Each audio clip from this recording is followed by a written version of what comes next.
for a written transcript of this meeting, or if you need reasonable accommodations, including this communication in an alternative format due to disability, please contact the clerk to the Good morning, Commission's everyone, office and welcome at to the 404 second regular meeting of the Fulton County Board of Commissioners. Today is Wednesday, June 18th, 2025. It is exactly 10 a.m.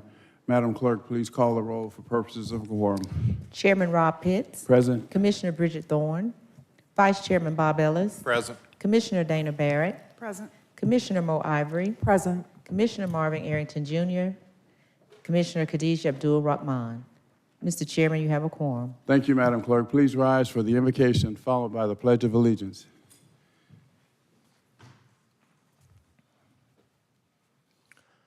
Let us pray.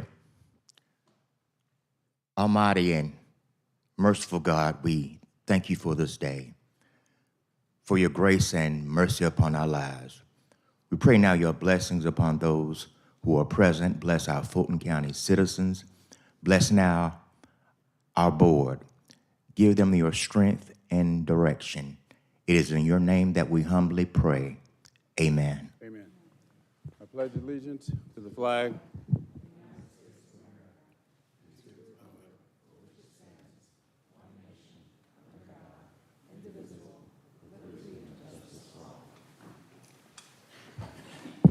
All right, continue, Madam Clerk. On page 2, consent agenda. 250438, adoption of the consent agenda. All matters listed on the consent agenda are considered routine by the County Commission and will be enacted by one motion. No separate discussion will take place on these items. If discussion of any consent agenda item is desired, the item will be moved to the second regular meeting agenda for separate consideration. Mr. Chairman and members of the board, we have one item on page 7. This item has been requested to be removed from consent for separate consideration. Which number? 250460, emergency management. Request approval to extend an existing contract. And Okay. That item will be moved to the second regular meeting agenda. That's it? That's it. All right, entertain a motion to adopt as amended. Motion to adopt as amended by Commissioner Barrett, seconded by Vice Chair Ellis. Please vote. And the vote is open.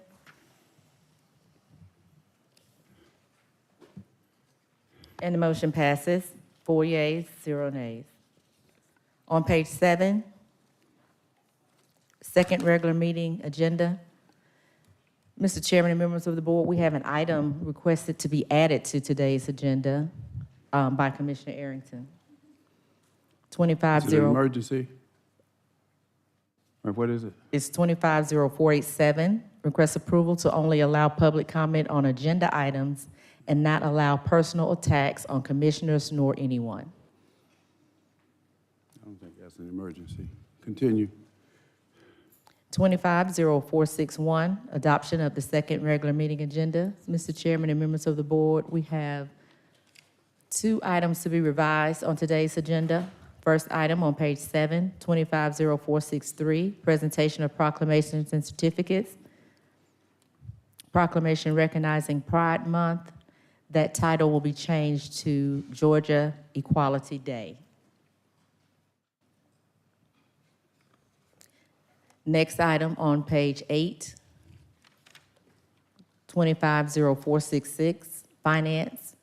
Request approval of resolution setting proposed 2025 millage rate for the general fund. This item was revised to include the proposed millage rate of 8.87. And also, Chairman Pitts has requested to move up his discussion item on page 13, 250485, fairness and impact of rebidding contracts after a bid protest, to be moved up to be heard with the item on page 11, 250477, public works. Request approval to extend an existing contract, operation and maintenance service for wastewater facilities and pump stations in the North Fulton service area. All right, anything else? That's all I have. Commissioners, anything? What? Did you do an add-on? Commissioner Arrington? I was just wondering about the item that I was trying to get added on. Okay, what was the emergency? The emergency was the death of 2 lawmakers in Minnesota and the discourse that we allow in here and the personal attacks. And we're going to see the same thing in Fulton County if we don't address it and if we don't stop allowing all of these personal attacks. We are here to do the people's business. We must bring down this visceral nature of these communications. That's the emergency. 2 people died, and 2 more people got shot. All right, it takes a supermajority to add an item to the agenda. Is there a motion to do so? Absolutely. Yes, I move to do so. All right, is there a second? Is there a second? All right, fails for lack of a second. Continue. 250462, ratification of minutes, second regular meeting minutes, May 21st, 2025. I'm sorry, we need to go back. We need a vote on adoption of the second regular. As meeting amended. minutes. All right, As motion to amended, yes. adopt as amended by Vice Chair Ellis, seconded by Commissioner Barrett. Let's vote, please, on the agenda as amended.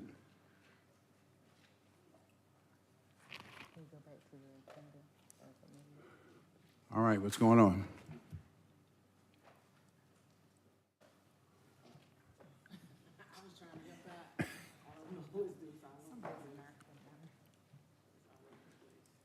We're ready. All right, let's vote, please. And the vote is open to adopt the agenda as amended. And the motion passes, 5 yeas, 1 nay. 250462, ratification of minutes, second regular meeting minutes, May 21st, first regular meeting post-agenda minutes, June 4th, 2025. All right, motion to approve by Vice Chair Ellis, seconded by Commissioner Barrett. Please vote. And the vote is open.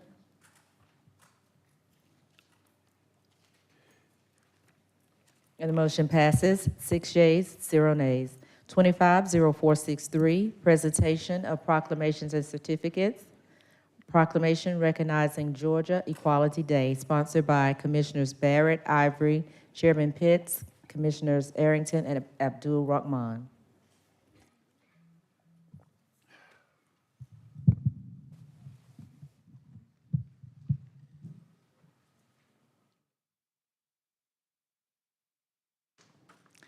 Good morning, everyone, and happy Pride Month.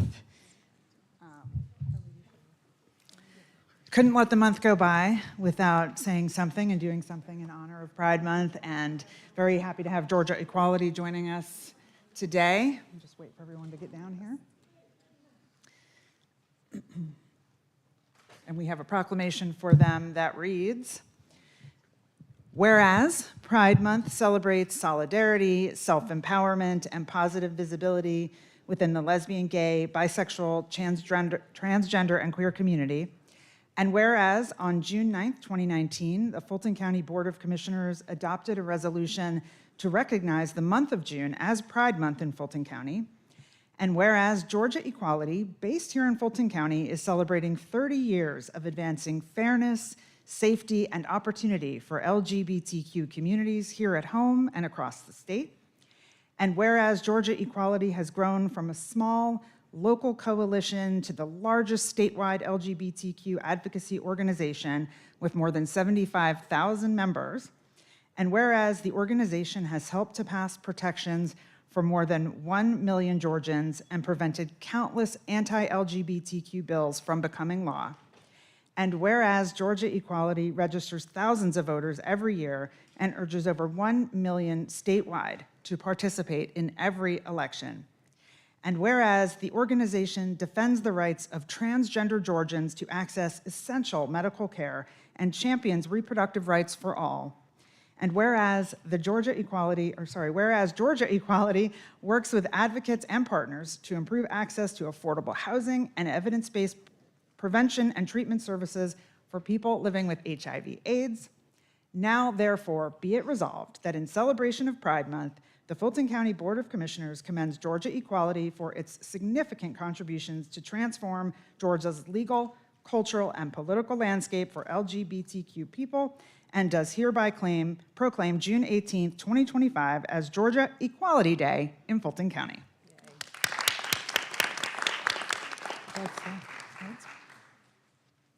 Thank you, Commissioner Barrett. Thank you, members of the Fulton County Commission. Jeff Graham, I'm privileged to serve as the Executive Director at Georgia Equality. I'm joined by board and staff here this morning. And I've just got to say that this proclamation really means a lot to us as an organization, means a lot to me personally as someone who has been involved with the organization for 17 years, but has worked here with the Fulton County Commission for most of the 30 years that Georgia Equality has been around. And I really commend this body, amongst all bodies throughout the state of Georgia, of consistently working on a bipartisan manner to make sure that residents, employees, and visitors to Fulton County get the recognition, respect, and protections that they deserve, regardless of their sexual orientation and gender identity. So thank you for your service to the LGBT community, and we look forward to continuing to work with you to better the lives of LGBTQ Georgians, as well as all people living with HIV and AIDS.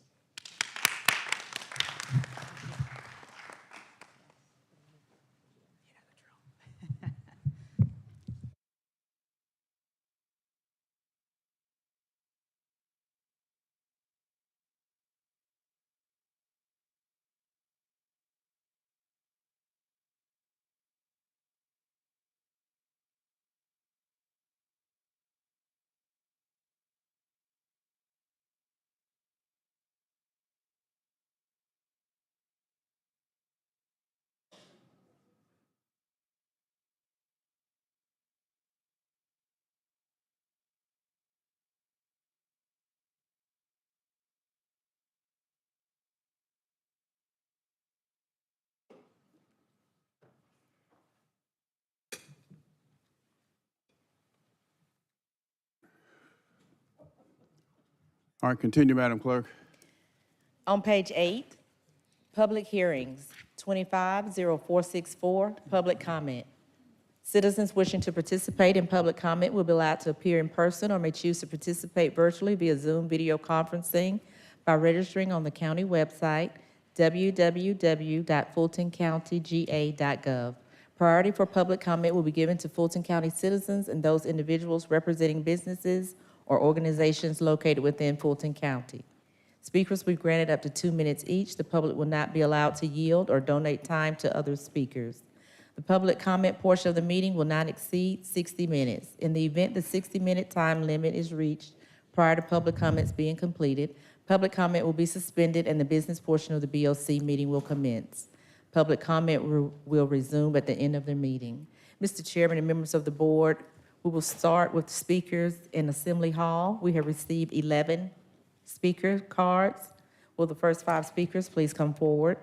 Judge Sandra Kirk, Kay Presley, Leila Phillips, Diana So, and L.A. Pink.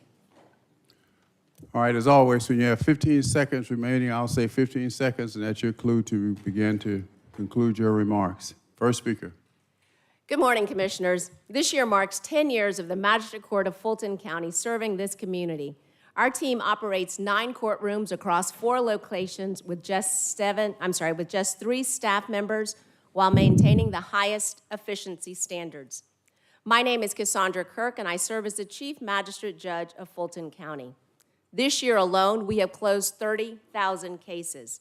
And from 2019 forward, we've done so with an 88% closure rate, managing approximately 80,000 filings annually.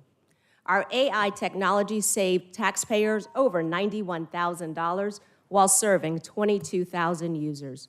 We followed the Fulton County budget process. We submitted our soundings request. Our request was for essential staffing, and we were denied. Here's our reality. In 2025, we operate with a $5.1 million budget. That is the lowest budget for any court in Fulton County. Superior Court receives $37.1 million. State court received $16.4 million. And now we're hearing rumors of the taking of one courtroom and displacing of 6 magistrate judges. And yet we continue to do work. Our team is exhausted, our operations are strained, and yet we continue delivering the excellence this community deserves. We ask you to join us as we celebrate 10 years of unprecedented efficiency. We remain committed to serving Fulton County with the excellence they've come to expect. And for a decade, we've proven what's possible. Your investment in us will help us build that foundation. Thank you.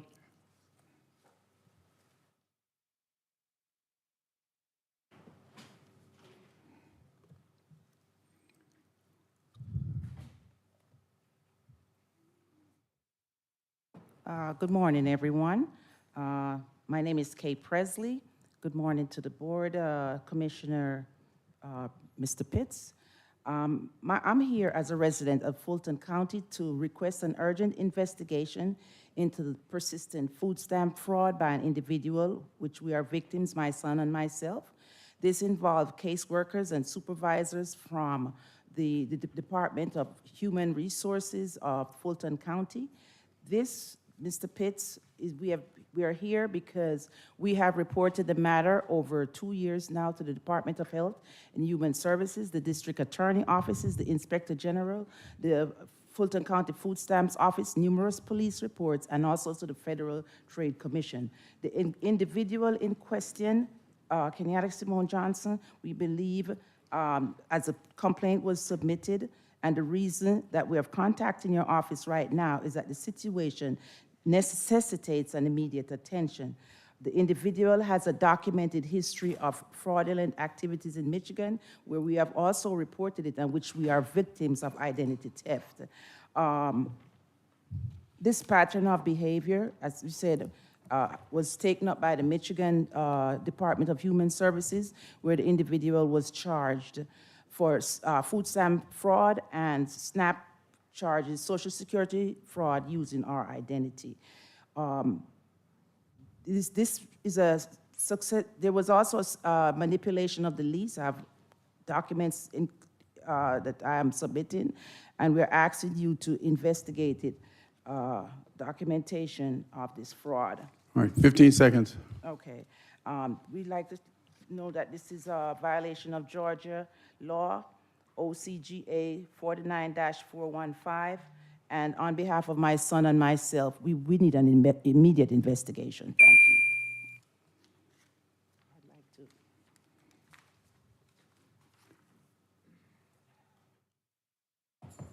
Next speaker.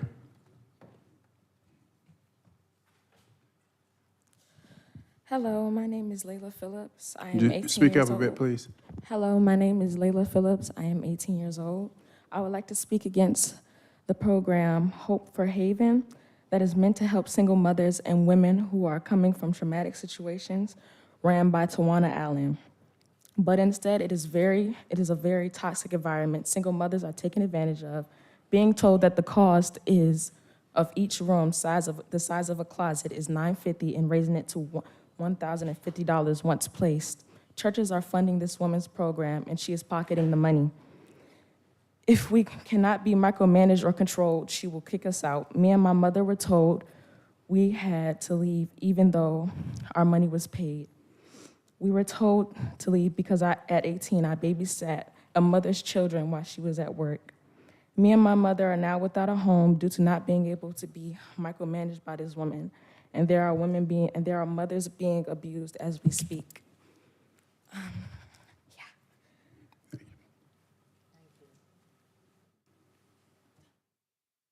Next speaker.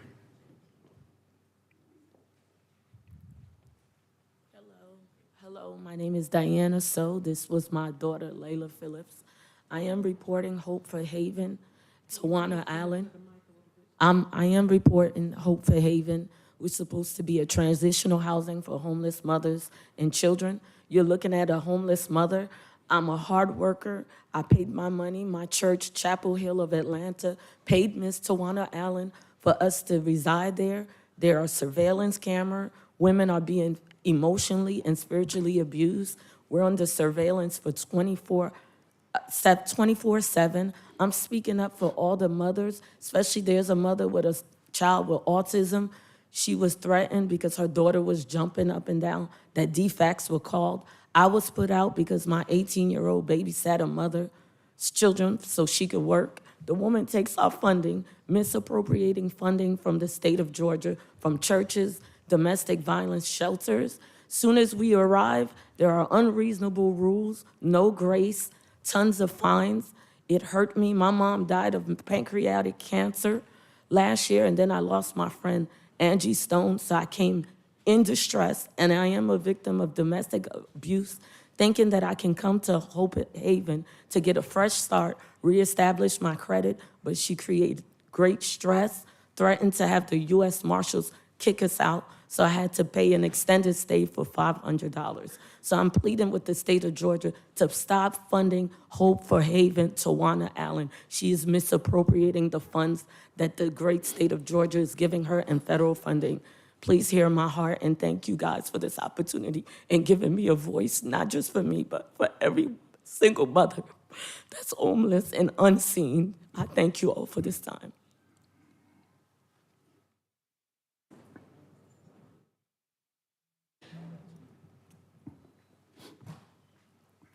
So I got a few things that I could come here today to speak about. Most definitely, I brought them down here, and it's Haven for Hope is the name of the organization. She said Hope for Heaven, or it backwards. I had to look it up too. She spells it with a 4 sometimes on the paperwork. However the case may be, this family needs help. You know, I was called onto the scene yesterday, day before yesterday, and had her come down here so that she can speak out about this organization, because these are the things we have to deal with, and we already have enough people homeless already in the community. I also come down here, of course, you guys know I'm going to continue to apply pressure. I wanted to make sure Arrington knows that we're not here to kill anybody. We're here to take your job if you're not doing it, and that's what we want from Arrington, his job. We want it from Labatt. We want it from Funny Willis. We want it for a few of others. There's no crime in that. There's no crime in speaking out about things that they are doing inside of the community behind the city's back. They're going into, we all know what the jail is going on, what's going on in the jail. I had an open records done. I haven't received a check yet from Helen Willis and Sheriff Labatt out of the inmate welfare funding. Why am I going so hard on this is because, as we all know, somebody from the board signed off on these type of whatever was going on the inmate welfare funding. It had to have someone sign off. It needed a second signature from the Board of Commissioners. And so I red flag so many people, because the people that has the most attitude about us speaking up and speaking out may be the one have signed off. 15 seconds. Who knows? But something is going on. We have hundreds of thousands of dollars going to Leo Tech for a website or app when it should have went into the jail. We have. Last 6 speakers: Demetrius Brewer, Dr. Martin Rogers, Jean Hollis, Steve Miniger, Robbie Cobain, Kami Delgado, and Steve Leibowitz. Morning, Commissioners. I'm Demetrius Brewer again, speaking for the voices I heard.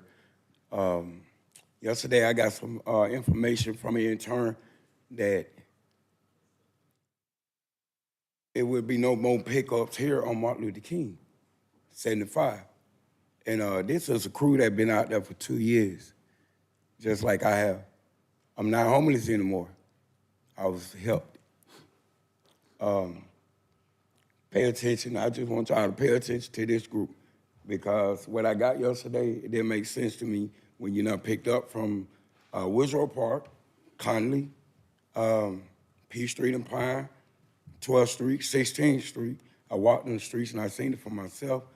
The last pickup right here up under 20. Don't leave these guys out here on this sidewalk in front of y'all backyard or in y'all front yard like this. It ain't right. So that's all I want to say. Tighten up. Love y'all.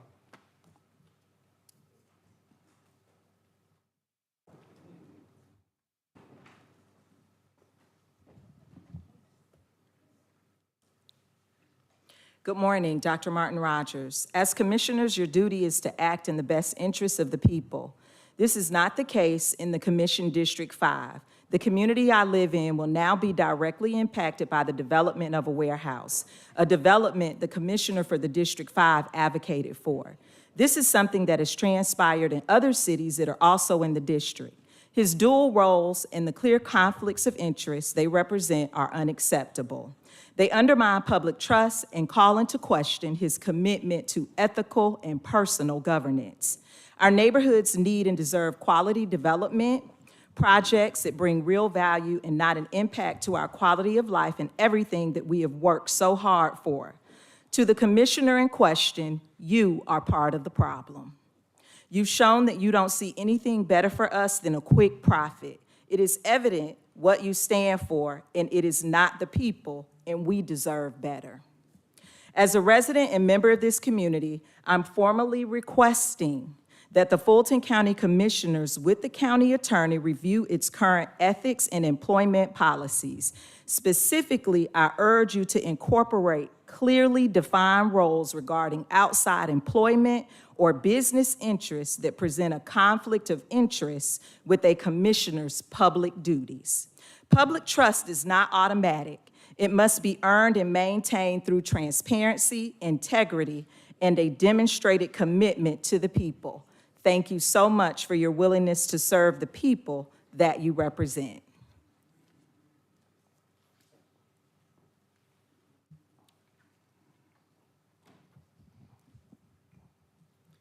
Good morning, Commissioners. I'm Jean Simpkins-Hollis, President and CEO of Slater Infrastructure Group. It's my pleasure to be joined by Steve Meininger, CEO of Infomart.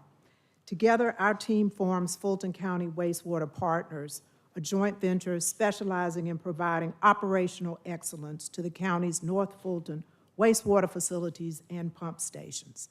As the successful bidder, we're here today to reinforce our steadfast interest in and commitment to the process, our partnership with Fulton County staff, and the citizens of Fulton. In addition, I'm a longtime Fulton County resident and certified minority and woman-owned business, and a current vendor since 2005, which is why this recent proposal process is so perplexing to me. Quite honestly, I've never seen anything like it. It's my sincere hope that today we'll be able to reinstate the procurement process as set forth in the Fulton County Code and reaffirm Infomart Slater's status as the winner. And I want to echo Jeannie's statements. We've assembled an incredible team to support Fulton County. We're ready to go. We're laser focused on providing the highest level of service possible. We operate over 550 water and wastewater treatment facilities. In Georgia, we have over 800 O&M staff and extensive technical resources. We're proud of our 99.9% environmental compliance rate. We've won more O&M operational excellence awards in Georgia than anyone in the industry. We have extensive experience transitioning large, complex wastewater projects from competitors, including in the past year, Fayetteville, Arkansas, Burbank, California, and Fall River, Massachusetts. 15 seconds. Transitions. And we're asking the commission to please allow the process to continue. We've invested thousands of hours in this opportunity, and we will certainly provide a very high quality of service to you. Thank you.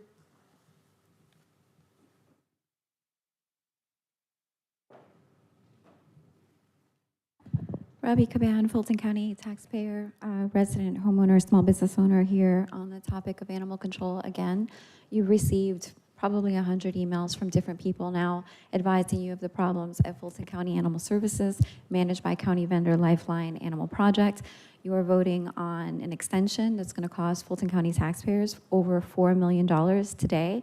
I encourage you to please, please, please heed the whistleblowers who have come forward, staff and volunteers alike, reporting malfeasance, conflicts of interest, a toxic work environment. The county attorney has been included. The county manager has been included. The former county COO was included, who's retired.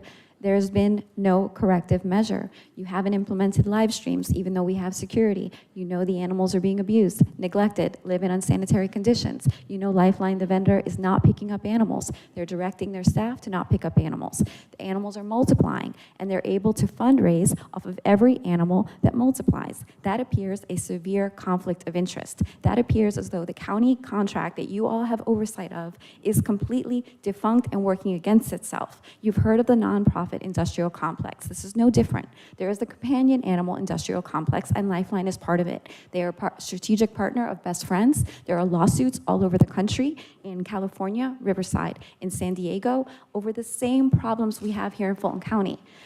Natalie Hall, who used to be here, part of this commission, said, I've been hearing about this for 10 years. She's correct, because y'all have never corrected this for 10 years. And in the jail, when inmates die, there's a record. In the shelter, when animals die, there's no record.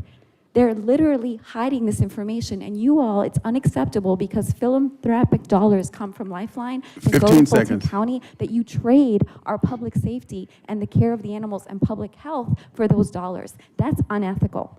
Please call for the forensic audit. Stop using our tax dollars counter to our taxpayer-funded county contract.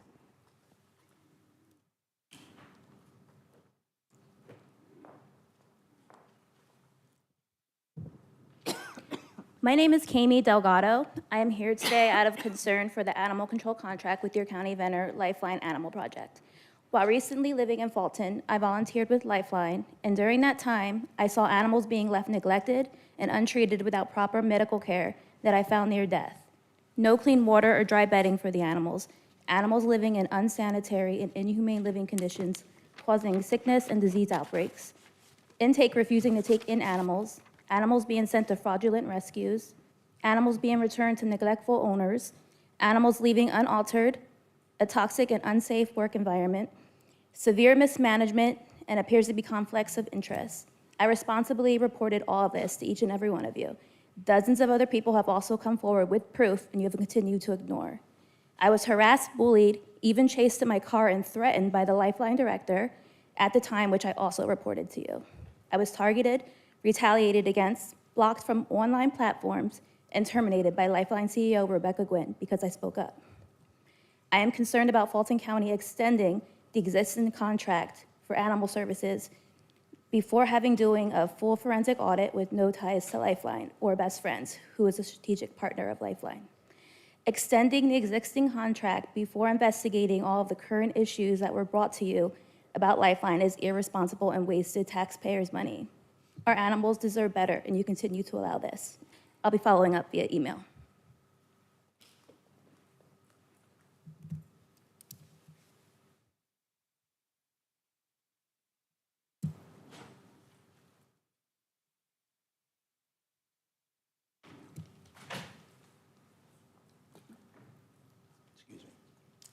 Good morning, Commissioners. My name is Stephen Leibovitz, and I'm a partner at the law firm Denton's, a Fulton County resident. Many of you know me from my time in government. I was the former Chief of Staff and for a short time Chief Operating Officer of the City of Atlanta. I know government and I know procurement. I also know that Fulton County has just recently been rated as one of the best counties in the U.S. I know this procurement will not enhance the reputation.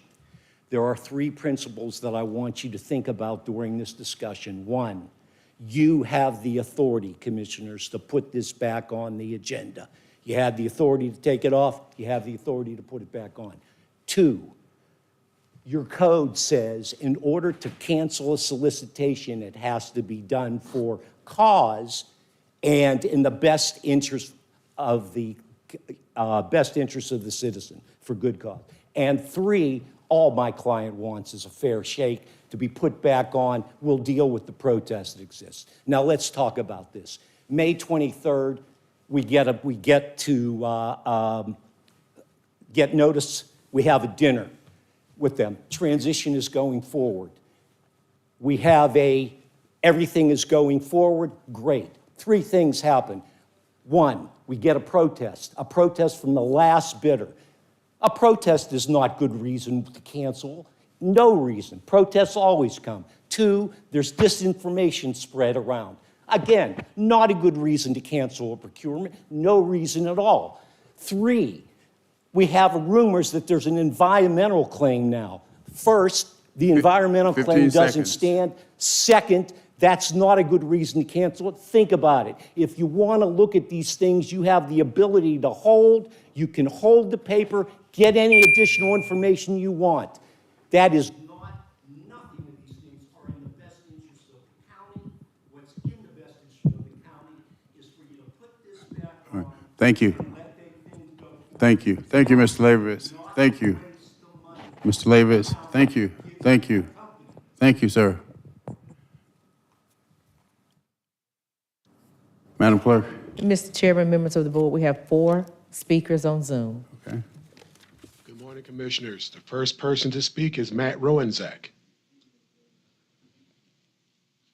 Good morning, Commissioners. You have an agenda item today, which is 25-0468, which is requesting, just a mere almost $6 million taxpayer dollars to continue to use a temp agency, which probably has a markup of around 20% that we, the taxpayer, are having to pay for, specifically in this case with Abacus Corporation. This is not a normal practice when you look at other counties. I don't know why we continue to take this approach and the taxpayers have to handle the burden. Secondly, when you look at Abacus as a company, they are a highly partisan organization. I'm not talking about the individuals that work at the company. I'm talking about the company itself, who has donated approximately $200,000 to Democrats only since 2004. Does that sound like an appropriate action or an appropriate company to be hiring when it relates to our election workers? We already know there was a lawsuit last year about the discrepancy in representation of election workers. And we just had an issue in this most recent primary where poll watchers across the board were denied their lawful rights, which is being able to observe at more than one location. And Ms. County Attorney don't seem to have opined or taken a position on that, where once again, we're speaking about equality this morning, but we don't seem to want to follow the law and protect 15 individuals' seconds, sir. rights. So I would recommend you look at this item and that we move away from temp agencies, but if we are going to stick with one, we use one that is not highly partisan.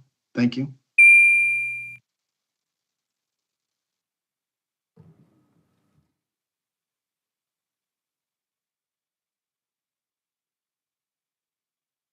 Our next speaker on Zoom.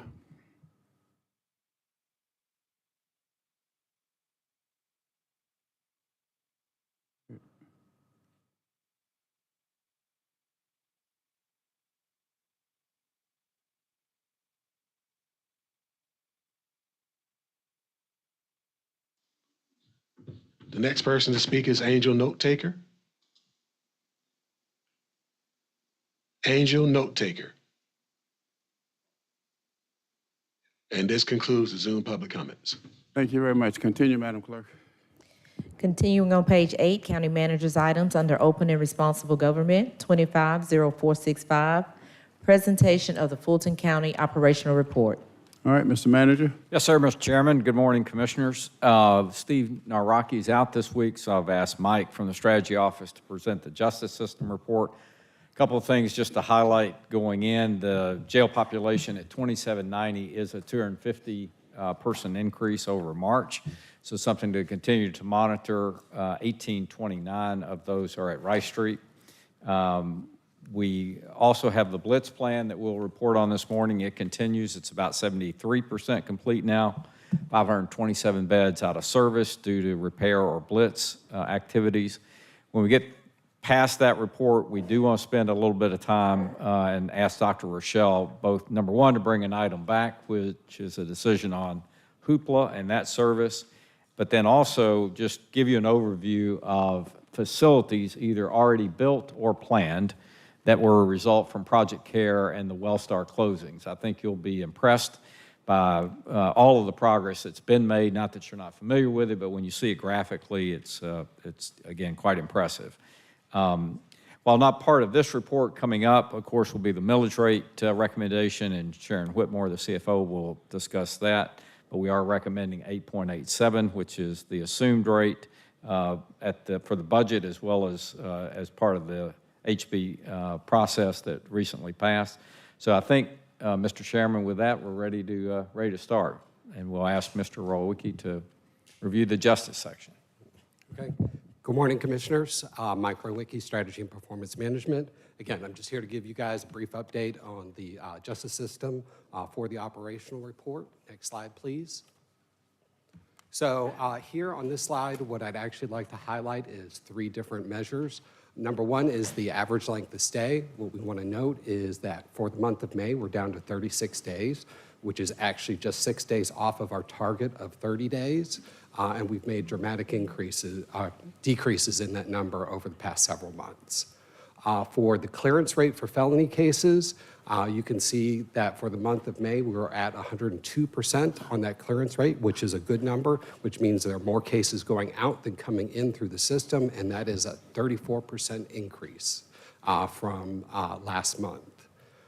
Then on the last couple of the felony cases disposed within 180 and 365 days, there have been increases in those cases that are being closed and disposed of. So that is 6% increase from the last month. We haven't hit the target yet, but again, we're moving in that correct direction with this report. Next slide, please. Next. Next is the average monthly population for the jail. As you can see, from March to May, there actually has been a trend up in the population. That average is currently up to 2,724 inmates. And then for a one-day population on June 11th, that was 2,790.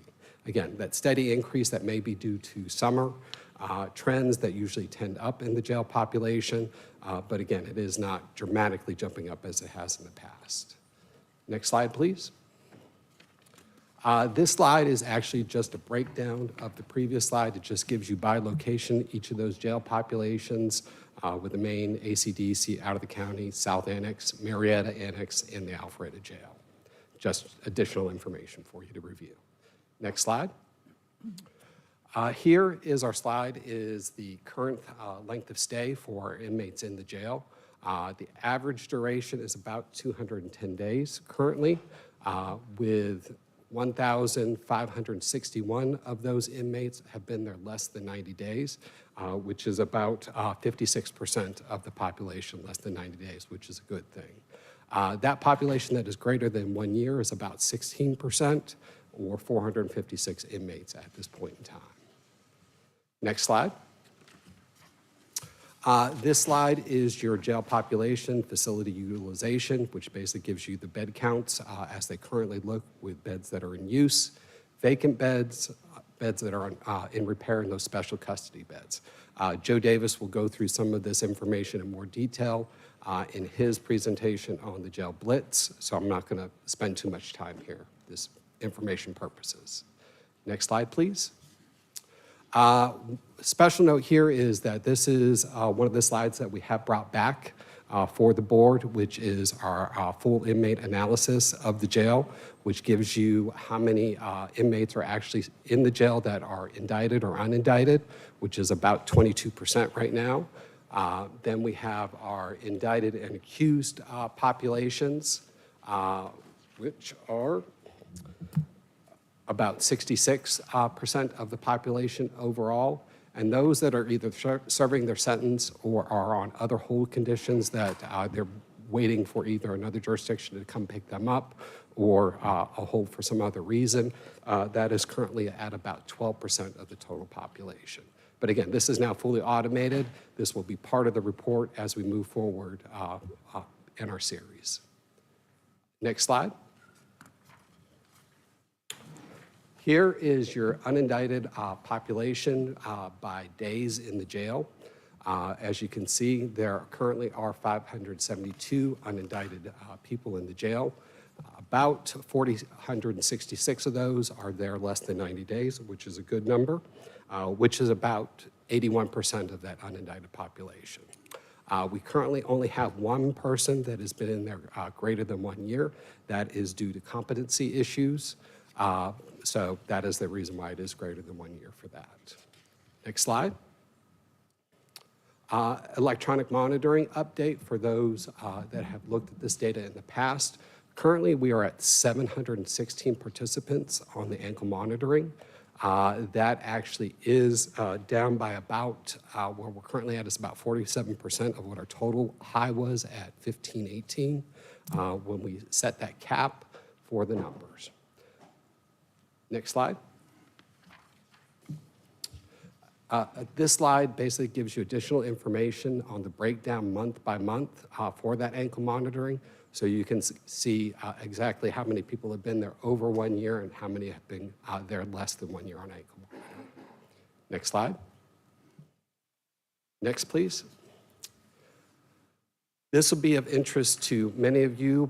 We will just highlight a couple things here. More information will come to you at the August 20th board meeting when we'll do a BOC presentation on the Jail Capital Improvement Program. But we just want to note those upcoming activities for you. Again, we're still in the development of the options and getting the detailed cost estimates with our consultants. That should be completed in the month of July. They should submit a final report to us in July, which then will be forwarded, reviewed, and preparing for the August 20th presentation to the board, where we'll provide you more details and more discussion on those items for the Jail Capital Program. Next slide. Items here, again, we just want to highlight the priorities that we have for the Justice Report. The report, again, fully does the jail population analysis, again, fully automated at this point, we wanted to highlight. Report on the utilization and performance data of the Center for Diversion Services. We're currently working on getting all that information automated, so we'll be able to pull that, give you guys information on that on a regular monthly basis and look at that, provide as we look at to improve that performance. We have also developed the roles and responsibility for a new resource for the strategy office with a person to help us with some data collection on the justice system, so we're working on that. And then report on case management strategies. We are still in development and having discussions with the court on those. With that, we'll open it up for any questions. All right, any questions, commissioners? Any questions? Thank you, sir. Thank you. We'll bring up Mr. Joe Davis to overview the Blitz program as well as any facilities issues. Good morning, Commissioners. As an update on the overall jail Blitz project, 8 of 11 housing units have been completed, as you heard the county manager indicate earlier, 73%. As a side note, we have 7 North that was completed on May 2nd. We also have a vacated housing unit of 7 South, but we're working on that unit as time and manpower permits, as our current Blitz area is 3 North. This particular section, based upon our update yesterday, we are anticipating this zone housing unit being completed by the end of next week. Our next Blitz unit will be 3 South, and we are now projecting Phase 1 Blitz completion based on progress at this point at September of 2025. Next slide, please. This is an overview of the overall jail bed availability. As you can see, we have several housing units and/or individual housing zones listed. As mentioned previously, 3 North is the active Blitz zone, which accounts for 203 of this total, but there are currently 587 beds in total that are not in use due to maintenance issues and/or active repairs. Next slide. For the month of May, there were 1,447 corrective maintenance work orders issued, 1,030 completed for a grand total of 71%. Please note that this is for those work orders that were issued in the month of May and completed in the month of May.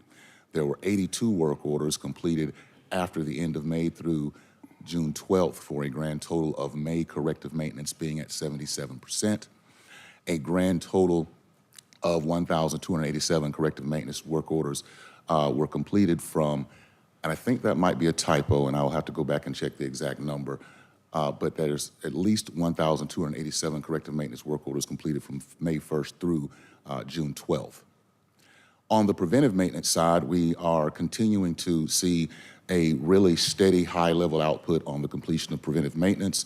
Out of the 331 preventive maintenance work orders that were scheduled, 302 for a grand total of 91% were completed. Our current work order backlog is 1,223 work orders, a 5% increase over the 1,167 at the last report, and we have 593 work orders currently open in upcoming blitz areas. Those remain open due to the need for the floors to be vacated to address the items. The graph below is essentially a graphical depiction of the work order performance over the course of the last 3 months.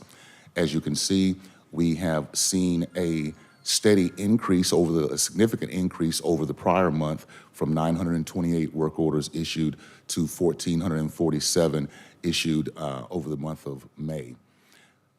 The final set of 3 bars, essentially it gives you an idea of how many work orders were completed from the previous month during the current month. Next slide, please. Just to discuss the jail work order backlog in greater detail, we have 519 open work orders that are less than 30 days old.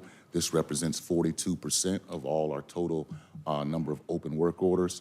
We have 393 that are open between 30 and 90 days, which represents 32% of the total number of open work orders. And 311 work orders are greater than 90 days, representing 25% of the total. In the bottom right-hand corner, you see a graphical depiction of this same data information regarding the percentages. And we broke it out not only in less than 30 and between 30 and 90, but you'll see less than 30, between 30 and 60, between 60 and 90, as well as 90 plus. Next slide, please.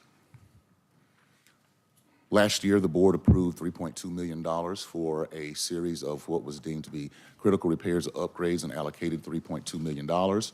The fire alarm upgrade, I am happy to say that after we completed this report, all the remaining 3 fire alarm panels that needed to be replaced have been replaced.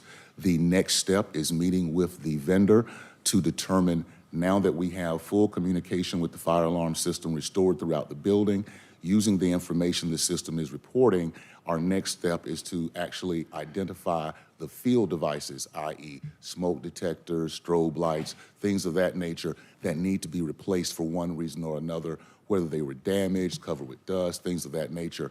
And so our next operational report will include the progress on what we consider to be phase 2 of that project. We completed what the board allocated as it relates to the padded cells at the South Annex.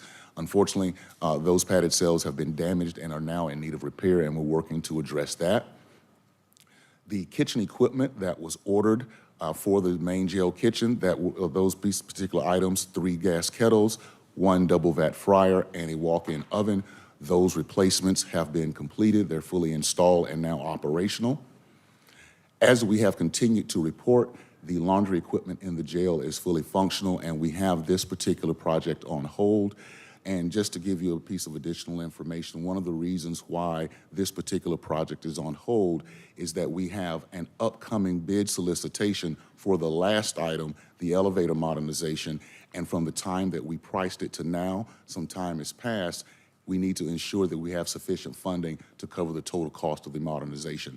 And as you can see, the last item is the elevator modernization. That particular solicitation has been fully prepared by our department. It is now under the review of purchasing, and we'll be working to get that advertised at the beginning of next week. Next slide. Any questions from anyone on the board? Are there questions? Commissioners? Commissioner Barrett? I was so busy taking notes, I almost missed my chance. I just had a question on the work order backlog. While I certainly appreciate you providing the numbers, it's good information, it's sort of out of context a little bit. I just wondered if you could just provide some information on some of the over 90 days and the 60 to 90 days is the reason because there's not enough staff? Is it that parts are not ordered? I mean, what's sort of the general reason things are in those categories? Unfortunately, Commissioner Barrett, there are multiple factors that dictate the work order backlog in each category of time. Some of it is parts. Some of it is access to the floors to get the work done. Some of it is we are working on a plan to increase maintenance labor at the jail. So there's staffing is an issue not only for the jail staff, but it's also an issue for our contractors and things of that nature. And what we've also seen is a protracted lead time in the current economic environment as it relates to materials that, for example, high-end electronics, anything involving steel and things of that nature. A lot of the work that we're doing requires actual custom fabrication, and so that protracts the lead time. So there are multiple factors that go into why there's a backlog. You cannot pin it on any one particular issue. Okay, thank you. You're welcome. All right, other questions or comments? All right. Thank you.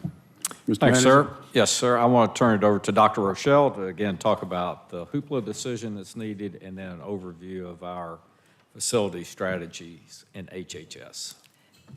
Thank you, Dick. This morning, we are coming back to you with the questions to the answers to the questions that you posed during the May operational report. We also have since disseminated a memo to the board with details answering the questions that you had. Today, we're going to provide a high-level overview of some of those answers in addition to presenting the recommendation that we have to reduce the hoopla access from 10 to 5 in order to preserve the financial resources through the end of the year. Today, we are joined by 2 staff from the library system that will present this information. Good morning, Commissioners. Thank you very much. I'm Brazos Press. I'm with Jamar Parker today, our Financial Systems Manager. So to recap the last slide from our last appearance here, we are seeing dramatic growth in the resource hoopla usage since 2016, over 700% in users, usage, and cost. And the budget will be fully used as allocated by sort of late July, early August. Currently, we offer 10 checkouts per person per month, per cardholder per month. And over the course of a year, about 25,000 cardholders use the service. Our recommendation is to, on 7/1, drop the number of checkouts available per person per month to 5, which we expect to help us stay within our budget for this fiscal year.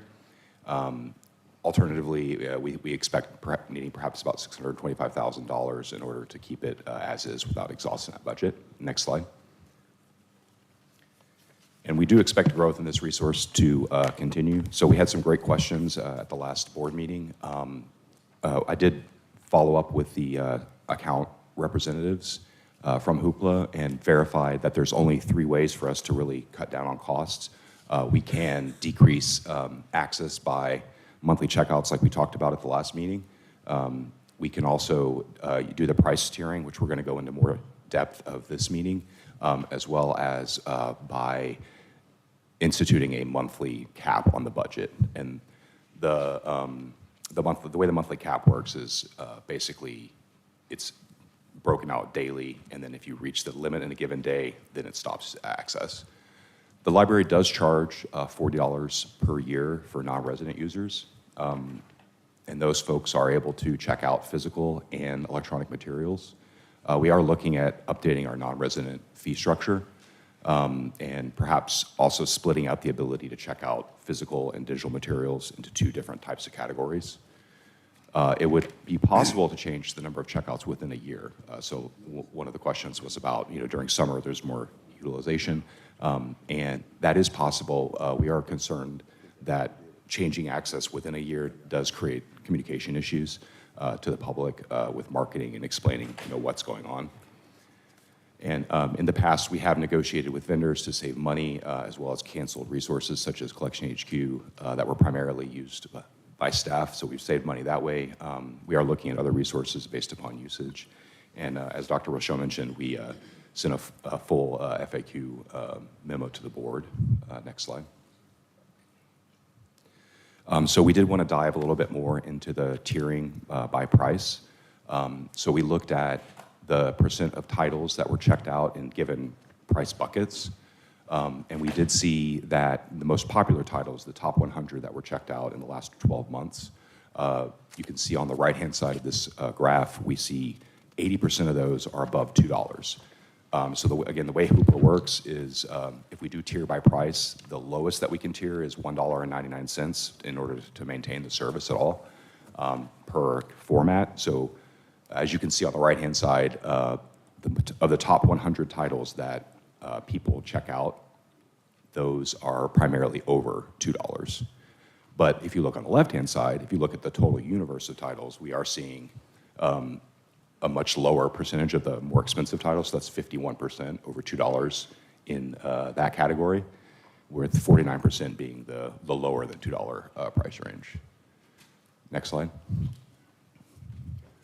So again, we do have 1.8 million titles available right when you log into the application, and we have seen a very massive increase in usage over time.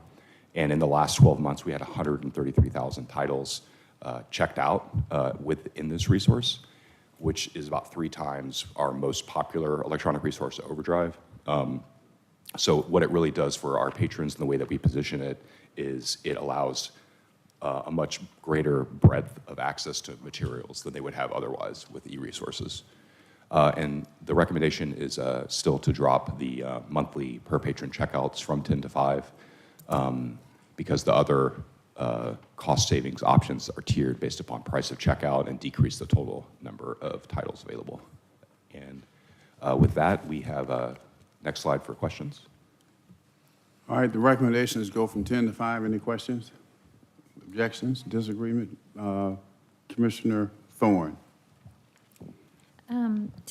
Is Hoopla able to provide you information if someone checks out 10 digital books, if they actually use the 10? Are you able to see that? All we see is the checkouts, so we don't know if they, go into it and actually are reading it or not. Or I think somebody mentioned when they take their, I think it was you maybe that mentioned that you take them, they check out the books, they don't always read them. So yeah, we unfortunately we can't know that with this service. Okay.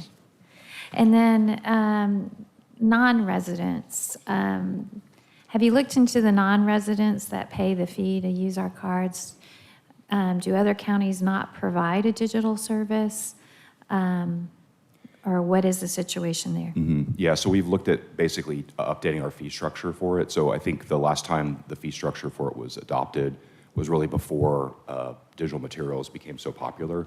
And so, the pricing structure for it at $40 per non-resident cardholder per year is much, I would say, lower than potentially the cost to provide services. So that's something that we're looking at really closely.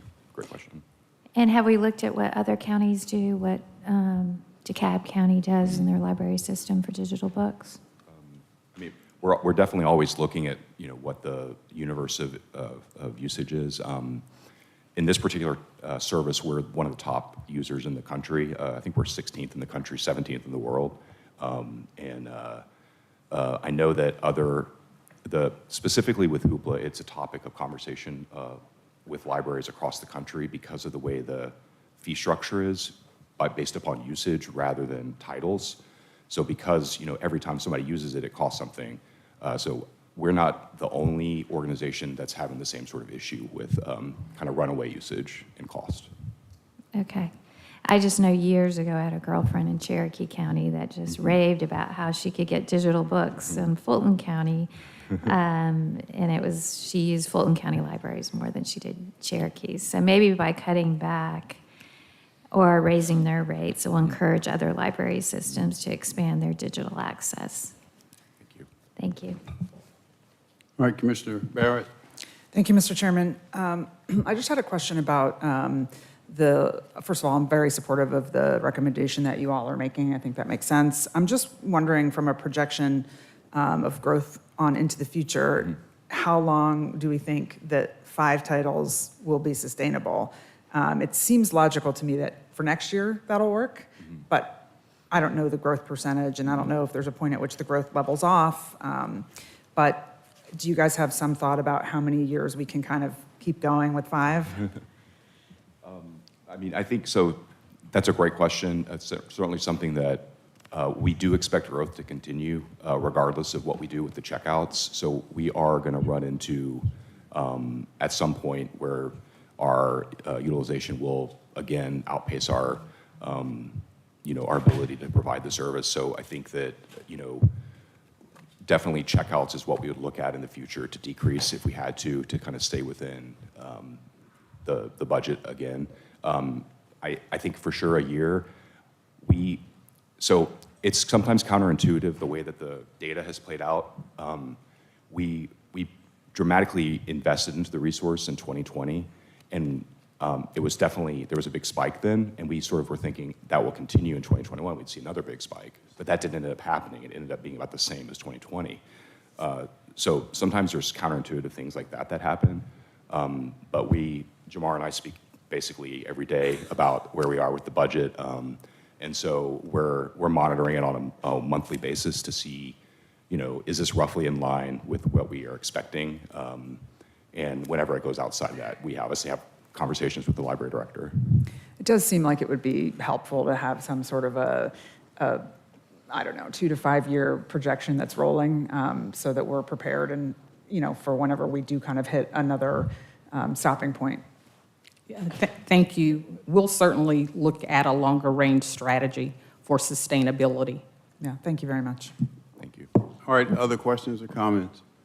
None. All right, continue, Madam Dr. Rochelle. Anything else? So we do have support to make an adjustment. So I'll continue with the report.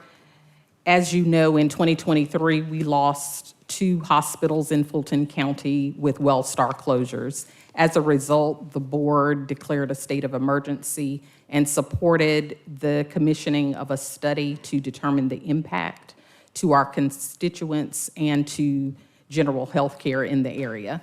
What we did find is that the closures exacerbated long-term health disparities, and it also increased other issues with access overall in the county.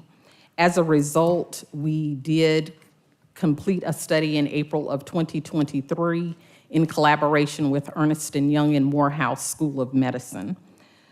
Through that study, we had 5 solution sets, and the one that we have really drilled down on is redistributing healthcare assets.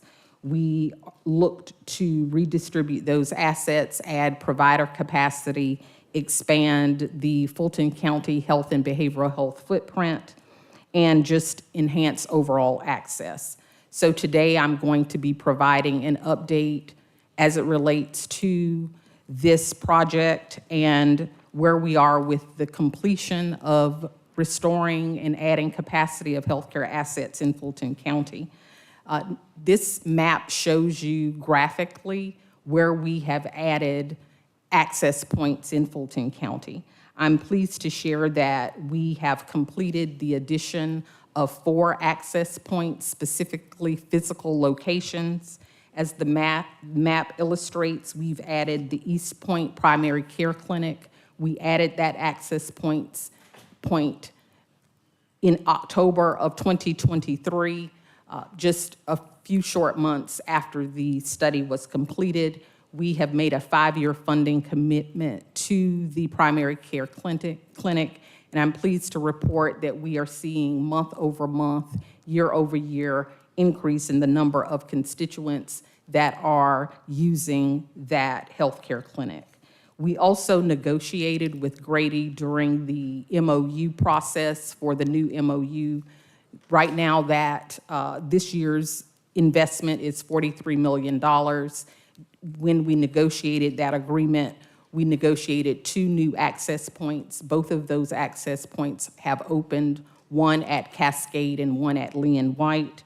And we also opened the first behavioral health crisis center in Fulton County with the board's support and investment of $15 million to add a behavioral health crisis center to an existing campus at Oak Hill. So we have a Oak Hill campus that not only offers a new behavioral health resource for adults, but continues to offer public health access to individuals in the community. We also added 1 mobile access unit, which provides services to all 4 multipurpose senior centers and the Dogwood Center. This is a mobile access point that focuses on Medicare wellness, so any constituent who has Medicare can avail themselves of this mobile access clinic, and it is managed by Grady. I'll continue with, next slide, please, where we're going with other facilities in Fulton County. And while this project is not directly associated with delivering health care specifically, it is certainly an access point for coordination of care and benefits. The Central Library, through our Reimagine project, will now house the Behavioral Health Administration, Senior Services Administration, the Ryan White Department of HIV Elimination, and Community Development, and Arts and Culture. We are nearing the completion of this addition to the Central Library. The move-in planning has commenced, and the move-in schedule has been established. Substantial completion is June of 2026, and you can see the schedule here with the other components of this project.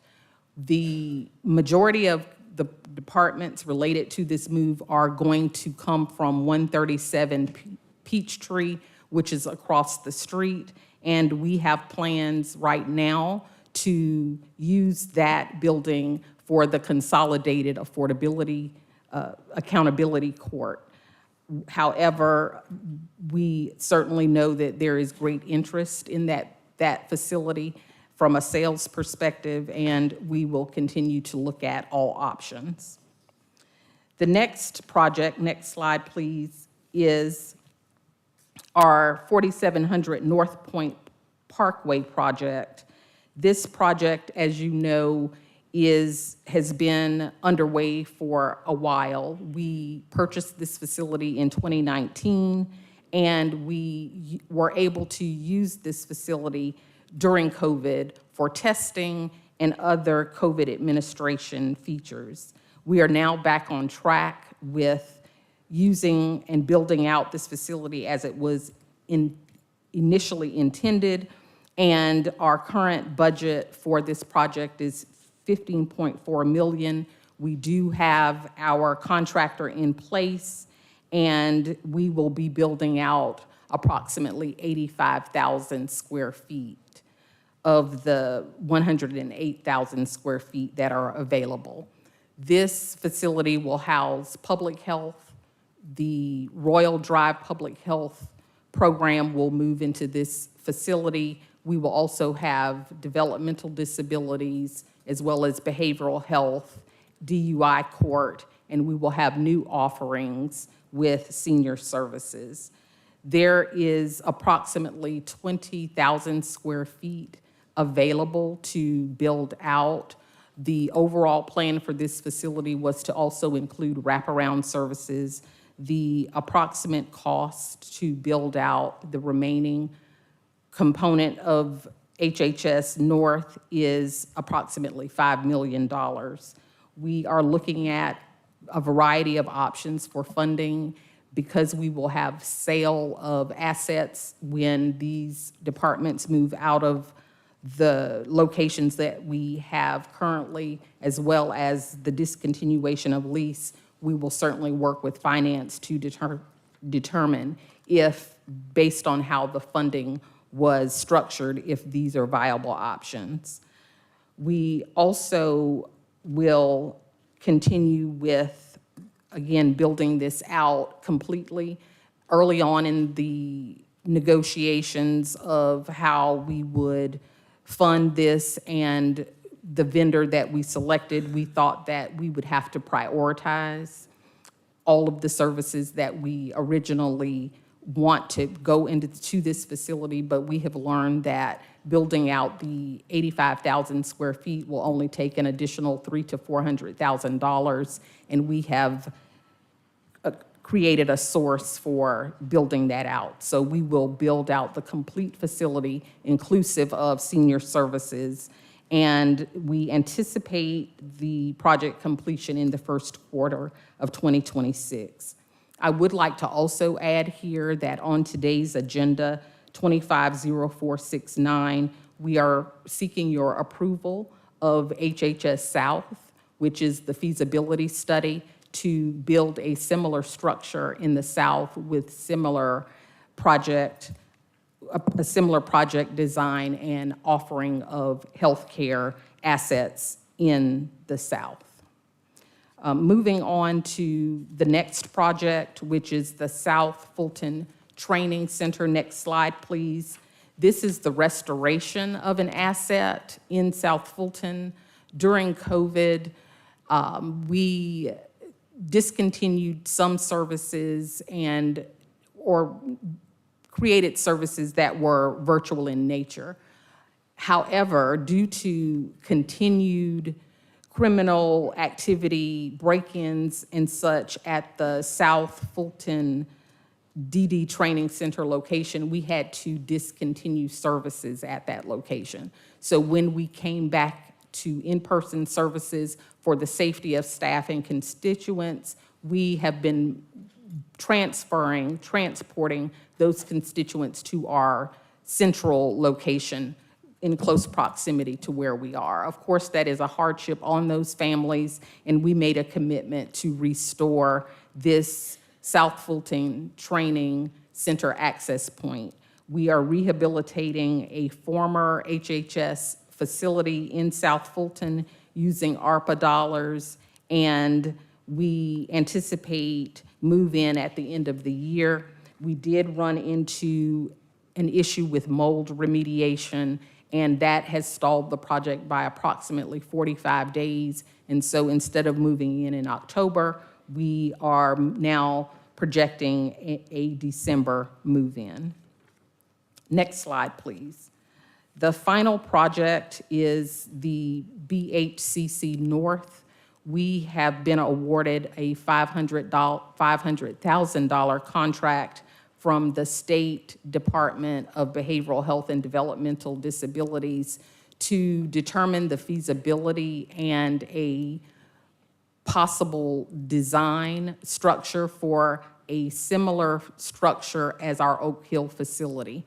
Because of our experience with Oak Hill, we are using many of those lessons learned and have assembled a team to look at situating the BHCC North in the parking area of 4700 so that it will be in close proximity to HHS North. Constituents who may need behavioral health services could then also avail themselves of other services that will be available at HHS North, and the completion of that study is underway. We will be presenting our findings to the state and getting their feedback and approval as we move forward to the design phase and ultimately an RFP process. The funding for the BHCC North is through a state appropriation, which right now is $9.4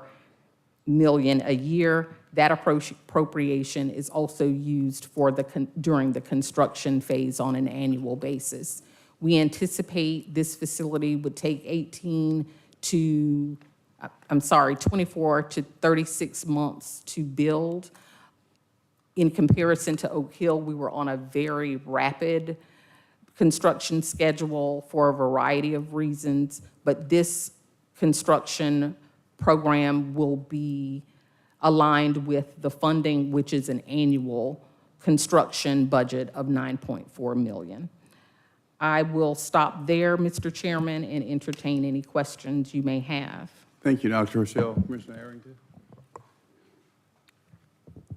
Thank you, Dr. Rochelle. This is great information. I'm wondering about the update on the building of a senior center in South Fulton, and what are the plans and the budget and the timeline for doing that?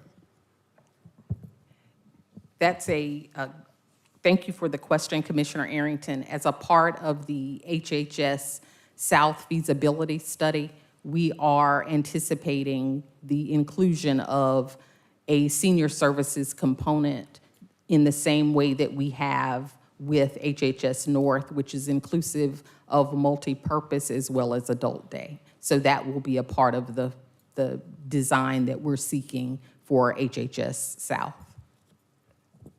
Okay, thank you. I'd love if we could add a slide for that so that when we do that presentation to the public, the people in South Fulton can see that we're going to build a senior center. Yes, sir. All right, Commissioner Ivory?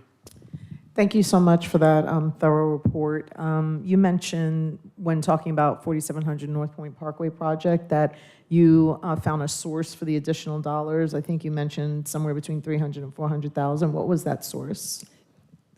Thank you, Commissioner Ivory. So for the HHS South feasibility study, we set aside $1.5 million. That budget, through negotiations that purchasing and Dream made, came in under budget. And so we're going to redirect funding from that $1.5 million for mold remediation at the DD Training Center, as well as for this project. Commissioner Thorne? Yes, with 4700 North Point Parkway, I'm glad you're going to be able to build it out. Last month at our meeting, we talked about leasing that space. Have you guys come up with some agreements or stipulations in leasing? Leasing 4700? No, And ma'am. other So to be clear, the build out that I'm referring to is building out our original plan, which is the inclusion of a senior center component. As you know, we do not have a senior center that far north, so this will be a new program and service. So we have the Dorothy Benson Center and Adult Day program. This will be a new senior center and adult day program.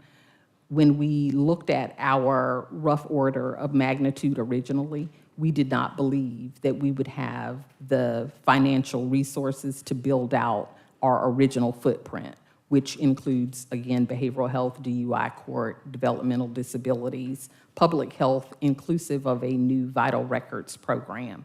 So we thought at that time we were going to have to prioritize and put the senior center in the third or fourth position to bring online, but based on how the construction is going and the cost associated, we're now able to build out the entire original footprint with an additional 300,000 to 400,000 to build out and that's 85,000 square feet. To build out the remaining 20,000 square feet, it would require approximately $5 million, and we, at this time, have not confirmed what the source of that is. Okay, so the 5 million, so that's almost, a third of the 15.4 to build out 20,000 extra square feet is what you're saying? Yes, ma'am, and a variety of different factors go into that. The timing, the uncertainty around when exactly that would happen. This, again, was a rough order of magnitude. It may be a bit lower, but we were trying to pull together some sort of approximation for the presentation today. We certainly have more work to do, and we'll continue to refine that and bring that back. Okay, and are you going to bring forward the ability to lease any empty space in our buildings?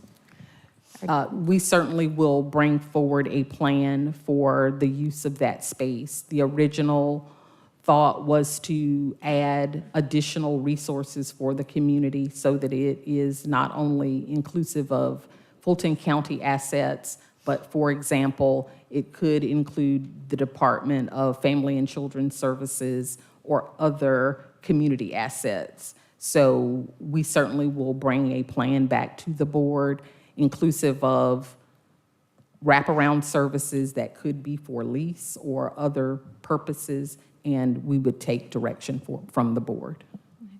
Thank you. Commissioner Ivory?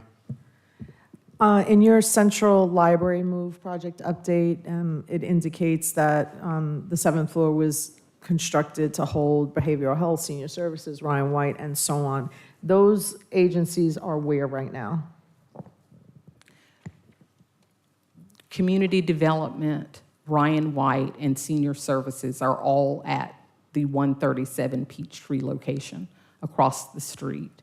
Behavioral health, arts and culture are located in 141. Right, Yes, and ma'am. so moving them to the 7th floor, I mean, obviously moving someone from here to another location doesn't do any, we own this building, but is the move for out of 137 Peachtree a cost-saving measure for us? Will that, in the future, save us money? Like, what's the logic behind spending all the money on major construction and moving them from where they are right now? The logic simply on that one was twofold. One was to free it up if in fact it was a target to be purchased. And I'm not here today to say that we've got any interest or don't have any interest, but all that South Downtown redevelopment made it something of interest several years ago. Actually, there is interest in purchasing that building. So if that's the case, then that would, accrue to our benefit. The second reason was, and this is the counter to that, is the justice partner agencies, have an increasing desire to expand and need to expand. And they are in leased space today in some cases. So the notion was clearing that building in total, in close proximity to the courts, made it a viable option. And I just remind you, when we received the presentation from Accountability Court, that was the, at least the plan of record, as we sit here today, was to move them from Jefferson Street to 137 Peachtree. Okay, so the financial idea is to put more of our agencies in our owned property, free up the leases that we're paying for, and then potentially look at long-term sale of some buildings that would bring larger amounts of revenue into the county. Yes, ma'am. Okay, thank you. But layered on top of that, though, is this facility, 141, is probably 50% vacant at any point in time. So let's be real clear about what we're... Right, so, and that's what I was asking about, arts and culture being moved. There are already so much empty, there's already so much empty space at 141, so moving over, agencies that already exist in 141 will free up even more space here. So I just wondered what that long-term plan is for filling that space. So the fundamental plan, if everyone will recall, was, and both of those are good cases in point, was to remove anything that was customer-facing, where citizens came in on a day-to-day basis and interacted with us, to the first, second, and possibly third floors. And then secure above that in terms of elevator access and the like, so it would be more convenient for citizens to only be, if they were coming to a Board of Equalization hearing, to only go to the second floor rather than trying to navigate their way sometimes with poor signage, multiple floors up. It would also be more secure. So that was one element of the modernization of this building. The second element, which is now, I'd say, not as valuable, was we were converting from what was standard office space with cubicles to more touchdown and facilitating folks that would come in multiple days a week, but not necessarily be here all 5 days.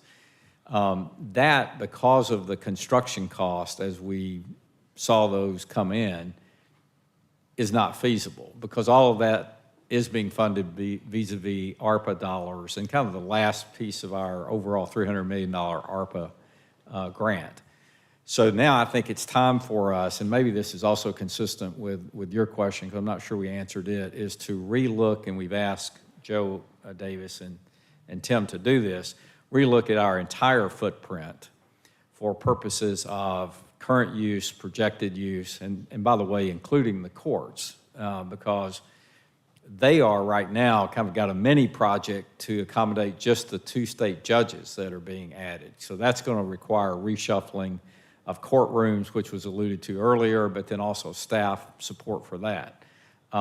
If we look at then one more step out, the lease space that I referred to, we still have the public defender in lease space, we have the DA in lease space, there's some sheriff lease space that exists underutilized.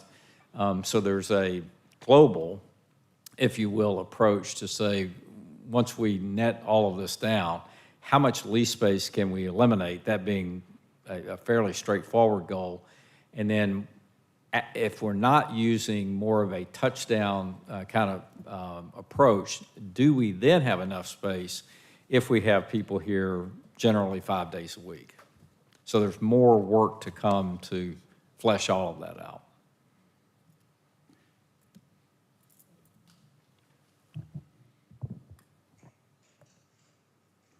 Yes, sir. The last part of the presentation, I think, is fairly standard. We do not have any federal funding status updates, with the Primary Budget Act being projected to pass on July the 4th. We're continuing to monitor that. We appreciate all of you making yourselves available to go to D.C. and interact with our legislators. I know that that's happened and now is planned to happen, so thank you for that. And then for the rest of the, unless you have questions, or Mr. Chairman, unless there are questions about any of the other things in terms of either financial projections or county manager approved contracts or emergency purchases, that would conclude our report. Thank you, Mr. Manager. Commissioners, any questions? Anything else? All right, continue. Bottom of page 8, 250466, Finance. Request approval of a resolution setting proposed 2025 millage rates for the general fund at 8.87 mills. Authorizing advertisement of the proposed general fund millage rate along with the 5-year millage rate history and advertisement of the dates for the required public hearings. Authorizing the chairman of the Board of Commissioners to sign the pending appeals for tax year 2025 to allow the digest to be submitted to the State Department of Revenue, and authorizing the county attorney to petition the Superior Court of Fulton County for an order authorizing the immediate and temporary collection of 2025 taxes. All right, Madam Auditor, next. Madam CFO. Thank you, Mr. Chairman. We do have a presentation to share with the board this morning. If we can get that pulled up.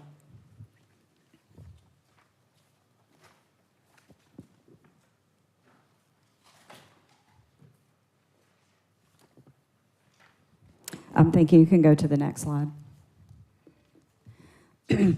First of all, I wanted to say thank you to the board for your patience as we worked through obtaining and finalizing the information. We did not have it in time for the agenda, but we wanted to make sure that we made this meeting with the millage rate recommendation. So I did want to say thank you for that, and to acknowledge the Board of Assessors and the tax commissioners' efforts that they made to get the information to us on Monday afternoon. With regard to the recommendation that we've made, we typically share with the board some of the underlying assumptions and statistics that are coming out of each year's digest, and so that is what this first part of the presentation does. So for 2025, our underlying budget assumptions, if you recall, were that we would have 3% realizable billable digest growth as part of our revenue assumptions, and a 96% collection rate. As we worked through our projections for the amount of property taxes that the millage rate would generate based on the digest information that we received. One of the things that we have to take into consideration is the impact of appeals on the amount of property taxes that we ultimately expect to be able to bill and collect. And so for that, as part of this exercise, we used the actual 2024 value of property taxes that went into appeal, and we increased it by the same percentage that the gross digest grew. And so we wanted to point that out. That amount came to about $38 million, which means we're assuming that there's $38 million that we would not actually bill and collect this year as a result of the appeals process. The 2025 digest, based on the digest estimates that were provided, is $121 billion and some change. That is, and it represents a 3.91% increase in the gross net digest over 2024. And after consideration of the appeals and exemptions and all of the other portions and values of the digest that do not get billed through the property tax billings, that would include public utility, motor vehicle, things like that, that have a separate billing process. The net realizable value, digest growth value, was 3.1%. For the tax allocation districts for 2025, we have to calculate what the estimated holdback will be related to the tax allocation districts. These are Fulton County General Fund property taxes that are billed, but they are remitted to the redevelopment agencies and do not come to the county. So we have estimated that for the TADs that remain to be $57 million, which is about 6.5% lower than the amount in 2024, primarily driven by the closure of the Atlantic Station TAD earlier this year. And as a result, it is not included in the numbers. We also like to calculate what the value of 1 mil generates and then 1/10 of a mil. And so that's $78.9 million and $7.9 million, respectively. So those are some statistics and assumptions that we used in our underlying projections. Next slide, please. When we ran that through our worksheets to generate the projections, we used the rollback rate, and then we used the rate that the budget was developed on. And so the rollback rate this year that was calculated and submitted to us in the estimate package is 8.774. When we ran that number through our projection worksheet, it generated $691.8 million in current year property tax revenue, which is about $7.3 million less than what we programmed in the budget this year. And the impact of that is it potentially could require us to look at constraining our expenditures in order to keep things balanced. The 8.87 rate, which is the 24 rate, what we have referred to as the flat millage rate, that rate, when you run it through our model, it generated revenues of $699.7 million, which is roughly $700,000 more than what we had programmed and anticipated in the 2025 current year property tax projections. It will maintain our revenue base for 2026 and will allow us to maintain our program expenditures for 2025. Next slide.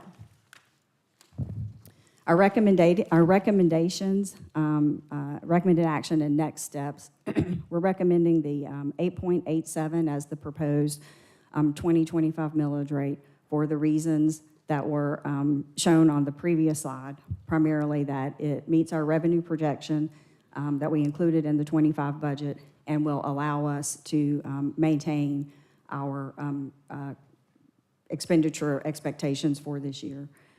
Because that recommended rate is higher than the statutory rollback rate, we will be required to advertise and hold 3 public hearings. We'll have to advertise a property tax increase and hold 3 public hearings. Because that rate is the same rate as what we certified to the tax commissioner as the estimated rollback rate back in February of this year in compliance with House Bill 581, we will not have that language on the tax bill that indicates the millage rate used resulted in a property tax increase. So because it's higher than the statutory rollback rate, calculated rollback rate, we will have to advertise a property tax increase and hold 3 public hearings. But because it is the same as the estimated rollback rate that we supplied to the tax commissioner, we will not have that language on our tax bill. The plan would be to hold the required public hearings, 2 of them on July 9th, 1 in the morning, 1 in the afternoon, and to hold the final public hearing on the morning of August the 6th at a regular board meeting, and then to approve the millage rate in its final form. Once advertised, the 8.87 becomes the ceiling. That's the highest we could go, and the board could adopt anything from there or below, but we would not be able to adopt anything higher than the 8.87.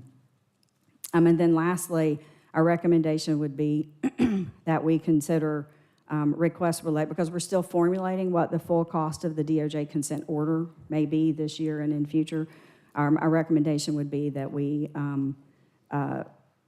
consider requests related, only consider requests related to the DOJ consent order as part of our mid-year review process. We are working on our projections for that. We are looking at them currently as of May. We would like to be able to look at them as of a true mid-year mark in June, and we would be prepared to present that full mid-year projection and discussion to the board at the August 6th meeting. And with that, I think I have covered everything from the presentation and my notes that I had included. And so at this point, if you have any questions, we'll be happy to answer them. All right, thank you, Madam CFO. Commissioner Arrington, followed by Commissioner Barrett, followed by Vice Chair Ellis. Commissioner Arrington, you have the floor. Thank you, Madam CFO. I'm looking here at, I guess, page 3 of your deck, which says the proposed rate of 8.87 would yield a surplus revenue of $0.7 million, and that it maintains the revenue base for fiscal year 2026 budget. Tell me what that means, maintains the revenue base for the fiscal year 2026 budget. Yes, sir. That statement is really made in comparison to the rollback rate. If we were to use the rollback rate this year, that means the base that we start with because it will produce less revenue than what we anticipated for this year's budget. It means the revenue base that we would start with for the 2026 budget would also be impacted by that, assuming that we start with what the current millage rate would generate in available resources, and assuming a 3% growth in the digest, 3% billable growth in the digest for 2026. So what we're saying is that by keeping the millage rate consistent and it generates the amount of revenue that we have in this year's budget, it keeps our base solid for moving into next year. Okay, because the next statement says it will maintain program expenditures for fiscal year 2025.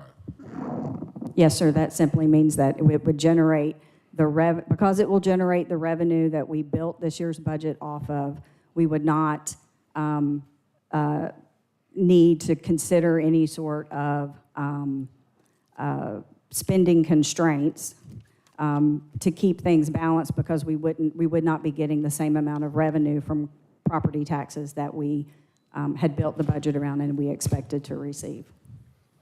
Okay, so with those things out of the way, is that going to allow us to allocate $3 million for the arts in 2026? Will the 8.87 allow us to allocate $3 million for the arts? Will it allow us to allocate $1 million for veterans? Will it allow us to allocate $500,000 for youth jobs and programs in 2026? Will it do any of those things, Madam CFO? Commissioner Arrington, I guess my answer was it could, if that's how the board chose to prioritize and allocate the resources that it would generate. Because maintaining the program expenditures for fiscal year 2025 is completely unacceptable for me and my vote. Because we cut the resources. We cut $1 million for veterans and veteran services in Fulton County. We cut $500,000 for summer jobs and youth programs. We cut $1.8 million from the arts. So maintaining the fiscal year 2025 expenditures is woefully inadequate for me. Thank you. Commissioner Barrett? Thank you, Mr. Chairman, and thank you, Madam CFO. I just am concerned about the expenses that we still don't know about related to the consent decree for this year. So do we have certainty that we know all of the money that's going to need to be spent in this current year to address the consent decree requirements? Commissioner Barrett, I can't say that we know for certain what all of the ultimate expenses will be. As you know, we're working through the process of identifying the steps that would need to be taken to comply with the consent order and potentially what some of those costs may look like this year and in future years. There are certain items that are still under review and recommendations have yet to come forward. So we are beginning to accumulate all of that information.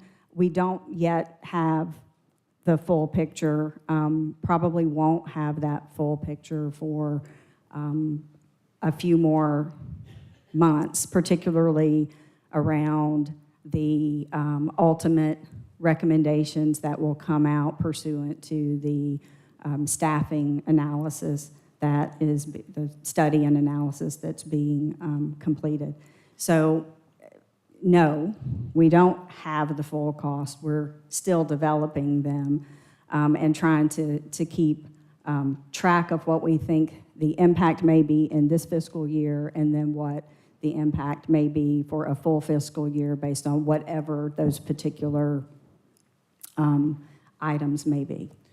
Well, I think my concern is that $700,000, which is the surplus you're predicting at the 8.87, is a pretty small margin of error. Should we have an expense of $1 million or $2 million that we're not aware of right now, we don't have money to cover it if we stick with the 8.87. And it also sounds like, and correct me if I'm wrong, but it sounded like you're talking about sort of working through the mid-year review numbers, the underruns and such, and we won't have that information until the same day that we're supposed to pass the millage rate. Is that correct? That is, if we're able to use June 30th as the cutoff point to complete the analysis, then we would have that information with a true 6 months worth of expenses and projections on the balance of the year. We would have that ready in August. Yes, ma'am. So given that we don't know kind of what our performance is in terms of the first half of the year and what the second half of the year is going to look like, and we don't know what expenses are going to come out of the consent decree, that cutting it that close, $700,000 margin of error, just feels sort of like we're not going to be prepared should something else come through, unless I'm missing something. And also, correct me if I'm wrong, whatever number we set today cannot be exceeded at a later meeting. That's it. So it would seem to me that it would be a more prudent recommendation to at least go up 0.1 mils to give us a little more wiggle room should new information come in the next 6 weeks or whatever it is, 6 to 8 weeks, so that should those things happen, we can put a slightly higher rate in place. And if not, then we can, on August 6th, and again, correct me if I'm misunderstanding the rules here, but then we could, on August 7th, still go with 8.87 if all of those things don't turn out to be true. But if we, Yes, today's decision would set, you're correct, today's decision would set the ceiling. And so in August, you would not be able to increase above that without it requiring us then to start this process over. We would have to re-advertise and hold additional hearings because we would be going above, going above what we had advertised as our proposed millage rate. And so,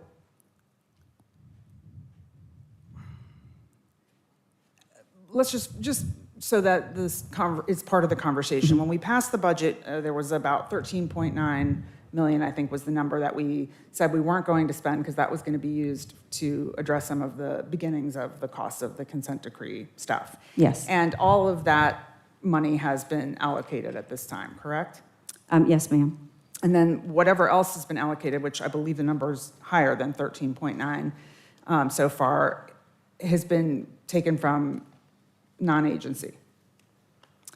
Yes, ma'am. We've tapped into the balance of, we've tapped into the balance of what was remaining in the inmate services funding. And is it your contention that the 700,000 is enough because there's more money in non-agency that you'll be able to take advantage of should our expenses for the consent decree go above? Well, if you will recall, included in the budget this year, as well as last year, we had already built in $10 million for a debt service set aside should we issue bonds to support construction for, originally it was for the new replacement jail. And so since we're finishing up the facility condition assessment and the recommendations with the current PMT group, we don't expect that we will have a plan in place that will require the issuance of bonds this year. So we will have that bucket of resources that we can use to address some of what comes out of the consent order for this year. For 2026, we would hope that we would be at a point with our PMT and the jail condition assessment and have a decision in place for ultimately what we will be doing with the facility itself, and would be farther down the road and would issue some bonds. And so we would need the money next year for debt service. But we do have that bucket of resources available to us that we could pull from for compliance with the consent order this year. And so that money has not been touched at this point, or we've already tapped into it, have We we have not. Okay, so there's an extra 10 million. That is available, right. That could be used for consent order compliance as we progress through identifying what the actions are. I'm sorry about my throat. What the actions are, and tying down the costs of those actions as we move forward. Okay, well, again, I mean, for me, the comfort level of a $700,000 margin of error is not great. I hear you on the 10 million, but I mean, I think it's such an unknown. Maybe we'll be fortunate and not have to spend that money this year, but I think the sooner we start addressing the problems at the jail, the better, personally. And also, I'm just gonna, for the record, sort of state that, when we were doing the budget and I was suggesting that we take some of the money that was in non-agency in these various buckets and apply it to some of the things that Commissioner Arrington has already brought up today of serving veterans and, retaining our level of arts funding from the prior year and some of those things. That money did exist in non-agency, and I was, not to use a technical term, but I was poo-pooed, basically, that money was all allocated and it couldn't be touched. And apparently that was not true. So that's a little bit frustrating, but obviously, I guess we'll just see what the rest of my colleagues say about where you want to go on today's millage rate decision. Well, Vice Chair, you're next. But Madam CFO, I think you've done an outstanding job. I think the 8.87 is reasonable, it's fiscally sound, and anybody who wants to make a motion at any time to raise taxes, they're free to do it. We can vote it up or vote it down. Vice Chair, you have the floor. Well, you kind of stole my thunder, Mr. Chair. But you kind of stole my thunder. I want to reiterate excellent work too. I mean, 0.1% is that's a pretty solid hit right there in terms of all the budgetary assumptions that were made and where we are. And as sort of you clearly outlined, we knew going into this, we approached things with some astuteness in terms of setting aside reserves.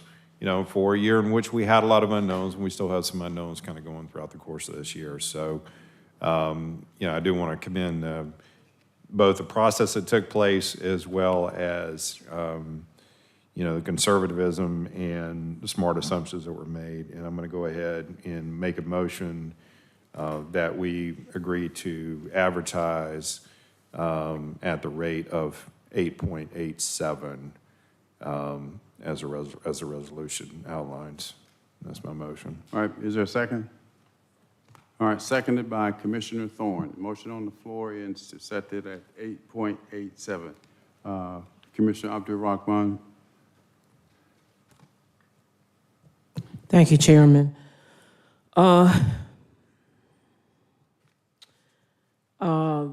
This is where we have to have the very, very difficult conversation. I know that we're talking about the jail, and I understand that that is what some people want to talk about. But what I want to talk about is this so-called anomaly that we have. And what do I mean by that?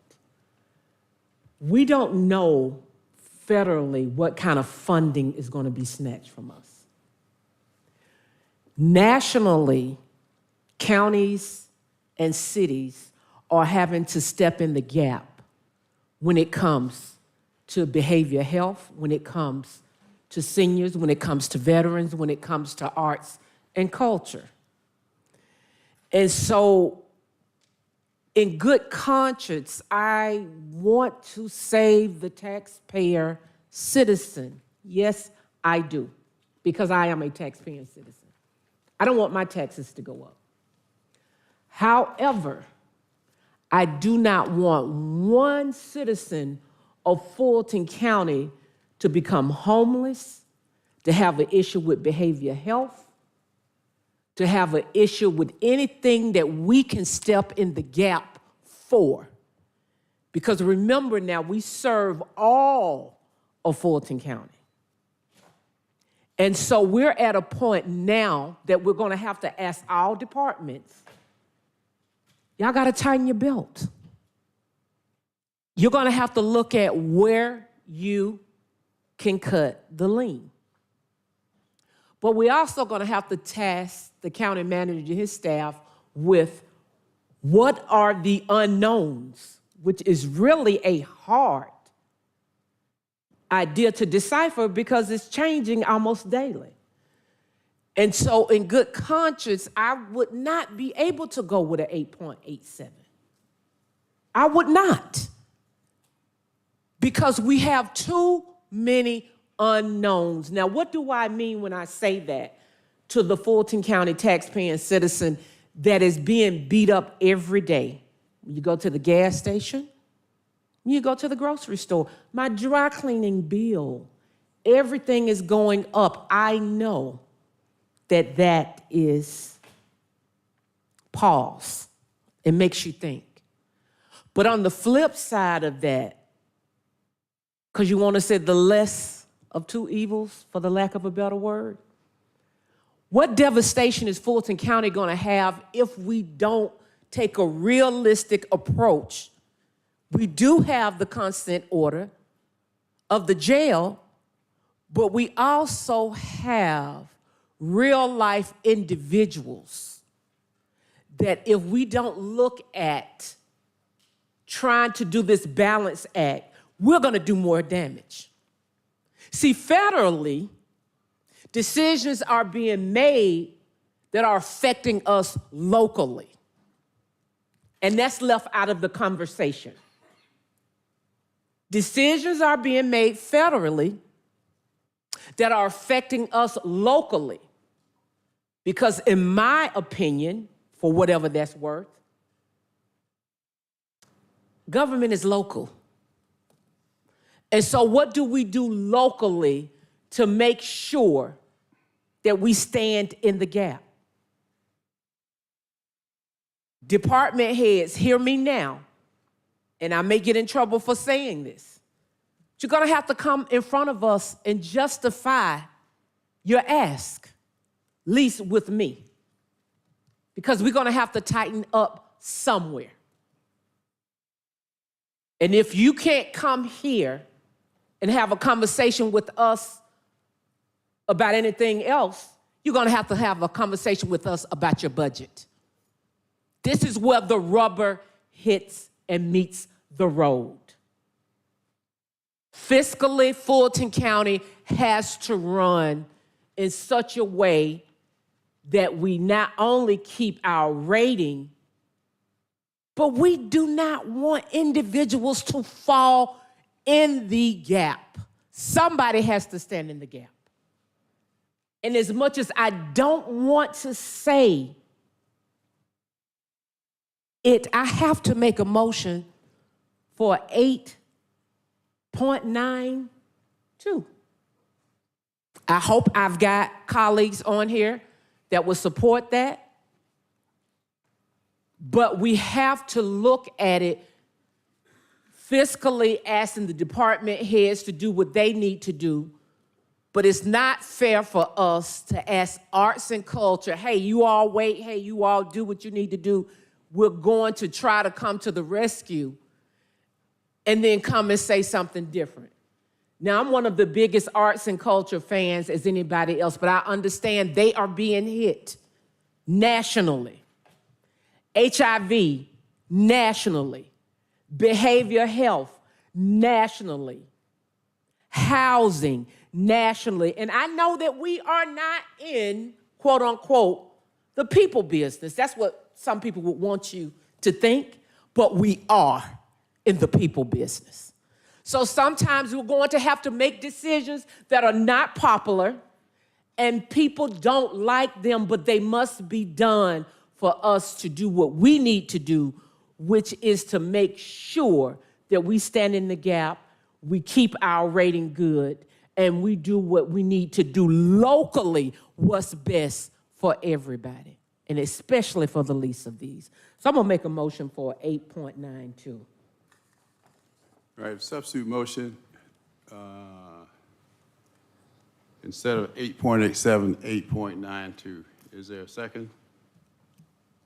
Is there a second? Is there a second? Second, yes. All right. Yeah, All right, seconded by Commissioner Barrett. Commissioner Ivory, you have the floor. On the Thank you floor, so it's much. 8.92.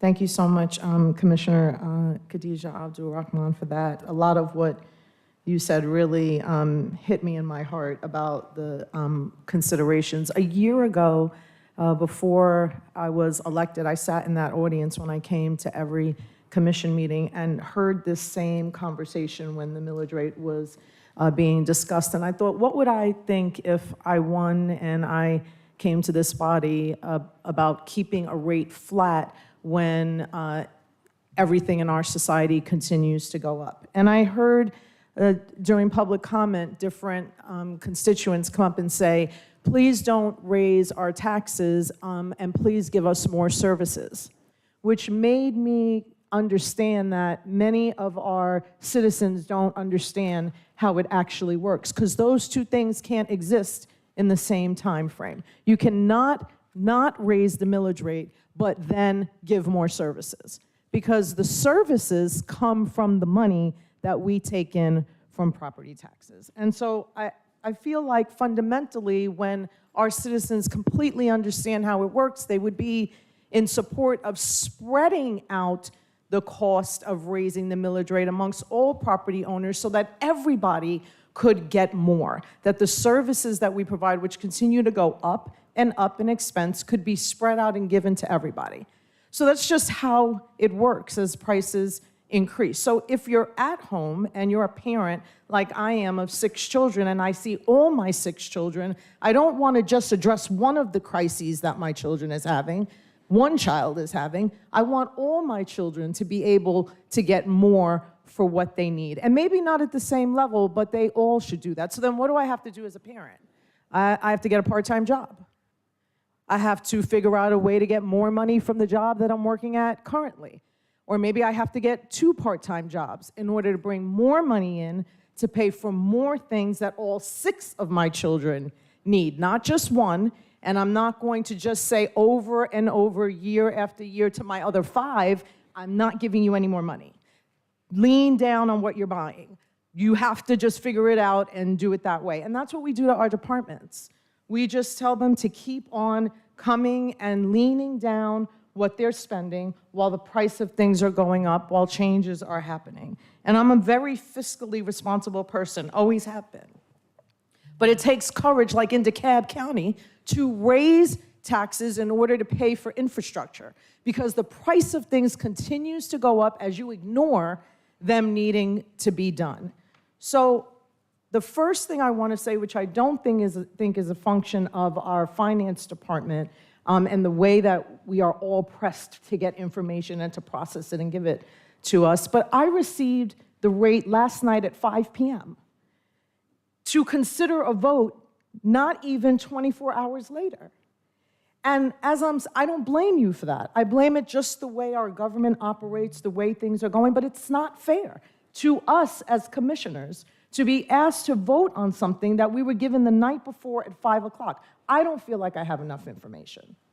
Because the information I want to know is, what are the mid-year projections? How do they impact us moving forward? So if I vote on something today that I don't even know what the projections are for how we've been spending the money in the past 6 months, that doesn't feel fiscally responsible to me at all. So I can't vote for 8.87 because I just don't have enough information about what I'm voting for. But bigger than that, I want to take care of all my 6 children. And that's all the departments inside of Fulton County. And I've heard the departments come and say, we give the information about our budgets and what we need to operate year after year, and we get denied immediately. We get told, and they're called enhancements, which I think is the wrong language for that. Because to run your department with increased cost of things going up every year and asking for more to do that is not an enhancement, like in the sense of, let me give you some extra money to exist. It's what they need in order to provide the services that we say are our responsibility, that is in the documents creating Fulton County and saying what we need to do. So even before we started talking about the millage rate, we had many people come before us. The magistrate court said she needs more. She's been coming and coming and coming, as well as all of our justice partners. We had a presentation where we needed more to find more funding for the elevator modernization at the jail. This is all before we even started talking about the millage rate. Then we were reducing hoopla at the library, functions that we're responsible for, the jail, the library, the court system. And then we were talking about the additional funding for the North Point project, before we even got to the departments and what they are asking for. We have got to have the courage to say that we are not going to keep this flat. Who stays at the same spending budget amount year after year after year in a rate when the price of things keeps going up and up and up? So last year, I just listened. And I thought, okay, I love the deep reflection of why we should not raise the millage rate. And I said, when something big happens, like a crisis, well, the county's gonna have to do that. Because in a crisis, you have no choice but to address the crisis. And here we are in a crisis. And even before, in numerous conversations before this conversation today, many commissioners contemplated raising the millage rate because of the crisis that we're in this particular time with the jail. So we don't know what the expenses are. But how will we likely meet those consent decree costs without additional revenue? Constantly the argument, well, we should go into non-agency, we have 10 million, we can issue a bond. No, we need to have money in our coffers to deal with these issues without also having to deny everybody else the money that they need. So what are the consequences of failing to adequately fund our public safety and justice partners over and over again? There's all the politics in that, and we don't like the way this person spends money or whatever, but there is no doubt truth that people need more money to run their departments effectively, regardless of what your political thoughts are about them. That is just a truth. How can we ensure equity and access in health and human services with current budget constraints? All core services that Fulton County is supposed to supply. What departments or services will be cut if we don't raise the millage rate? If we keep going to the departments and we have them appear before us, which currently they do not do, they send you the information and you decide, which to me is problematic. I want to hear from the departments. I want to know what is going on with them. I want to understand why they need more money. And so when they do that, they come before us, and we can still, even if we raise the millage rate, say, you need to cut that. That still doesn't, millage rate increase or not, you still have too much in your budget that is not effectively working for the people, and you need to cut that. One raise in the millage rate does not delete them being able to look in their budgets and decide if they need to be leaner. Is it fiscally responsible to delay necessary infrastructure investments that will cost more later? One millage rate point is $78.9 million in to deal with not having to, on a broad stroke, tell every department no more money for you. And what does it cost us to do that? When we tell our own agencies that they are not getting any more money from us to operate, it gets all kinds of crises, like the one we have right now. It gets lawsuits internally because they believe that we, as a commission, are not doing our job by funding them properly, and we're not.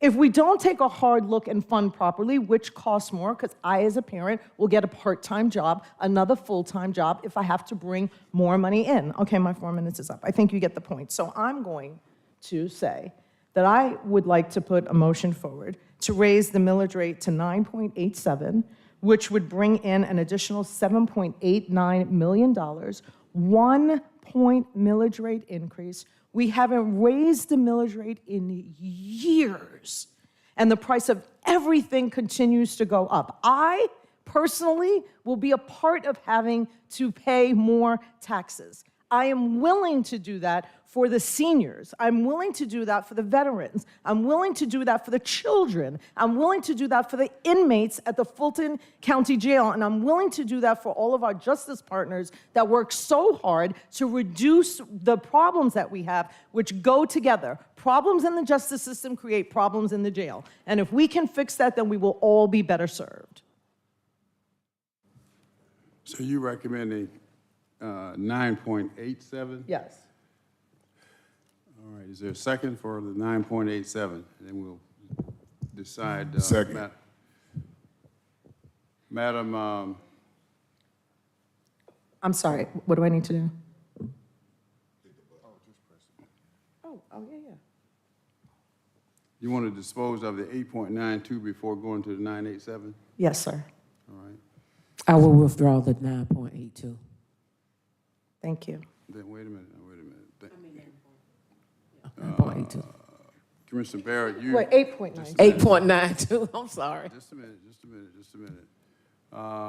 Commissioner Abdul-Rahman recommended 8.92, which was seconded by Commissioner Barrett. Would you withdraw your second? Yeah, I'm fine with what you. All right, so Commissioner Barrett has withdrawn her second of the Abdul Rahman motion of 8.92. Commissioner Abdul Rahman has withdrawn her motion. What's before us now is a motion by Commissioner Ivory to raise the millage rate from the proposed 8.87 to 9.87, which was seconded by Commissioner Arrington. Everybody understand what's before us? All right. Commissioner Barrett, do you want to be heard? I want to thank you, Commissioner Abdurrahman, for your comments, and I want to thank you, Commissioner Ivory, for yours. It is a little frustrating to me because a lot of these things I brought up at the time of the budget in January, as did Commissioner Arrington, and we were not heard at the time. And there are organizations that suffered because we didn't make the decision then. That said, including the departments in the justice, I think I had something like a $23 or $24 million list of potential additions to what ended up in the budget that included a lot of the justice departments that have been asking that you were referring to, Commissioner Ivory. And so, look, at the end of the day, the votes happened and they happened the way they did at that time. It is what it is. I'm, glad that we're at mid-year and we want to make a different decision. I think this does give us the leeway to see what information we get from the county management over the next 6 weeks. And I think it's much wiser than sticking to the 8.87. So I'm in support, and thank you both. Commissioner Thorne, you have the floor.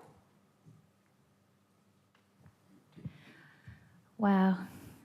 Commissioner Ivory, I am like you. My first year when I came in, we were approving our budget, and we had a $22 million surplus.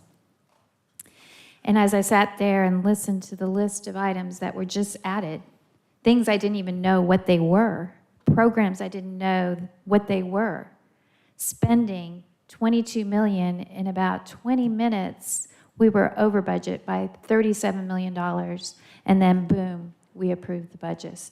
It was frivolous spending.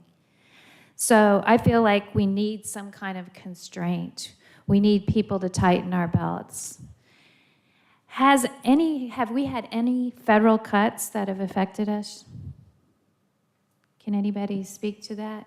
Has the HIV, have they had any cuts to their program? No, ma'am. Has behavioral health had any cuts to their program? No, ma'am. Have they had increases to their program?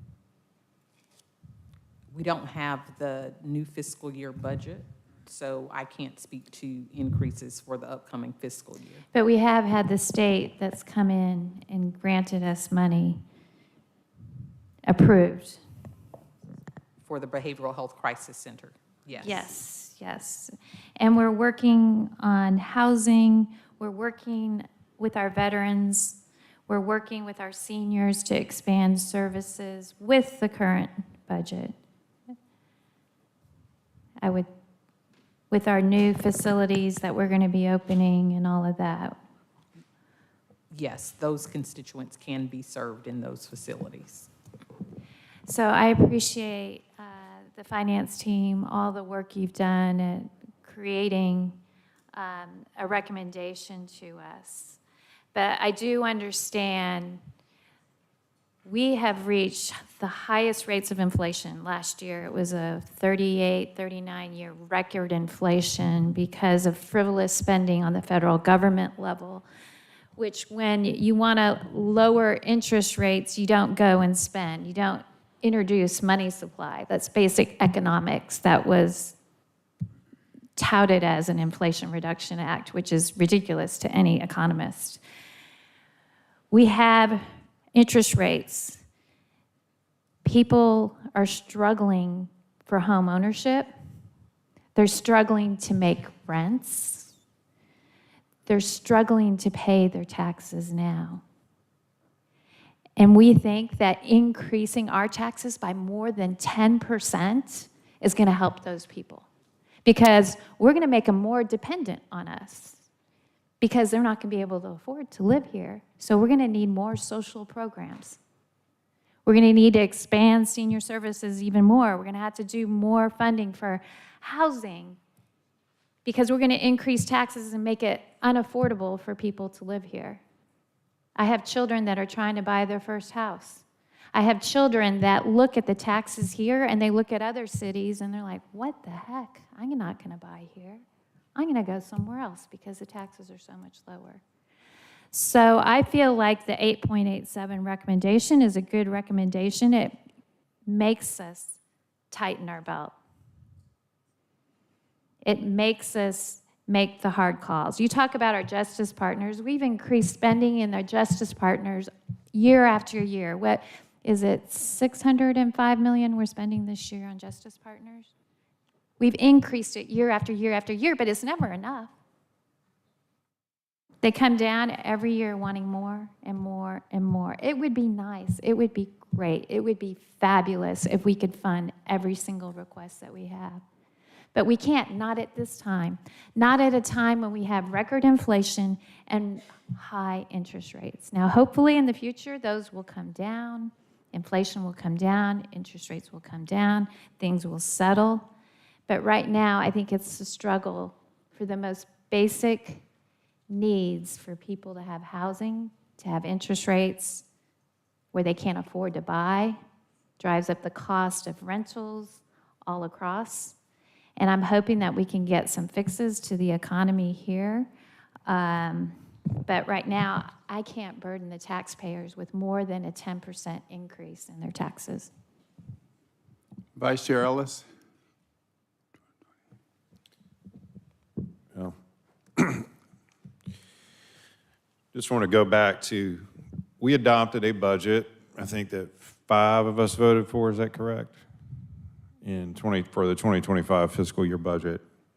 Right now, if I read the financial projection, where our expenditures, and correct me with this if I'm wrong, Madam CFO, through May, we're running at 35%. Is that correct? Yes, year-to-date against the We're budget. 42% of the year end, right? So, so it doesn't look like we're going to run out of money. We have adequate reserves. I will remind folks that, you know, we have not decreased our general fund budget. You've been here for 10 years, Mr. Manager, right? We've not decreased that Yes, sir. in any year, correct? Yes, sir. All right. I'm showing our general fund expense budget was $800.3 million in 2021. Does that sound about right? Let's just check that.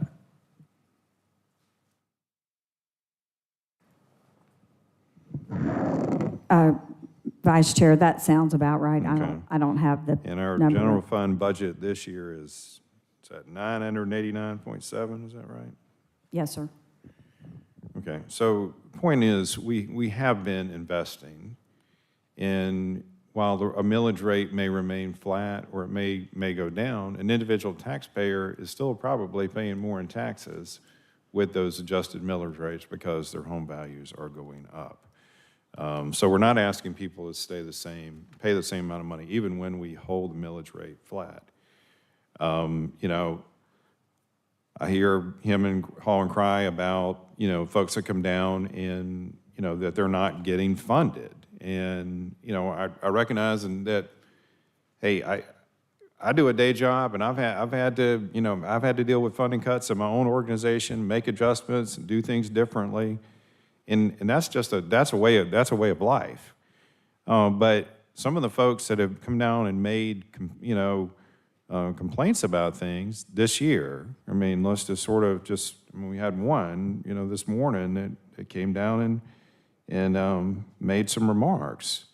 But the fact is, that particular court, their resources have grown 50% from 2021 to 2024.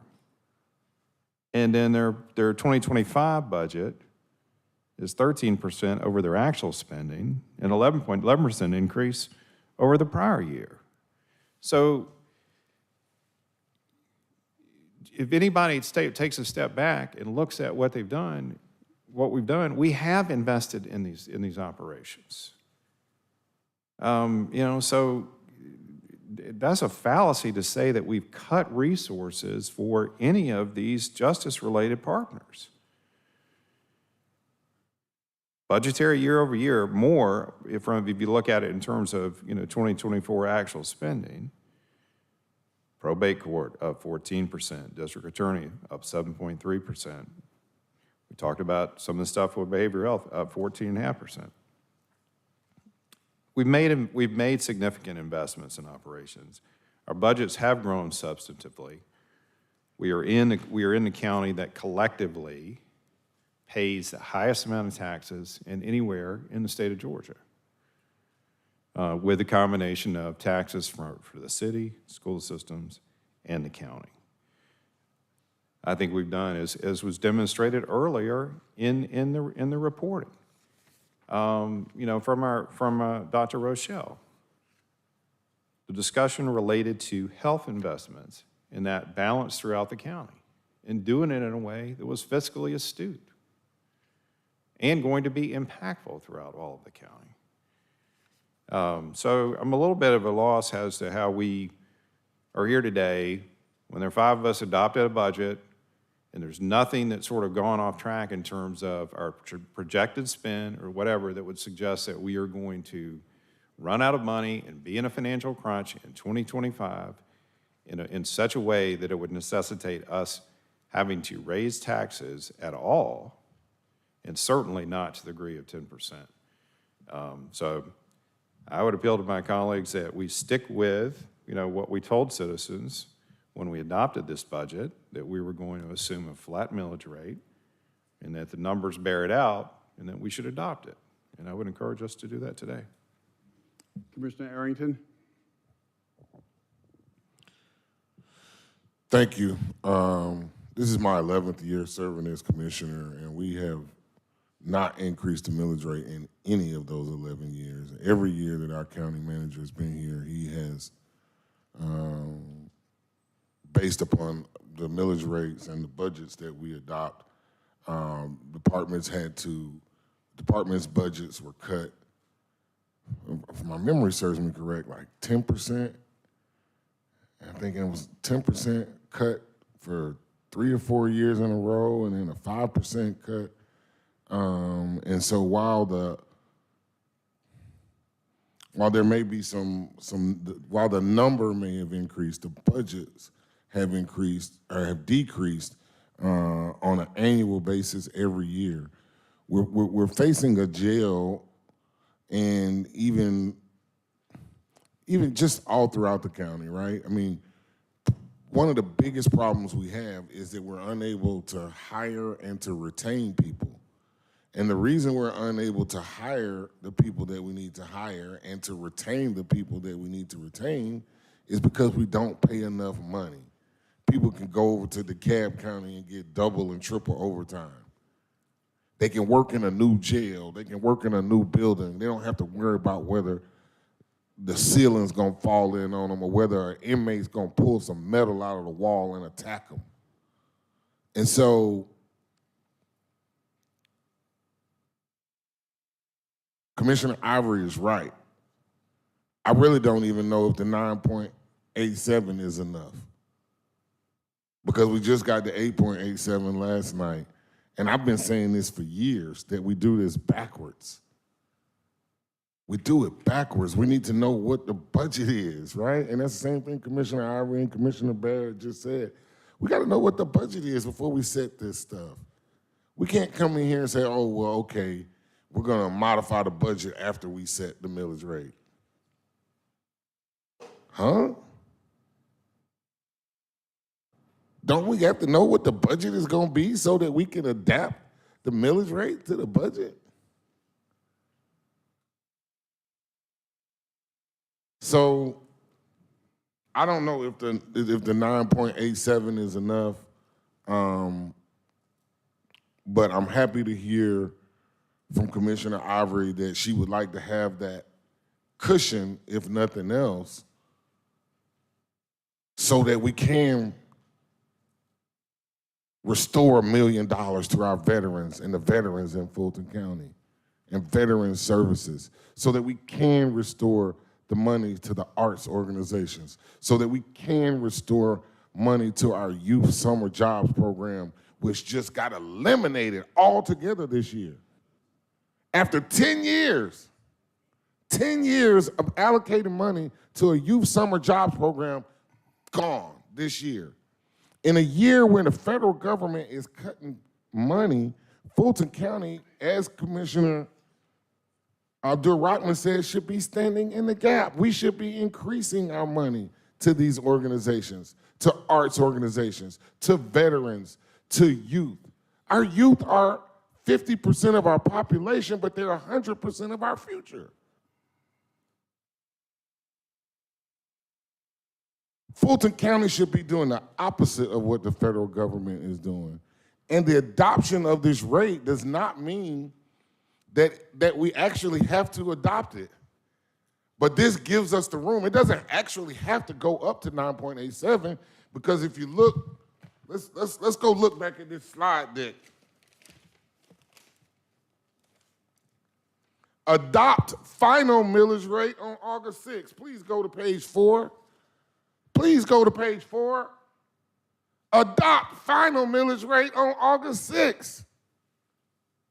So this gives us the room to make sure that we can provide the resources and the services that we need to provide, to make sure that we can hire people to work in the jail and retain them, and make sure that they don't go to DeKalb County where they're paying double and triple overtime. It makes sure that our DA and our public defenders and our solicitors can hire quality, competent staff and retain that staff. And so, again, this is not, let's go back and look at page 4 again.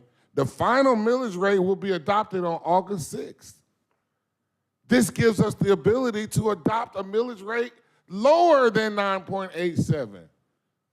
But it also gives us the ability to go up to 9.87 if after we get the mid-year budget and after we see the expenses that have to be spent for this consent order at the jail, we have the opportunity. The opportunity. See, this is not about, oh, we're raising taxes. No, this is about making sure that we can provide the services that are needed to be provided. Everybody wants the jail population to go down. Everybody wants all of these different things, right? But we can't do it if we don't have the resources and the money to pay the people to do it. And hopefully by adopting a rate at 9.87, we will be, let's go back to page 1, 1 mil, that gives an additional $78.9 million. And that is the point that I made when we were going through the budget. I said we can assume a different millage rate for purposes of the budget. I said that. And while it's disappointing that we didn't do it then, I'm happy that we are doing it now. We should have done it then, but that's irrelevant because we are where we are now. And now we have the opportunity to make sure. The only other thing I want to know is where can we get this? Can we get this 1.1 million for veterans this year? Can we get the 1.8 million back for the arts this year? Can we put 500,000 back in for senior youth jobs? Since we're about to go back up, that's the only other thing I want to know. Commissioner Abdul-Rahman. Thank you, Chairman. First of all, let me put on record that I support and believe in our county management team. This is not something that you all do lackadaisical. It's not something that you all do just for fun. You make the hard decisions. You're not going to always be popular, but neither am I. But I have the utmost trust that you came to the decision that you came to with the thought process that it took to get to that, while realizing that you all are not legislators. And the decision I make today, I'm going to have to answer for at the end of the day. But I go back to saying that any mistakes I make have to be my own. Some decisions I'm going to make are going to be popular. Some are going to be very unpopular. But will they be what is right at the moment in time? It doesn't matter what was said 6 months ago. I've been here 5 years. Things change in the blink of an eye. I go back to what I said, local government matters. The budget federally has not been passed. So we don't know what cuts are going to be made. But you know what I do know? That my office receives calls every day. And there are calls that I can absolutely do nothing about, but try to get on the phone for a resource. And so today, even though I do not want to raise my bill, because that's what I'm doing today, I'm raising my bill. But we must understand in legislating and being a part of government, you've got to be willing to bend. You got to be willing to look and see that something has changed. I took heat for making some of the decisions I made. I was labeled as a Republican. All somebody got to do is look at my disclosure, baby. I am not a Republican. But I'm somebody who will work bipartisan, and I'm somebody who, in all instances, does the balancing act of trying to protect the taxpaying citizens of Fulton County while not letting anybody fall through the gap. And that's a very hard balancing act that requires you to sometimes make decisions that you're going to have to answer for later.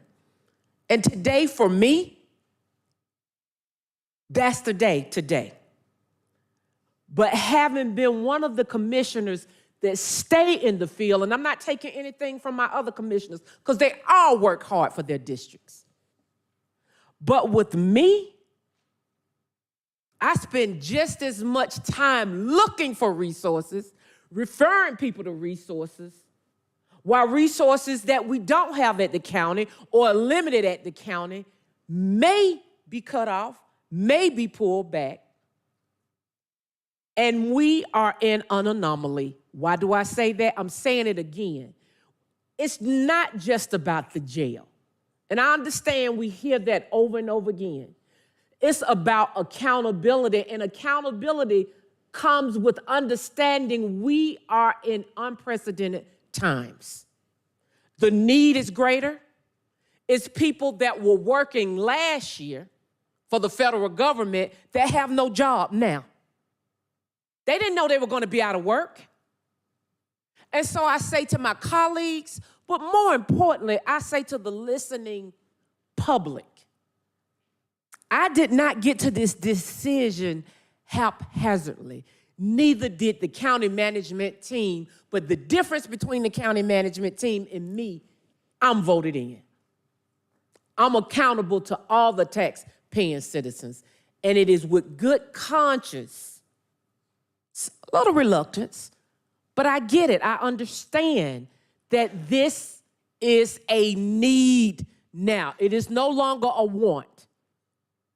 It is needed, and I will support the increase based on that. Commissioner Thorne?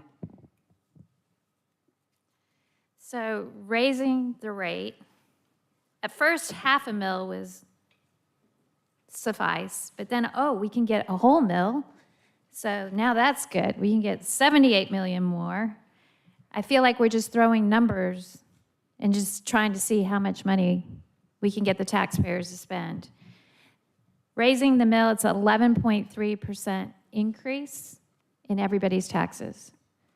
And that's not counting if we had rolled back everybody's taxes. So everybody's values, their property values are going to be valued more, so that's more than 11.3 increase. It's probably closer to 12% increase in everybody's taxes.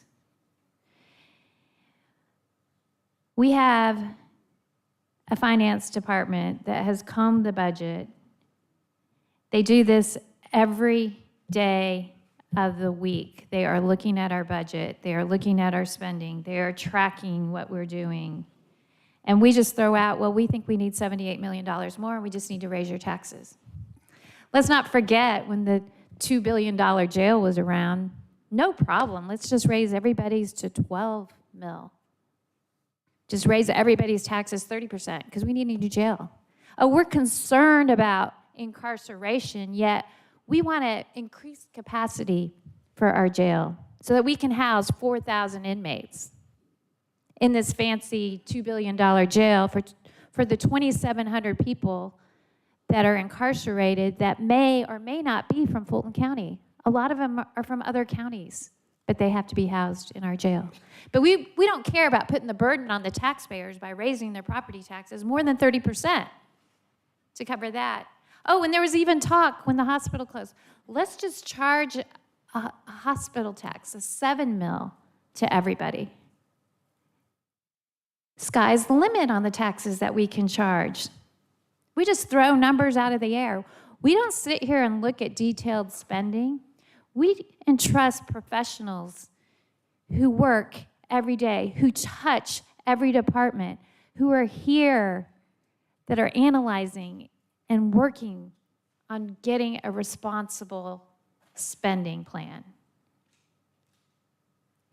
So, you know, I can't support just throwing out, we'll do the 1 mil, the half mil wasn't enough, we'll do the 1 mil. I can't support that. We're just throwing numbers in the air and seeing what sticks. Because we think that we might need to spend. And the more money we have, we find a way somehow to spend it. We find a new program. You want to talk about arts and culture? We have that fashion program. We expand it. Anybody know about the fashion program that we have?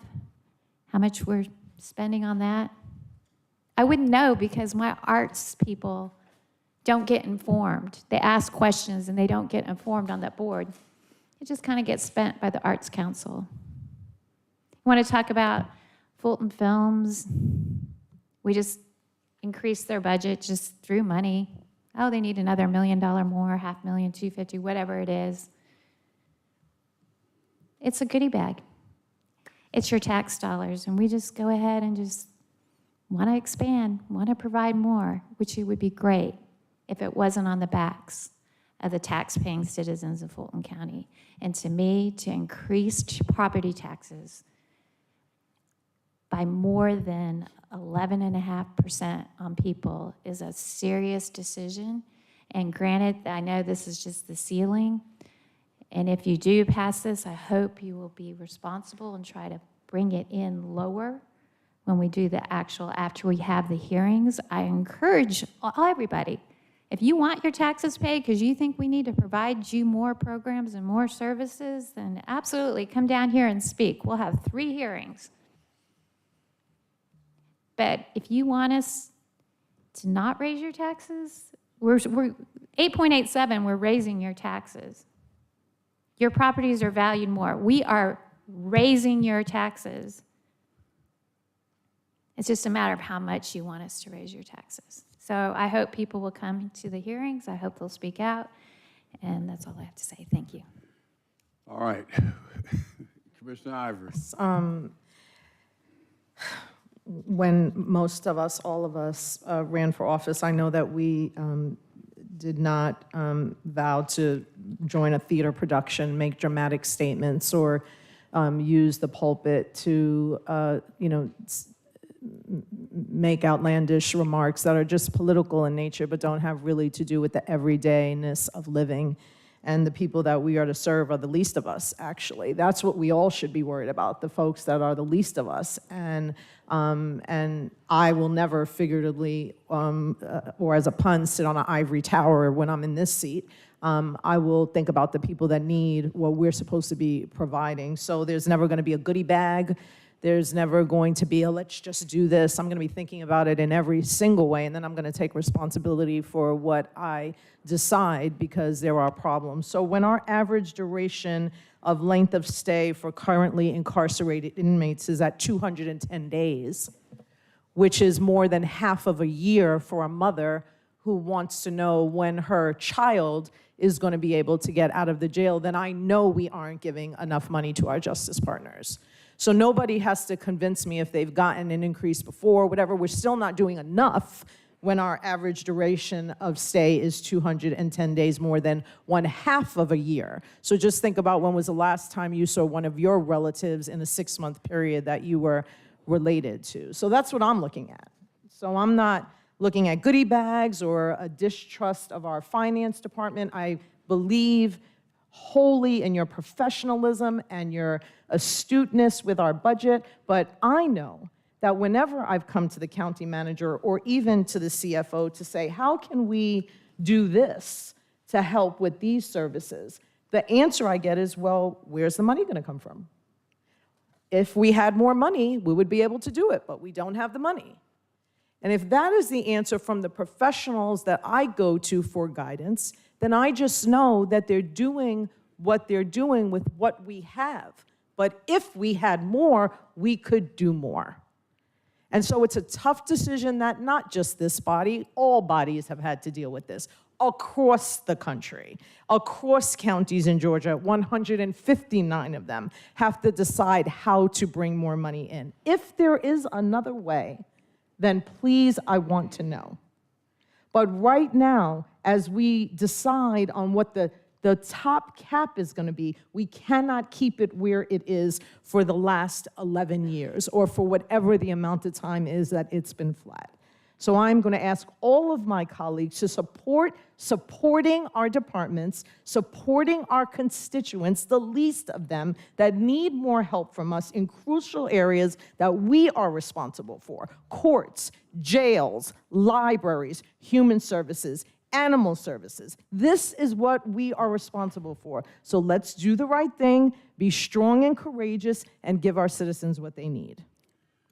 All right, we've been on this for a long time now. It's pretty clear. It's 9.87. Can we vote? Because we got people who've been waiting here on that water contract. We're going to deal with that as well. All right, the motion on the floor, motion to approve to increase the millage rate from the recommended 8.87 to 9.87 by Commissioner Ivory, seconded by Commissioner Arrington. Let's vote. And the vote is open on 9.87.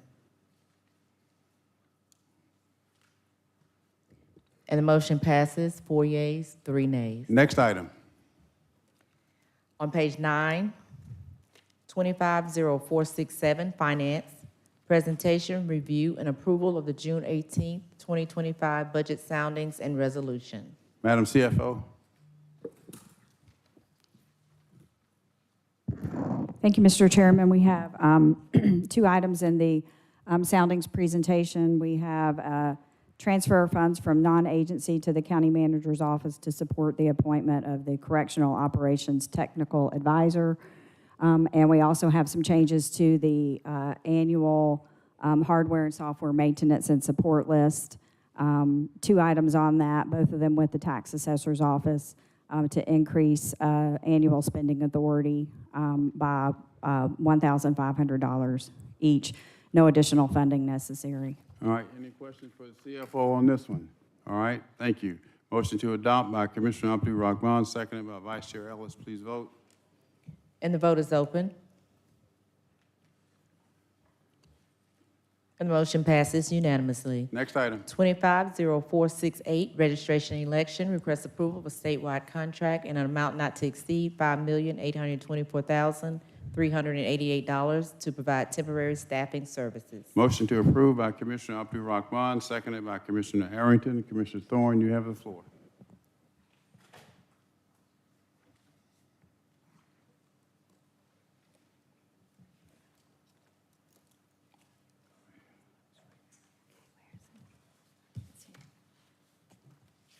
Hey, hi, Ms. Williams. I just wanted to check with you. There was a public comment made about the company that we're using as them primarily or only giving to Democrat funding to candidates, donations, candidate political donations. So when we do an RFP for these companies, do we ever put a criteria that we'd like to see them to be kind of nonpartisan instead of partisan organizations that are staffing our elections? Good afternoon. I would defer that to the procurement process. Okay. Thank you. Felicia Stone Whitaker, Chief Purchasing Agent. We utilize the state of Georgia temporary staffing contracts. There are 10 various companies on that contract. We put a solicitation to them to respond to all of those people that are on that contract. We do not ask that question. That question is not in the state of Georgia's solicitation documents either. So we do not know, we do not ask. Okay. I would just think with staffing our elections, as you know, for me, I find difficulty with a previous staffing agency when I was a long-term election worker from getting hired. I was never called back despite many attempts. So the whole partisan issue of staffing our elections, I think, is very, very important when it comes to elections. Other departments, doesn't really matter, but when it comes to our elections, to building trust, I think it would be important, but you're saying that it's not a state requirement, so we can't require or look at that or consider that Correct. aspect. We're Okay. utilizing their contract. Okay. And I do know that other counties forbid using temporary, as I've always said, temporary staffing agencies. Cobb County, Gwinnett County, they all do not use them for actual poll worker hiring. They use them for supplies, logistics, that type of stuff, but not for actual poll workers. And as I said before, I wish we could look at a staffing model where we hire the workers internally. You know, but 20 to 30% of this contract goes to the staffing company. I think with the millions of dollars that we spend every year, that we could save some money by having internal staffing as well. But that's it. That's all. Thank you, Ms. Williams. I didn't really have any questions for you. All right, motion to adopt by Commissioner Abdul Rahman, seconded by Commissioner Arrington. Please vote. And the vote is open.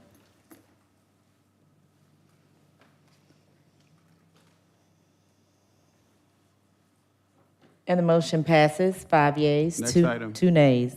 250469, Real Estate and Asset Management, request approval of a recommended proposal in the total amount not to exceed $497,966 to provide planning, engineering, and design services of Health and Human Services by delivering a feasibility study. All right, favorable motion by Commissioner Thorne, seconded by Commissioner Abdul Rahman. Please vote.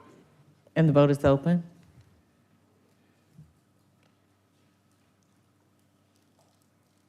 And the motion passes unanimously. 250470, request approval to utilize cooperative purchasing in the total amount not to exceed $150,000 to provide copy, paper, and related supplies. All right, motion to approve by Commissioner Thorne, seconded by Commissioner Ivory. Please vote. And the vote is open. And the motion passes unanimously. 250471, purchasing and contract compliance. Request approval to amend an existing contract with inmate medical services to increase spending authority in the amount of $948,060. Motion to approve by Commissioner Thorne, seconded by Commissioner Abdul Rahman. Please vote. Commissioner Barrett. Thank you, Mr. Chairman. I just had a question about this from a where the money's coming from standpoint. So this is $948,000 additional for NAFCare than what was originally budgeted. Is that correct? Yes, Commissioner. And was this additional $948,000 in the sheriff's budget already? No, ma'am. We're recommending that it be pulled from the balance of the consent decree reserve funds that we had set aside, as well as the inmate services unit.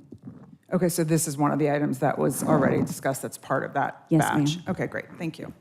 All right, motion is to adopt. Please vote. And the vote is open. And the motion passes unanimously. On page 10, under Justice and Safety, 250472, Sheriff requests approval to renew an existing contract to provide typewritten title examinations, abstracts, and delinquent tax sales preparation services. Motion to approve by Commissioner Barrett, seconded by Commissioner Thorne. Cast your vote. And the vote is open.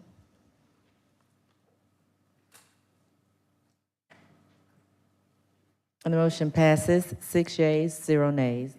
250473, Medical Examiner, requests approval to renew an existing contract with the Emory University School of Medicine Office of Graduate Medical Education Department of Pathology to provide clinical education experiences. Motion to approve by Commissioner Abdul Rahman, seconded by Commissioner Thorne. Please vote. And the vote is open.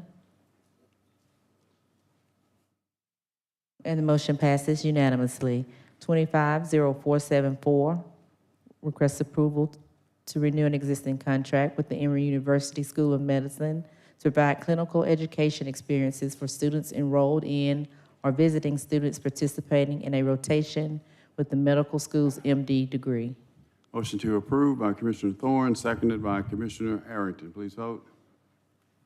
And the vote is open. And the motion passes unanimously. 250475, requests approval to renew an existing contract with Emory University School of Medicine to provide clinical education experiences for graduate medical students enrolled in the anatomic pathology program. All right, motion to approve by Commissioner Thorne, seconded by Commissioner Abdul Rahman. Commissioner Ivory, you have the floor. I am in full support of this, but I just did want to ask one question. Can we explore what partnership might look like with Morehouse School of Medicine to do this same kind of programming, giving the students at Morehouse School of Medicine an opportunity to do the same kind of training? Yes, ma'am. I will work with the medical examiner, Dr. Sullivan, on that Okay, thank you. opportunity. Thank you so much. All right, let's vote, please. Motion to adopt by Commissioner Thorne and seconded by Commissioner Abdul Rahman. Please vote. And the vote is open. And the motion passes unanimously. Under Arts and Libraries, 250476, requests approval of the fiscal year 2025 Contracts for Services Program funding recommendations totaling $1,300,000. All right, motion to adopt by Commissioner Abdul Rahman, seconded by Commissioner Barrett. Please vote. And the vote is open.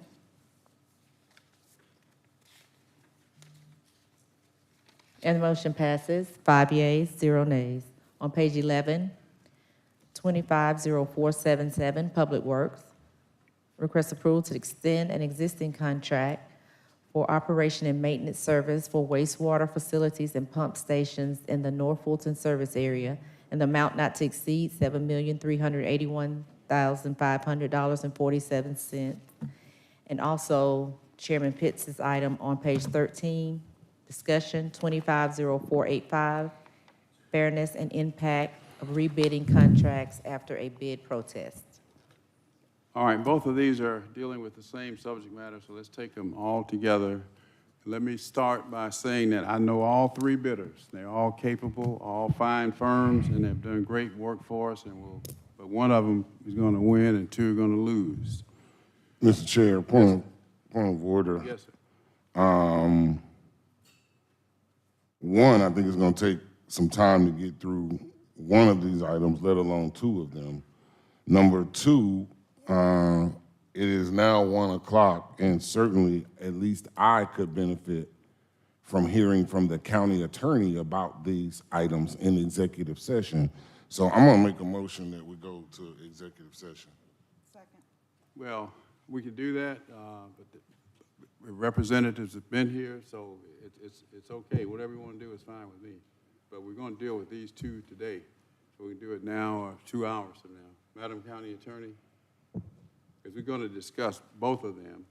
Well, they're on the agenda, so there's no doubt that they're going to be addressed today. The question is, do we need to have the benefit of speaking with our attorney prior to addressing these items in public? That's the question. There are. If you want me to address them in public, I will, but I don't think you do. Well, I don't think you do. Well, go ahead. I don't think you do. I don't care. I can guarantee you don't want me to address these items. Yeah. Well, if there's something we need to know, let's hear it. I made a motion, and it was properly seconded to go to executive session. All right. I already did it. I already did that. I made a motion, it was properly seconded. If y'all let me preside, we'll get through this. This is apparently very sensitive issue that we're going to resolve today one way or the other. We have a motion by Commissioner Arrington to go into executive session to hear all of this. My personal feeling is all of this does not have to be done in executive session. I know that, at least I've been told, I just got back in town, that there have been some indications that litigation may be forthcoming. Anything that deals with possible litigation, I would agree that we should discuss that in executive session. But the second part of this, I'm not sure that I would agree that that is worthy of executive session discussion. So let's vote on the, Commissioner Abdul Rahman, you want to be heard on whether to go into executive session? I want to be heard on, I would like to make a motion to go to lunch right now. I'm on medication. Those of you that are down here, I see you waiting, and I just implore that you have just a little bit more patience, because I need to eat and take some medication right now. And Chairman, it's 1 o'clock. I would just implore that we take lunch right now. Commissioner Abdul Rahman is speaking in support of going to executive session for lunch. That's before us. Let's vote. And the vote is open.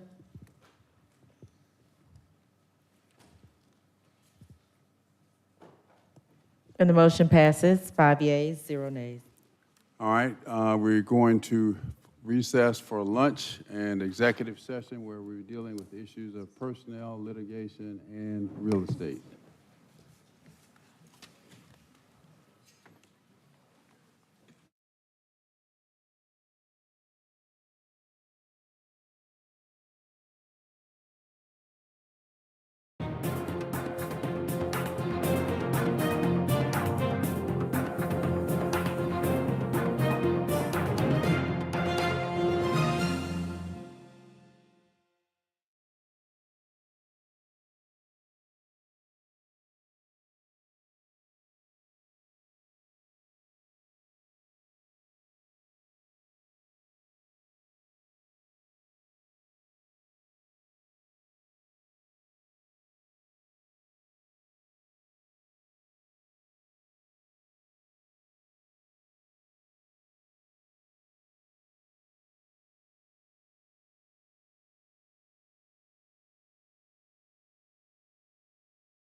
It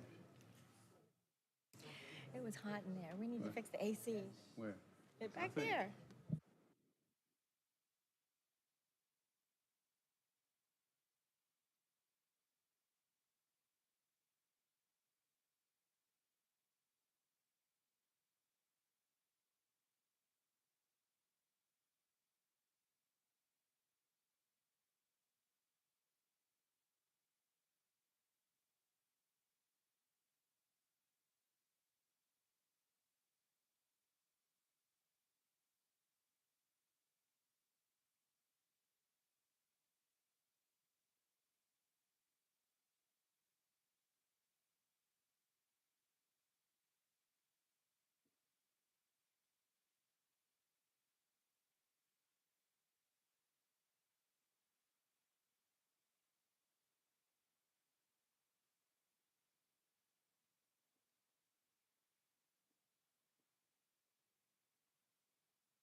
One, two, 3, 4, 5, 6.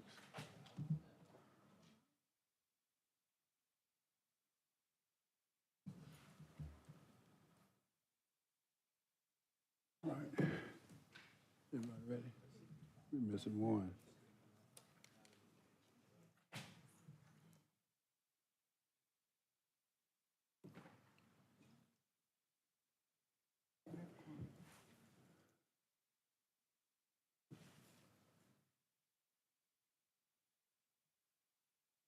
Is he coming or not coming?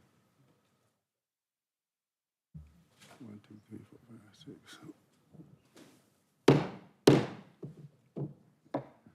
All right, without objection, we will resume the regular order of business. Items from executive session, Madam County Attorney. Thank you, Mr. Chairman. Is there a motion to approve the requests for representation in items 1, 2, 3, 4, 5, and 9 of the executive session agenda?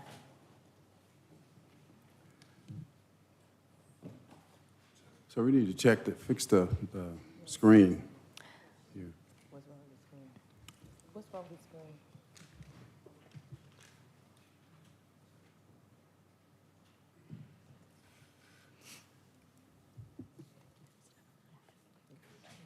The wrong motion is on the screen. In back there, yeah.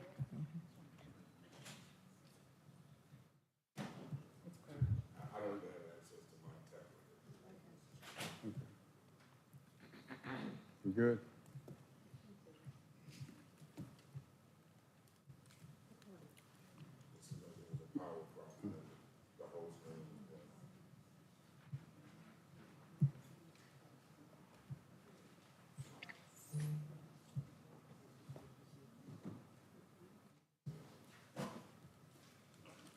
Ready?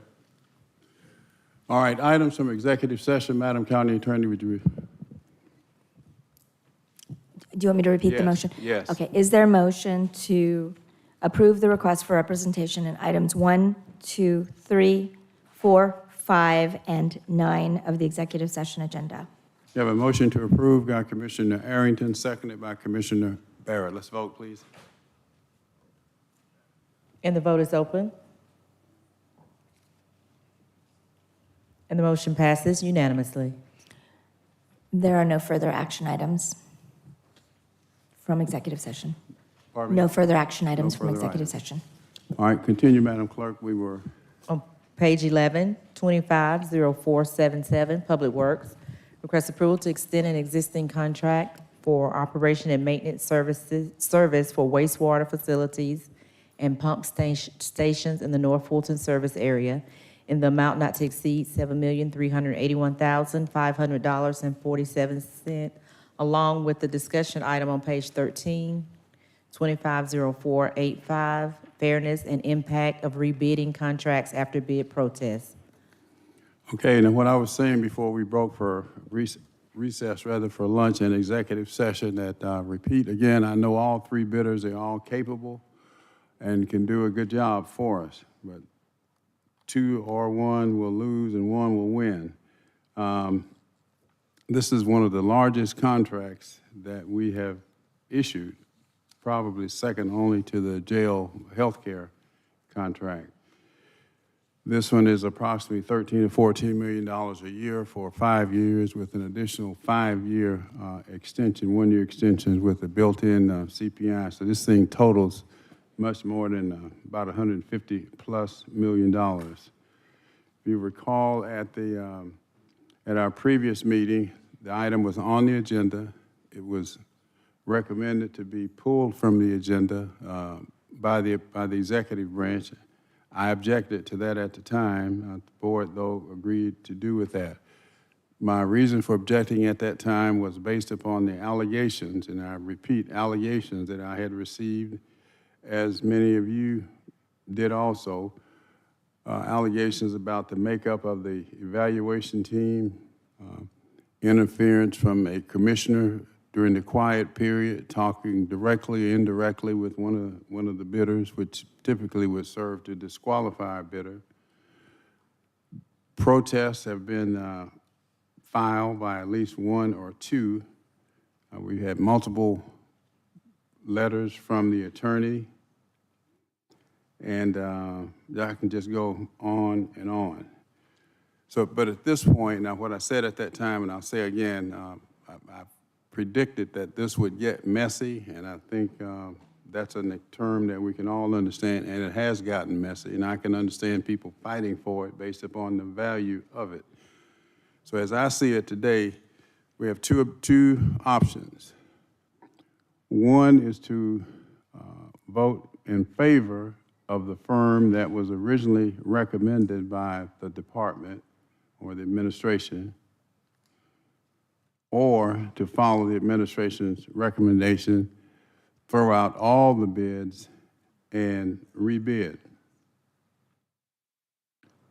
The problem with that, from my point of view, is that if it's based upon a protest that is filed, we would be setting a bad precedent going forward, which means that anytime a firm bids, not happy that that firm is not chosen to be the successful bidder, they file a protest, and that will lead to delays in the whole process. And that, I think, is a bad precedent for us to set. Anytime, in other words, if any losing bidder is able to file a protest, would know that the process would be thrown out, start over, and that's just not fair.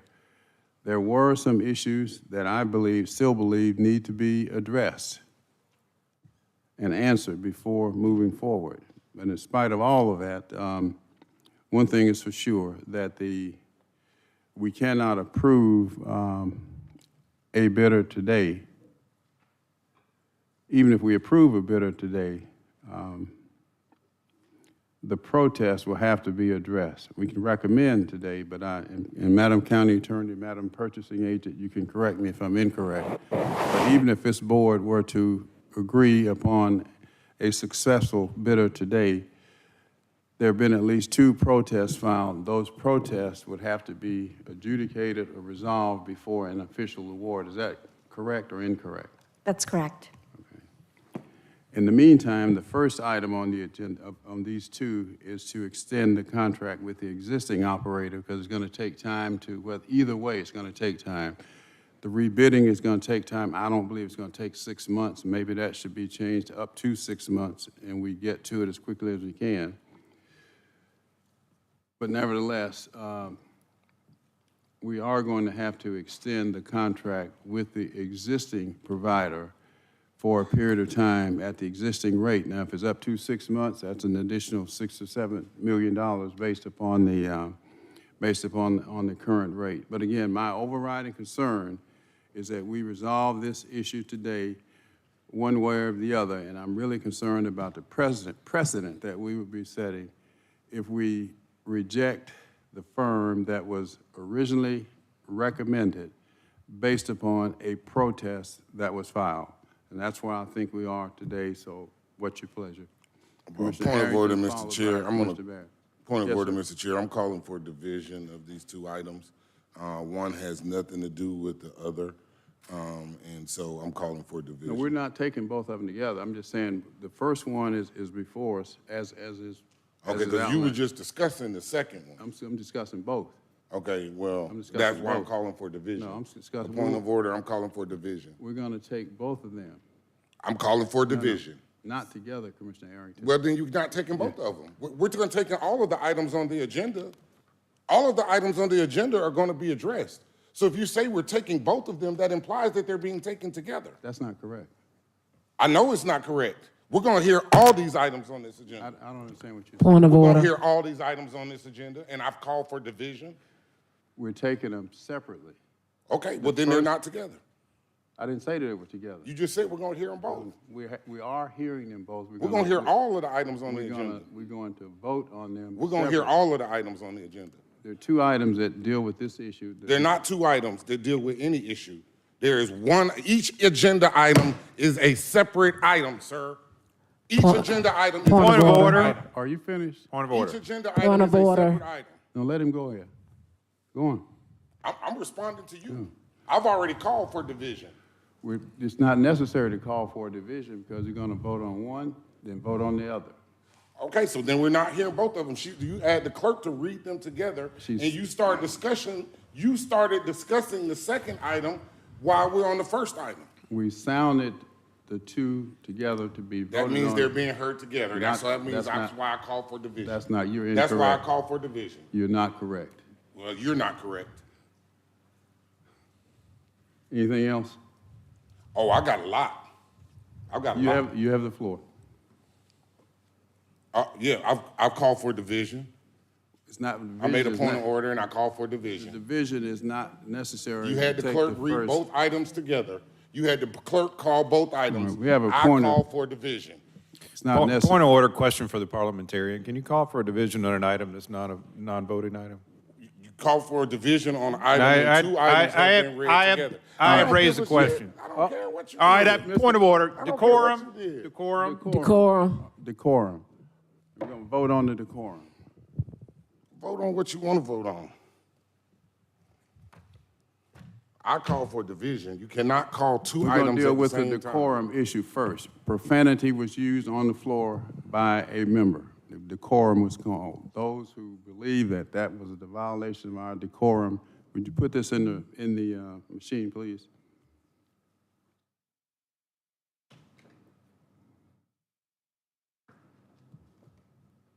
It's going to all come out today. It's going to all come out today. And the motion on the floor is for the decorum. All right. What? All right, doesn't say it on the, yeah. That has to be done on the back end. What? We don't have a decorum. The clerk sounded it.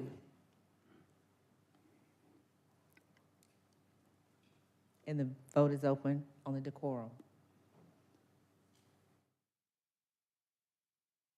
And the motion passes, 5 yeas, 1 abstention. Thank you. We'll take this up at the next meeting. Now, Commissioner Aaron, do you have anything else? Oh, yeah, I got a lot once we get to these items. Which item are we on? Because the clerk called 2 items. She announced 2 items. So that's why I called for division, because I don't know which item to address. Once you instruct her to announce 2 items, I don't know which item to address. So that is why I called for division. The item that we're going to take up right now for purposes of a vote is item 25-0477. Is there a motion? Motion to adopt by Commissioner Arrington, seconded by Commissioner Barrett. Sounded. Request approval to extend an existing contract for operation and maintenance service for wastewater facilities and pump stations in the North Fulton service area in the amount not to exceed $7,381,500.47. All right, Commissioner Arrington, you have, it's a motion on the floor is to approve. That has to be done regardless of any other action that we take. Commissioner Arrington, you have the floor.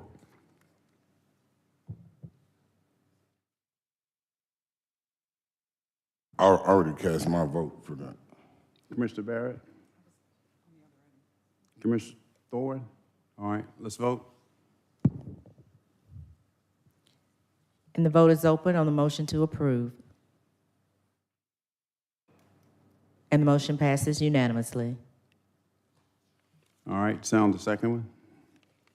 On page 13, 250485, discussion, fairness and impact of rebidding contracts after a bid protest.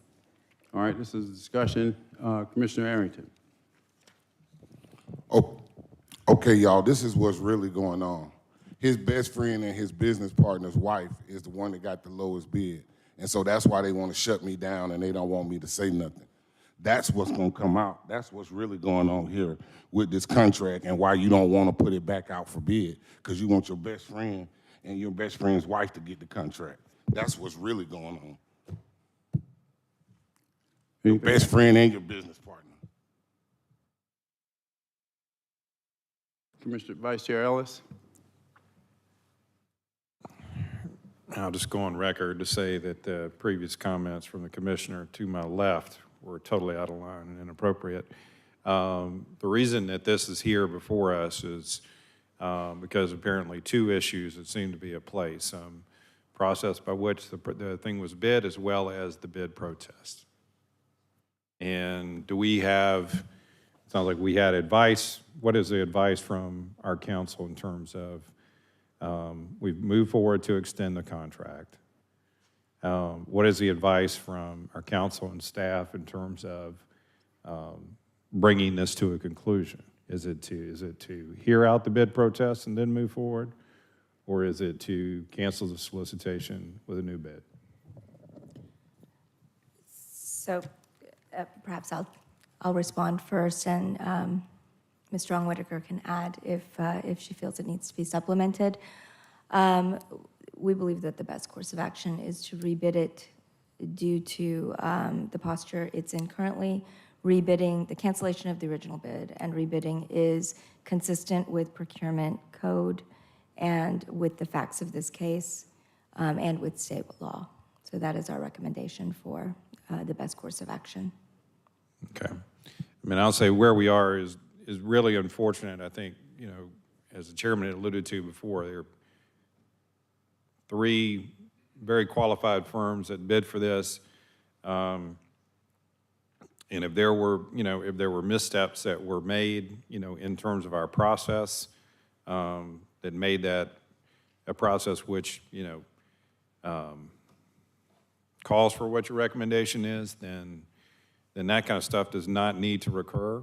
And we need something that's clean, and we need to get through it and bring forth, you know, a clean bid that we can all act upon and move forward with this particular contract. You know, sorry for all the firms and all the time that's sort of been engaged with it. Hopefully we're going to get to an outcome, you know, that's good for all parties and fair for all parties. All right, Commissioner Abdul Rahman. Thank you, Chairman. You know, this whole process has deeply concerned me.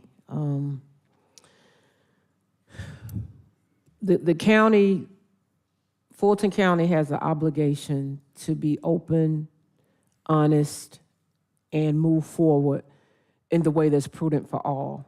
And I would hope and pray that that happened.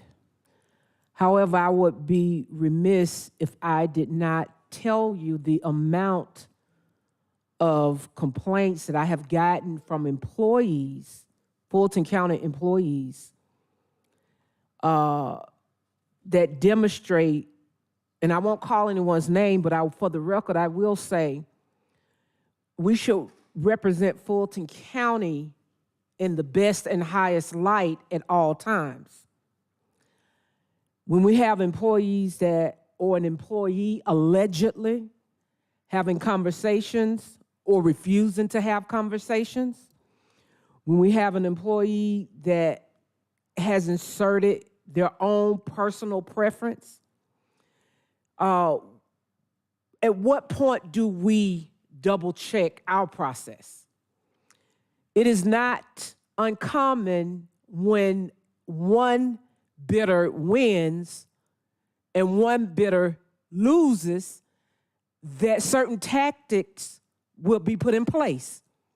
That's common practice.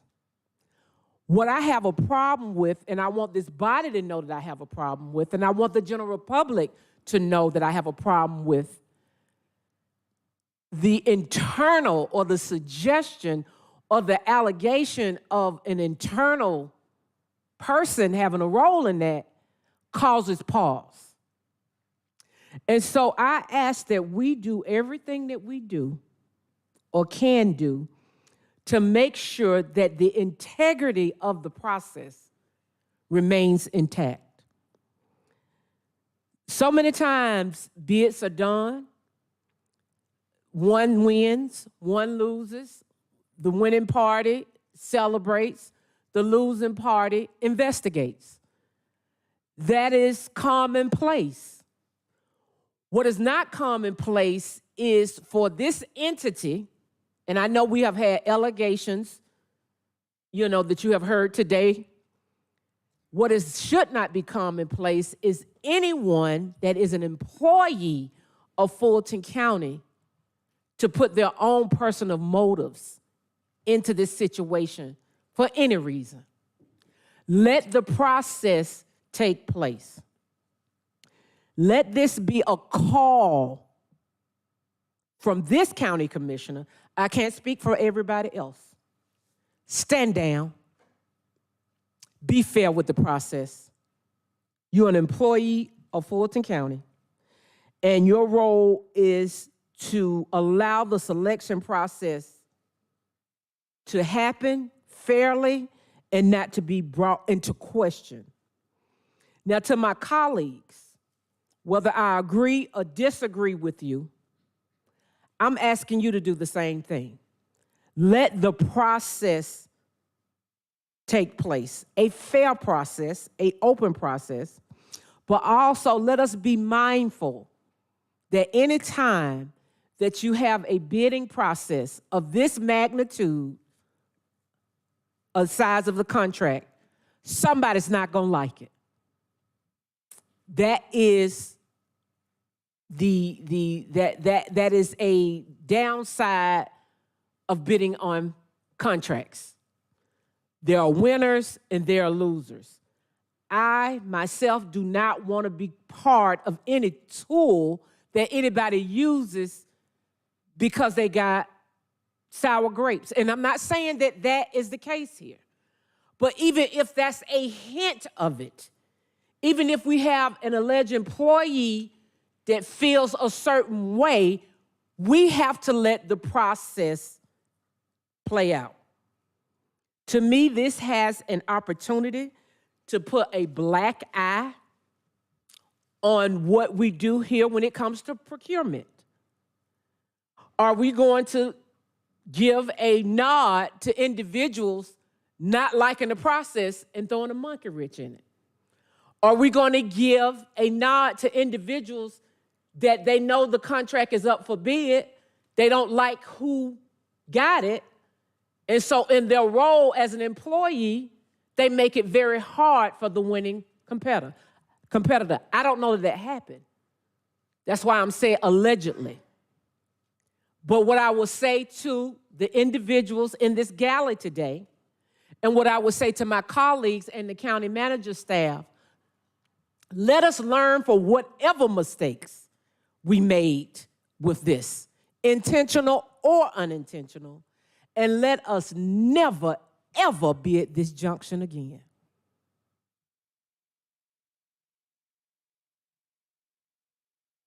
Just, excuse me, ma'am, excuse me.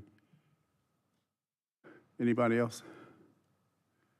Let me just say this. In every contract that I've been aware of, there's always a clause that says that we, city, county, reserve the right to reject all bids at any time for any reason. That's always there.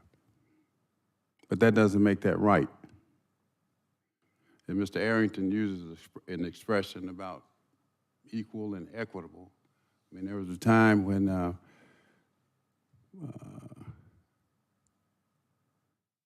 segregation was legal, didn't make it right. And I can give you many, many examples. Gay marriage, interracial marriage. In this case, you had three capable firms, responded to a solicitation that was offered by Fulton County government. All responded, had the same information, they all responded to the same thing. The bids were evaluated by Fulton County. One received the top score, met all the other qualifications, and theoretically should have been awarded the bid. But because of a protest that was filed, a decision was made to throw out all of the bids. And therein lies my concern, the precedent that we're setting going forward, wherein a losing bidder can file a protest, and that stops the process or causes all bids to be thrown out when all bidders in this case have gone to the expense of responding to the RFP, to the request, had the same information, and submitted their proposals, and one was selected. I just don't think it's right.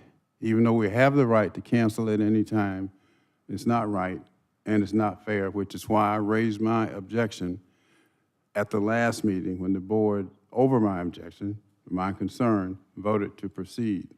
So that's where we are today, and I assume you're looking for an affirmative vote one way or the other, either to rebid or to award. Do you need any direction from us, Madam Purchasing Agent? Ms. Whitaker? I'll defer to the county attorney. I don't believe I need a decision from the Board of Commissioners. So a decision on that matter isn't on the agenda, and it's my understanding that the posture of the procurement at this point is that the original bid has been canceled and that it is being prepared for a rebid. All right, and will the protests that have been filed by more than one of the bidders, will those be investigated? Because of the cancellation of the original bid, that would moot out any of the protests that pertained only to the original bid. Okay.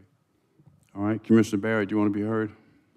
Because I would think that, I would personally, it's just my personal opinion, that the firm that was originally recommended should have received this based upon the fact that all three had the same information and responded, and the winning bidder should have been awarded this contract. Commissioner Barrett. Thank you, Mr. Chairman. With all due respect to your telling of the story, there's an important piece that was left out, and I just want to clarify that the decision to cancel was not because a protest was filed. Is that correct, Ms. Strong-Whitaker? That is correct. Okay, and so my understanding is that upon review of the entire process, which you did after the protest was filed, which is sort of standard course, you discovered an actual problem that on the Fulton County side where we did something in that process that did not comply with state law. Is that correct? That is correct. Right. And so the bid was canceled not because of the protest or any other reason other than you found something wrong in the process and wanted to make it right. Correct. In my due diligence, I reviewed the grounds of the protest. I looked at the grounds. I did my due diligence. I did find that although we had that component in there, it did not comply to the reading of the state law. Yes. Okay, I just want to make that clear. The bid was not canceled because of the protest, and it was not canceled because of any other comments or questions or anything other than the fact that you found a problem in the compliance with state law. Correct. Thank you. And on that point, Ms. Whitaker, and I don't want to, I think we've been advised not to talk about the specifics of that, and I won't. But that omission on our part, that error on our part, did not harm the three bids, the three bidders. They all bid on the same information. The same information. And you discovered that after the fact, but that had no bearing on the three bidders when they submitted their bids. That's all I'll say on it, because I've been advised to not get into that. Commissioner Arrington? Good people, y'all better wake up.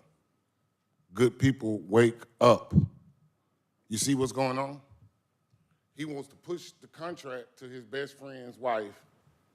He wants to push the contract. No, don't throw it out. Don't start over. Just give it to the people that he got to get the contract in the first place anyway, right? Good people, pay attention. Wake up to what's going on.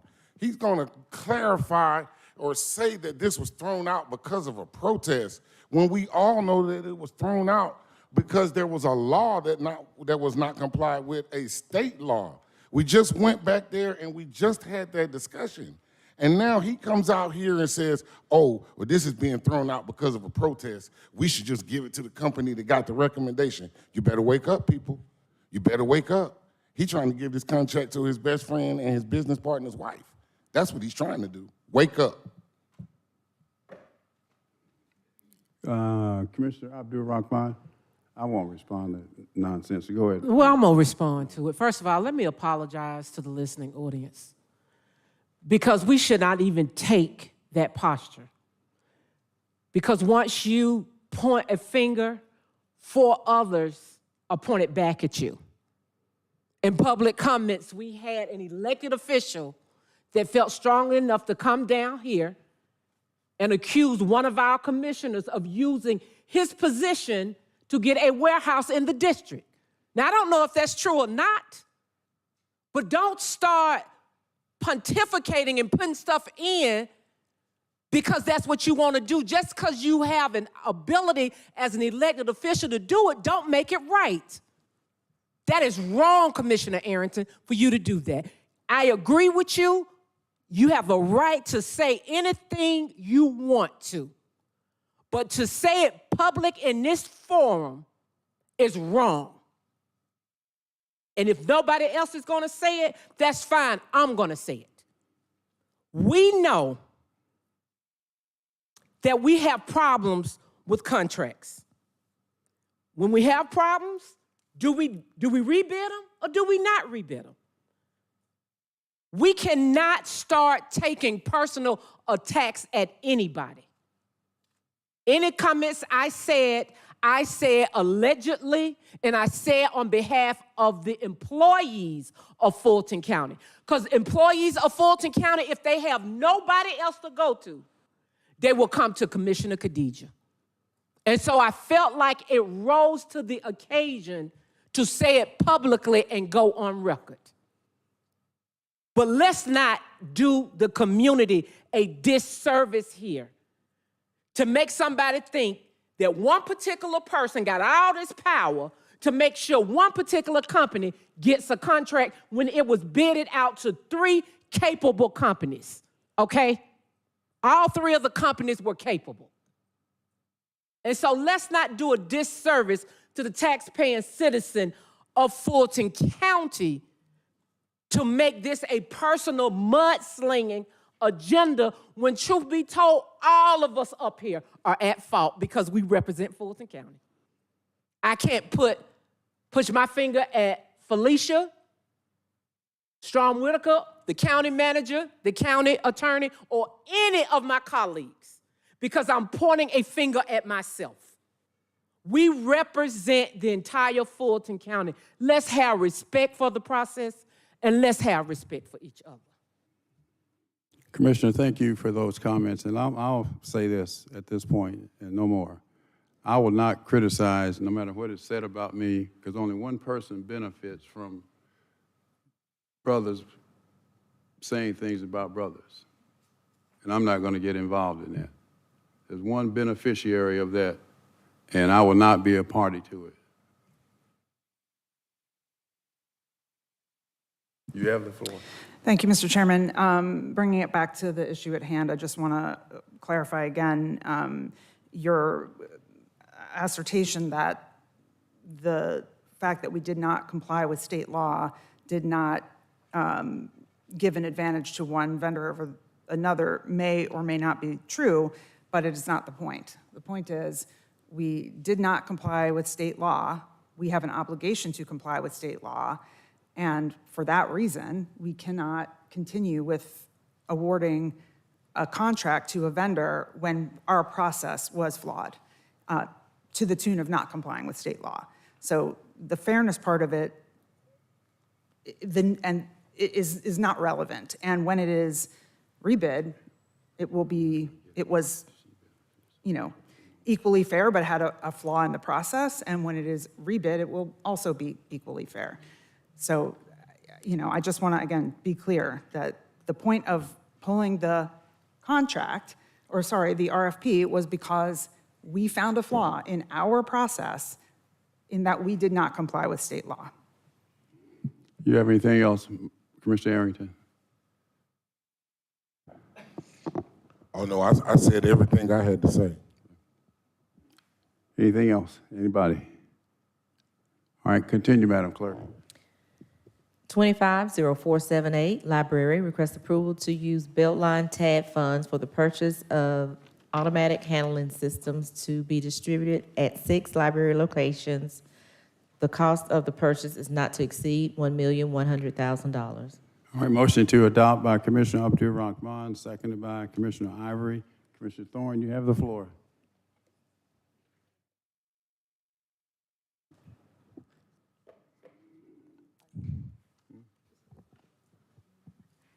Hello again. I just had some questions on this equipment because, we have been talking about the use of digital books and the popularity of digital books. And my concern is the large investment in this equipment, which it appears it only lasts about 10 years and you have to repurchase this equipment. Given the cost and the maintenance of the equipment at roughly, $183,000 per, if you divided it up by 6, not for the, putting all the maintenance, just for 5 years, with the cost of the equipment, could you hire a library intern at $15 an hour to actually do this process? It just so happens I recently hired an intern that's what his job used to be at the Milton Library.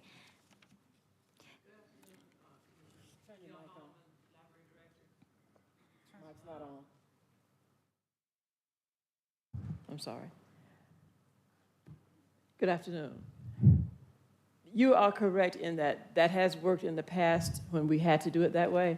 However, as someone who worked over 20 years putting books back on shelves, readying them to the carts to go on the shelves, that's a lot of back-breaking work.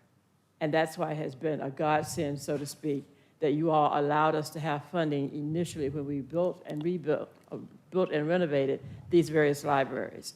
The automated materials handling systems take up or fit the bill for that rush of materials every single day. Just as an example, the Alpharetta Library is our busiest branch. We do not have enough staffing at that particular branch already. To take those 9 staff and have them go and do all that back-breaking work every single day, every single year, it's just unconscionable. And so that's why those automated materials handling systems make the huge difference. Right now, we have 6 that we need, and the problem is that after 10 years or so of those branches being open, those machines are wearing out. They run all day, every day. When people return their books, they're just turning over. You hear all that noise and everything, because that's what it does. It has saved us a lot by having that ability to do that. Jamar, I don't know if you want to say anything about the money parts of it, but the cost is well worth it. I'll let Jamar Parker, who's our financial systems analyst, talk about it. Good morning. Speaking with the vendor, we're basically to the point that these pieces of equipment, of course, are 10 years old, but also they're running out of parts, and they're becoming very expensive to fix. And we're at the point now where we have to purchase these machines as soon as possible.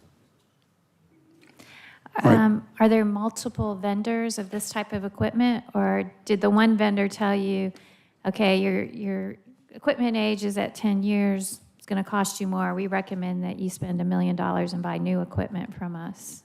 How does that work? Well, there are multiple vendors. In this particular case, the vendor did tell us that they're having issues with the parts, but I did speak with Ms. Forrest Whitaker, and she said that this did qualify as a sole source. But, you know, at the same time, again, the equipment is extremely old. And so whether we bid it out or whether it's a sole source, either way, we need to purchase new equipment. Okay, I was just afraid that we're investing in maybe a dinosaur system that would no longer be needed, but you say they run the entire time the libraries are open? Yes. And in this particular request is just for use of the funding, so it's not necessarily going to that particular vendor. We did have to get the quote from the vendor to at least come to the board and ask for this particular amount of money, which is above and beyond the actual quote, as you guys, I'm pretty sure, could see. And that's also because of tariffs. They did give us a quote that included a cheaper price because of potential tariffs. But again, this is not a part of the solicitation. It's only the request from the board for the purchase of the units, not just that one particular vendor. Okay, thank you. Yes. How much is left in this TAD account? $8.5 million, Mr. Chairman. Just for background information, this is where institutional knowledge comes in. So some people don't believe that means anything, but that was some 10 years ago, about 10, maybe more than that, 12 or 13 years ago when I watched that TAD money, and I knew that money was $16 million when we started, that there was a clause that allowed us to use that excess money for capital improvements at the library. And we've been drawing down on it since then. So that's where that money, to answer your question, that's where it came from. There was a hidden provision in there that when you read this stuff, you'll understand it and you can file it away. Thank you. Next item.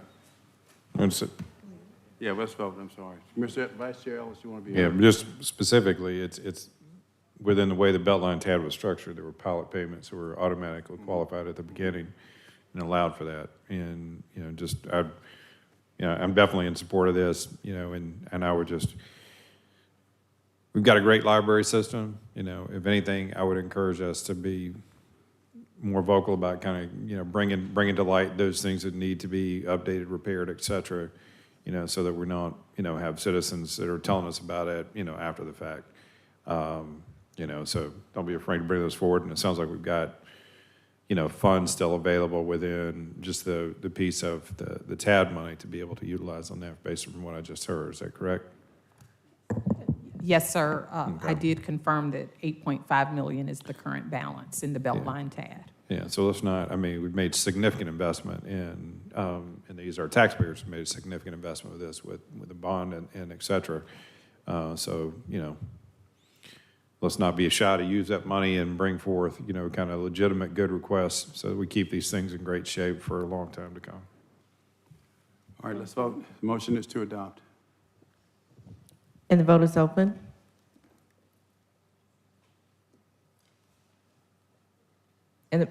And the motion passes unanimously with Thank you. Commissioner Arrington. Next item. Under Health and Human Services, 250384, Senior Services, request approval to amend an existing contract to initiate a 6-month pilot program to provide transportation services to seniors at no additional cost. Motion to adopt by Commissioner Barrett, seconded by Commissioner Ivory. Please vote. And the vote is open. I have one question. Vice Chair, you have the floor. I believe it was during last year's time frame, or it might have been a little bit before this. We were having some challenges with this vendor because of vehicle breakdowns, et cetera. I realize this doesn't change the nature of the contract. I was really a bit confused in terms of why this even had to be modified and come to us. But just what is the background on this? Is this just a technical change to allow for this? It seems to me this is what they should be required to do if they can't, if this is what they're supposed to be providing transportation services. If they don't have the vehicles of their own to go do them, then they should be able to go get access whatever vehicles are necessary to do the service that we contracted with them. So I guess I was just curious in terms of why this was here, and I have no idea why we held it twice either, so. This amendment allows the contract requires the contractor to inform the county anytime they use a subcontractor. So this approval documents the change in the amendment. So you're correct, TransDev can subcontract with anyone. Okay. And then my overarching question is, are we satisfied that this vendor has an adequate enough fleet to meet the contract needs, and/or can you provide assurances that what we've contracted them to do is being met right now and there are not deficiencies in it because of some deficiency in their fleet? Good afternoon, Ladie Sonilago, Director, Senior Services. Vice Chair, you did ask a question about the challenges we were having with contractor performance last year in 2024. That has significantly improved.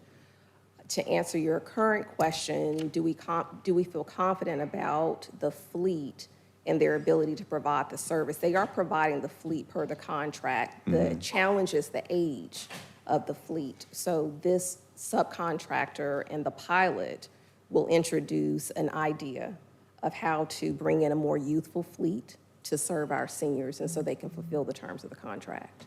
Okay, thank you. You're welcome.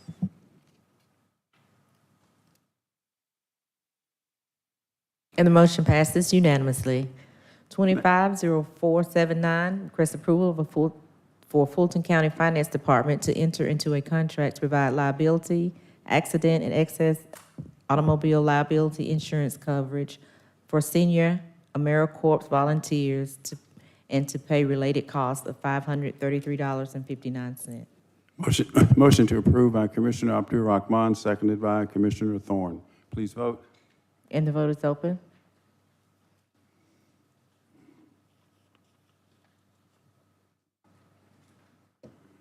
And the motion passes unanimously. 250480, Public Works, request approval to increase spending authority in an amount not to exceed $111,333.50 to provide water meters.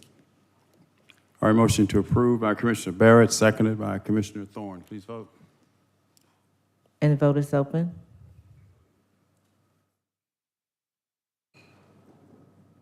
And the motion passes unanimously. 250481, request approval of an IGA between Fulton County and the City of Chattahoochee Hills for sanitary services. Is there a motion? Motion to adopt by Commissioner Barrett, seconded by Commissioner Arrington. Please vote. And the vote is open. And the motion passes unanimously. On page 12, Commissioners' action items. 250482, request approval of a resolution affirming current county fringe benefits offered to Superior Court judges and for other purposes, sponsored by Commissioner Ivory with support from Commissioner Thorne and Vice Chair Ellis. All right, motion to approve by Commissioner Thorne, seconded by Commissioner Barrett. Please vote. And the vote is open. And the motion passes unanimously. 250483, request approval of a resolution requiring department heads perform and submit an annual training assessment during the budget preparation process, directing an amendment to Fulton County Personnel Procedure 209-16, travel training, parking and automobile allowance mileage reimbursement policy, and for other purposes, sponsored by Commissioner Ivory. All right, is there a motion? Motion to approve by Commissioner Ivory. Is there a second to the motion? Do you need me to request this? You're in the queue. Well, Go ahead. You're supposed to have a second. Go ahead. Okay. So I'd be glad to explain what this is. This is just from a personal experience that I had when I first was sworn in, and I hired someone who was working in my office when I quickly realized that she had not gotten the training that she deserved to have gotten throughout her tenure at the county, which by all assessment made me feel like the county had failed her in her training.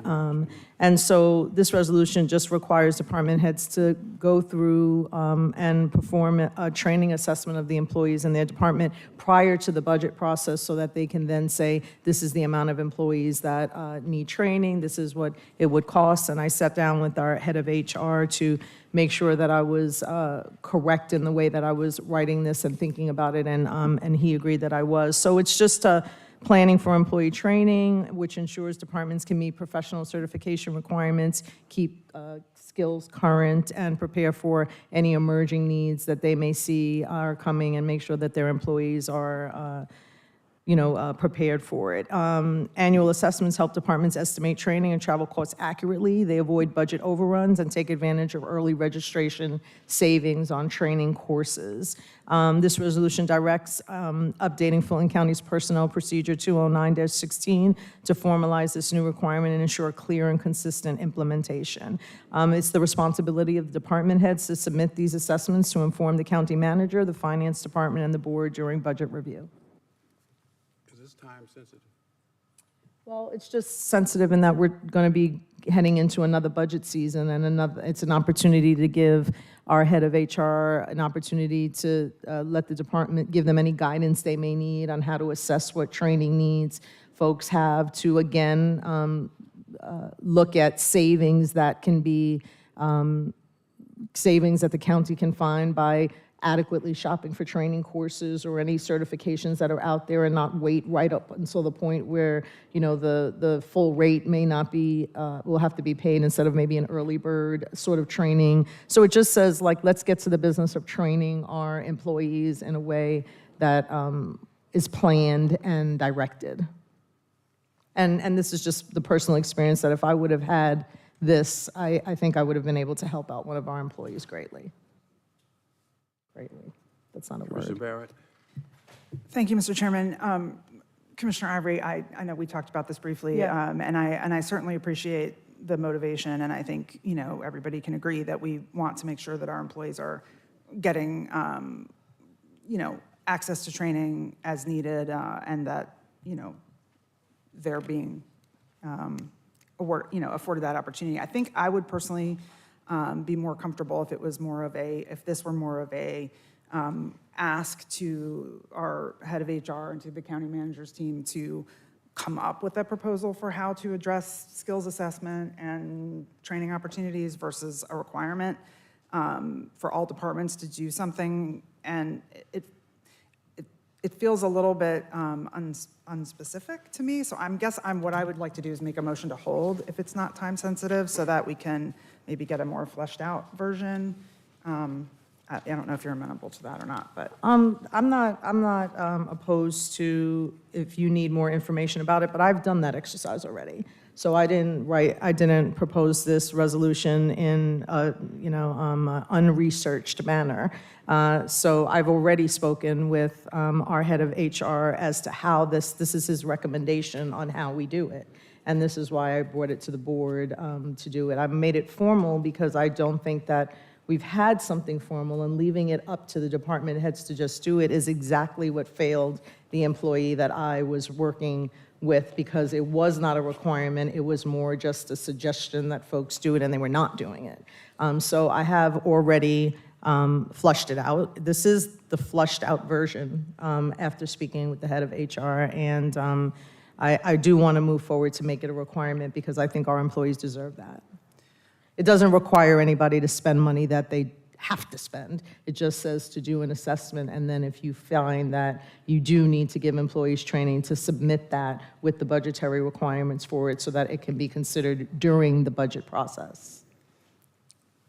I'd like to make a motion to hold.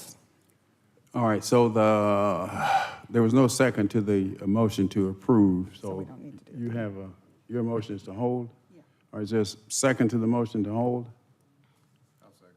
All right. seconded by Vice Chair Ellis. Now, Commissioner Thorne, you want to be heard on the motion to hold? No. Okay, I'll just find out more. Okay. Commissioner Abdul-Rahman, you want to be heard? Motion to hold?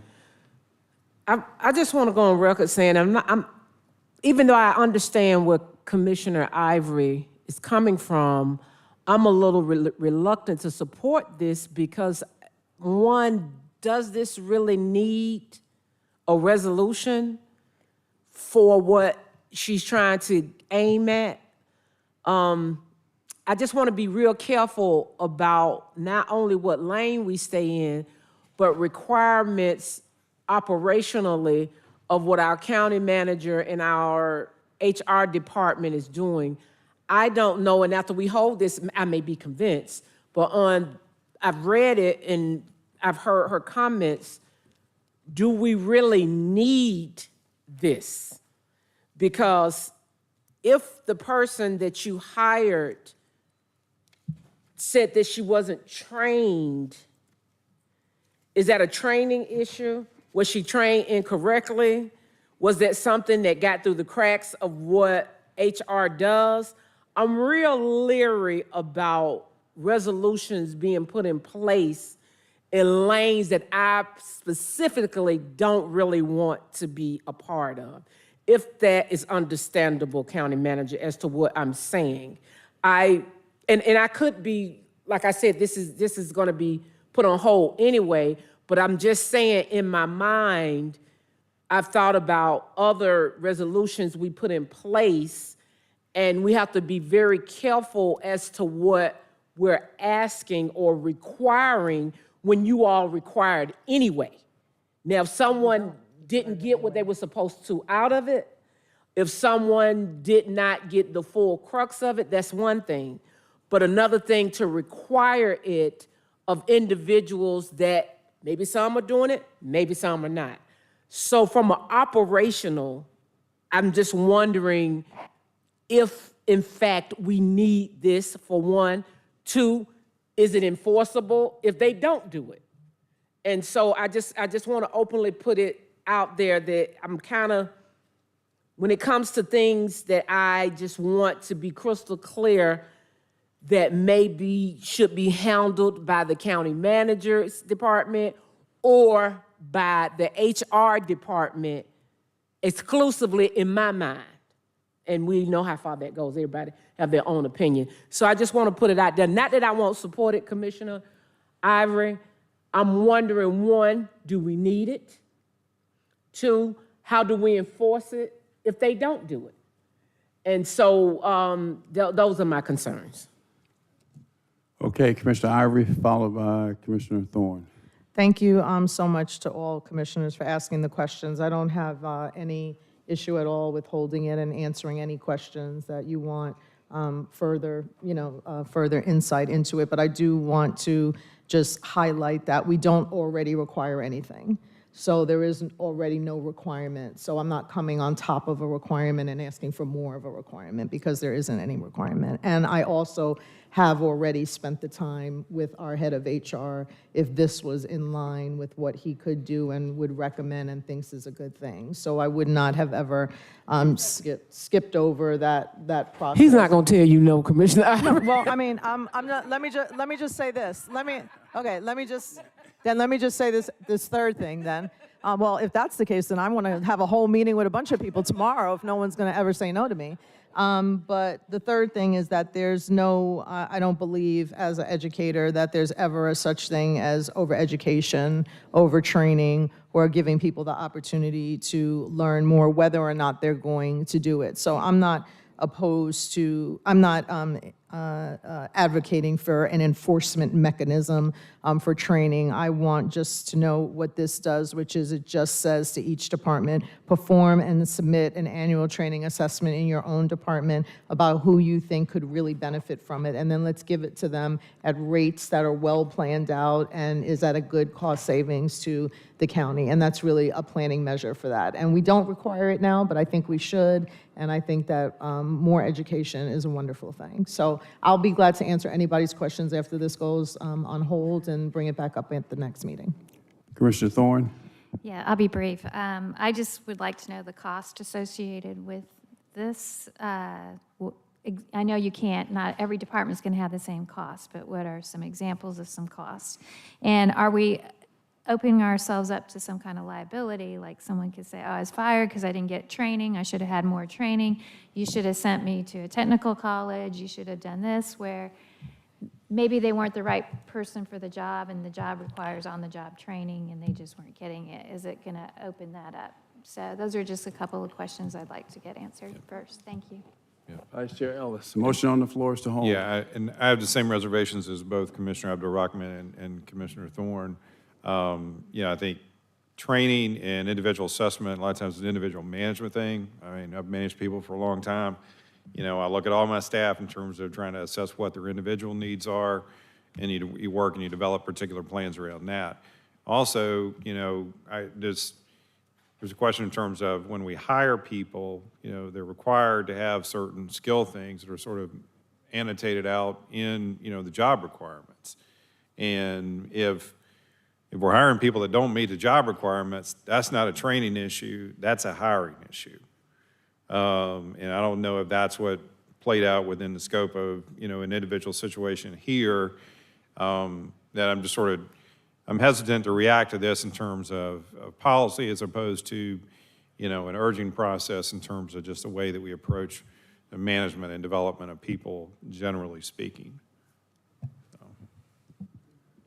All right, Commissioner Ivory. Thank you for that, Commissioner Ellis. And although people can, we most certainly screen and we most certainly ask questions upon interviewing, we don't ask people to actually perform the tasks of the office when we're interviewing them. Like, you do not open up a computer and ask them to write a paper in front of you while you are interviewing them. So I think there are times that things will fall, you will find out later on that somebody is not as able as you had been told. And so I'm just trying to provide and make sure that nobody slips through those cracks, because we have a duty not only to our constituents, who many of them are also employees of Fulton County, to make sure that they have the things that they need to perform 100%.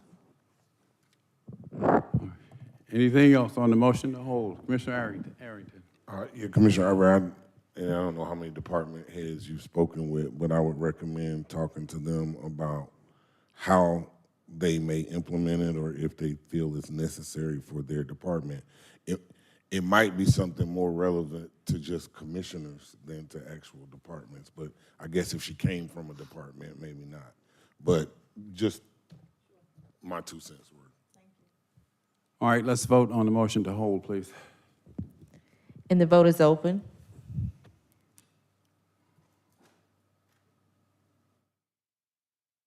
And the motion passes unanimously with Commissioner Arrington. Next item. Commissioners' full board appointments, 250484, Fulton County Board of Tax Assessors. Commissioner Thorne has nominated Michael Fitzgerald for a full board reappointment to a term ending June 30th, 2029. All right, motion to approve by Commissioner Abdul-Rahman, seconded by Vice Chair Ellis. Commissioner Barrett. I'm just wondering if this is time sensitive. Do we know? He can stay on if, yeah, the only reason I would like to make a motion to hold, if you don't object, just because I didn't get his phone number. Well, I didn't get his phone number till this morning, and I just have never spoken to him, and it is a full board appointment, so I'd just like to be able to speak to him is all. There's no issue, I just don't know him.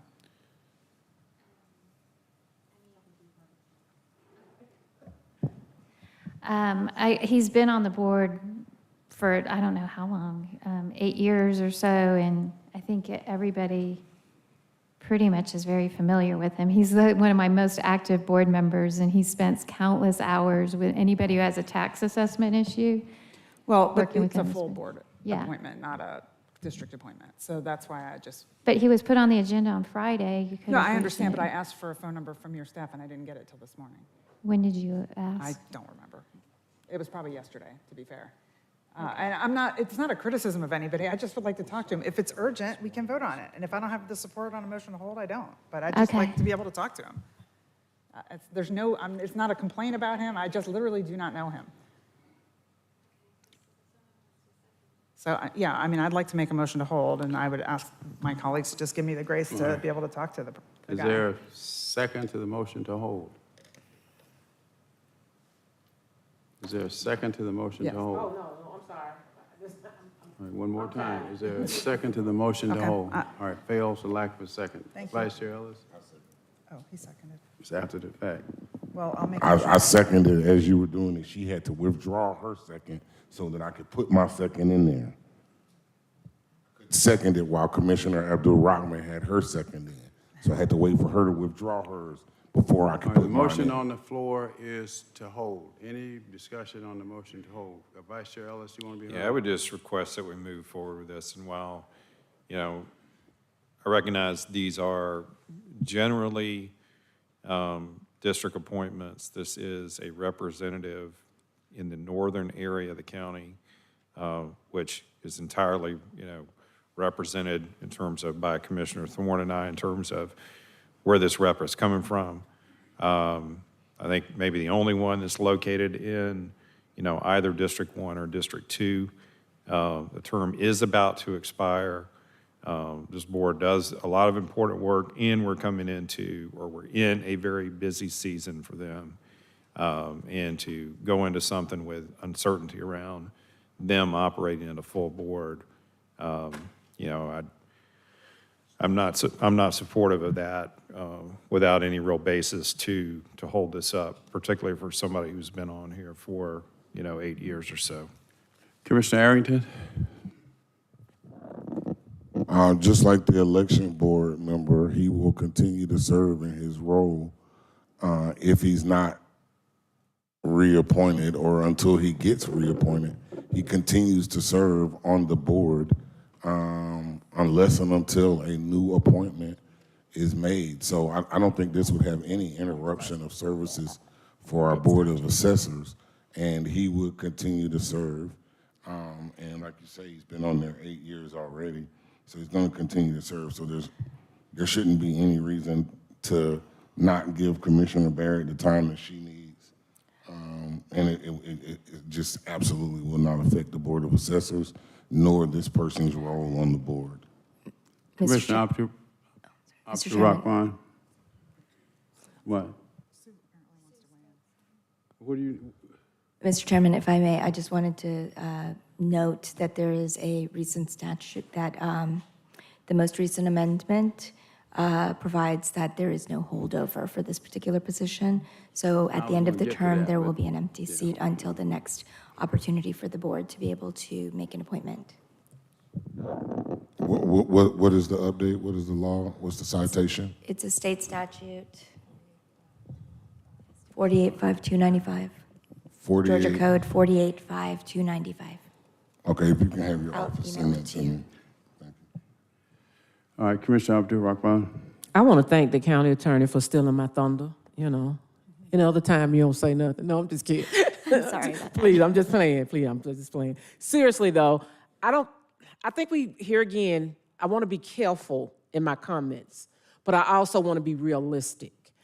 The 5 years I have sat on this board, I have had 2 commissioners reach out to me about appointee. Either the appointee maybe was not showing up to the meetings, or the appointee was kind of causing a little conflict or problem. And so when it was time for me to reappoint them, I had a conversation with them, and some adhered that they felt like they may needed to change the decorum or how they was doing it, and another one decided to resign. That was a conversation that I had between me and the commissioner. I would tread lightly on holding something because a commissioner didn't receive a phone call back from the person that you want to reappoint. And there's no issue that you all have discussed. I don't think I'm just assuming because you would have said it. I just think that this, one, is time sensitive. They're not a holdover. But what I really want to say to my colleagues and the public, that's the purpose of us having communication. If I am a little I want to know more information about your appointee. If I feel like that's going to impact my vote, I'm going to reach out to you and say, you know what, I really need his credentials or something. I wouldn't personally myself, and she has Commissioner Barrett, with all due respect, she has the right to move the way that she wants to. But however, I would not interject with that person having to have called that commissioner back without having a conversation with me, and I would hold it up. I think we have to be very careful how we operate with these appointees. Yes, this is a full board appointment, but this is an appointee that has served, we hadn't had any complaints about. This also is one that is not in my district. And so I just want us moving forward to be a little bit more realistic of what we're asking of an appointee that the commissioner who is appointing isn't asking. Why do you kind of feel like your questions got to be answered from that appointee as opposed to being answered by that commissioner? That is my area of confusion. And so I'm gonna vote for it to go forward, but I just want to put that out there, that is a concern of mine. Commissioner Barrett? Thank you, Mr. Chairman. I did not realize that the position would be empty if that person was not currently reappointed, so I'm sorry that I did not know about the new statute. And honestly, the reason I asked is because, with all due respect, Mr. Chairman, to you, when you appointed the head of the Board of Registration and Elections last time, not the reappointment. When I nominated. Nominated, I apologize. You made a point of making sure that we all had the phone number since it was a full board appointment, and that if we wanted to speak to her ahead of that vote, we could. And it's a full board appointment. I just wanted to take that responsibility seriously. And it's a 4-year term, and it's an important job. And there's nothing more to it than that. I have nothing disparaging about this person, and I certainly don't want to have a problem on the Board of Assessors. So I'm happy to withdraw the motion to hold. All right, Commissioner Arrington? No objection. No, you going to withdraw your second? Yes, no objection to her withdrawing. I withdraw my second, particularly given that the county attorney stated that she would not be able to serve and that there would be a vacancy. Okay, then back to the original motion, which was to approve.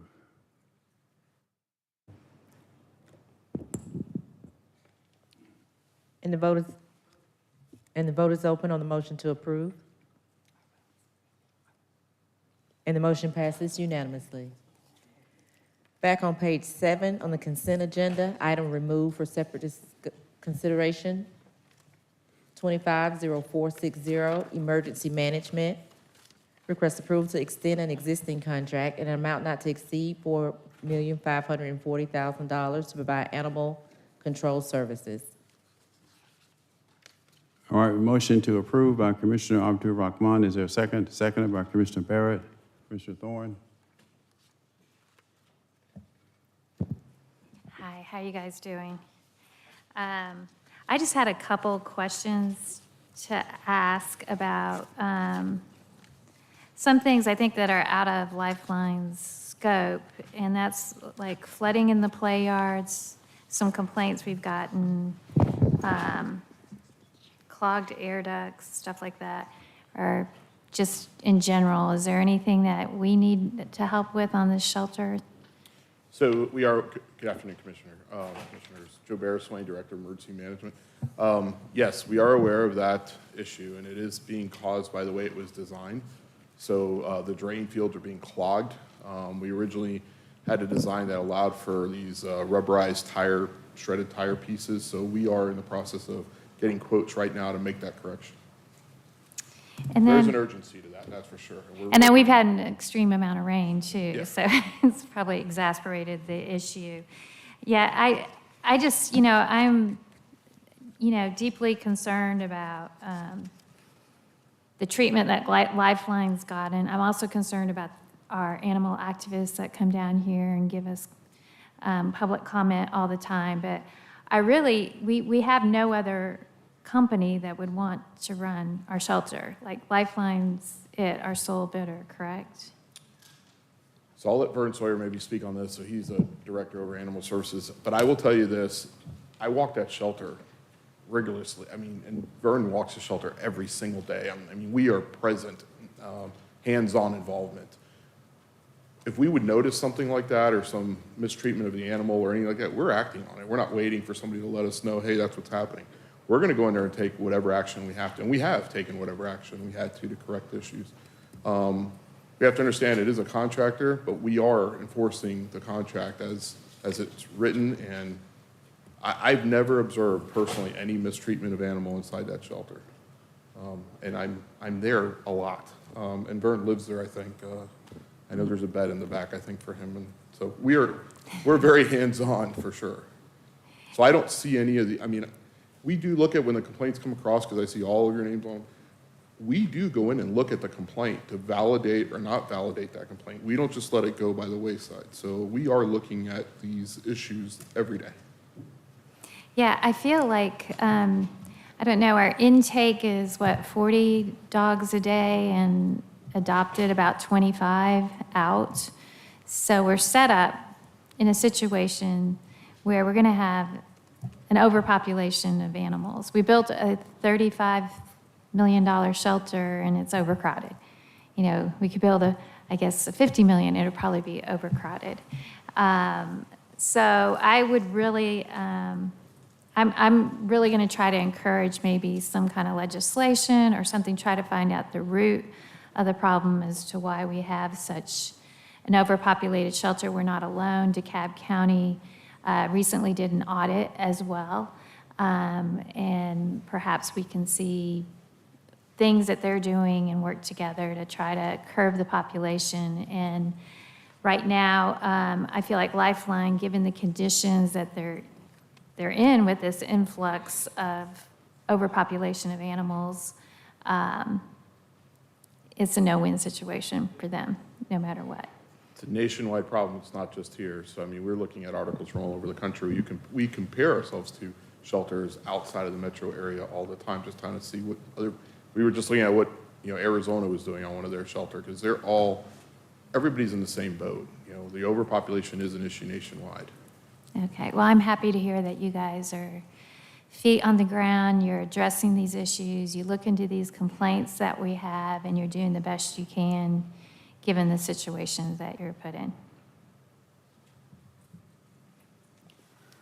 Commissioner Ivory. Hi, thank you so much for being here today. If I were to rank the calls that come into my office, animal services would be at the top, with, I think, taxes probably. I represent the large part of Atlanta, so this is a problem that I deal with all the time. In fact, just last night, or maybe it was the night before, my husband was putting out our garbage can, and a stray dog followed him right into the house. And, you know, we did what most animal lovers do, and we fed it, and we gave it water and all that, and now it's, you know, someone in our neighborhood wants to take responsibility for it, which I'm glad. But this is a very large contract that we've talked about extensively, and in fact, I'll be hosting an animal services town hall next Thursday because of the concerns my constituents have about it. But in our conversations, you talked about dealing with some issues that maybe weren't spelled out directly relating to data and the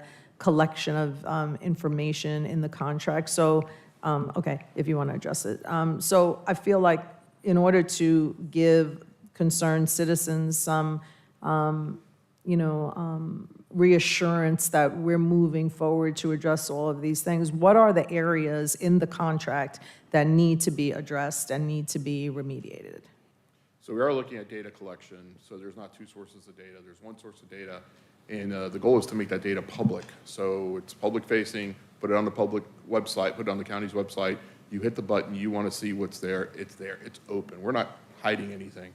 As far as I guess what we want to say is we're going to streamline the contract to kind of look at it and the facts as they're presented to us through the data collection points, which is like the way calls come in through 911, the way the reports are being written by the field officers, and collected in one place, filter it, and then put it out to the public. When I mean filter it is, we're not going to we'll put the calls in priority levels so people can see, if you live in the city of Atlanta or you live in the city of Chattahoochee Hills, you can look at it and go, these are the calls in my areas, these are the types of calls in my area. So we're working towards that public-facing website as we speak. We actually met on it just a couple days ago to go, let's do a draft of it and see how it goes, and the dry one went really, really well, so. Commissioner, did you want a more comprehensive list of things that we are working on?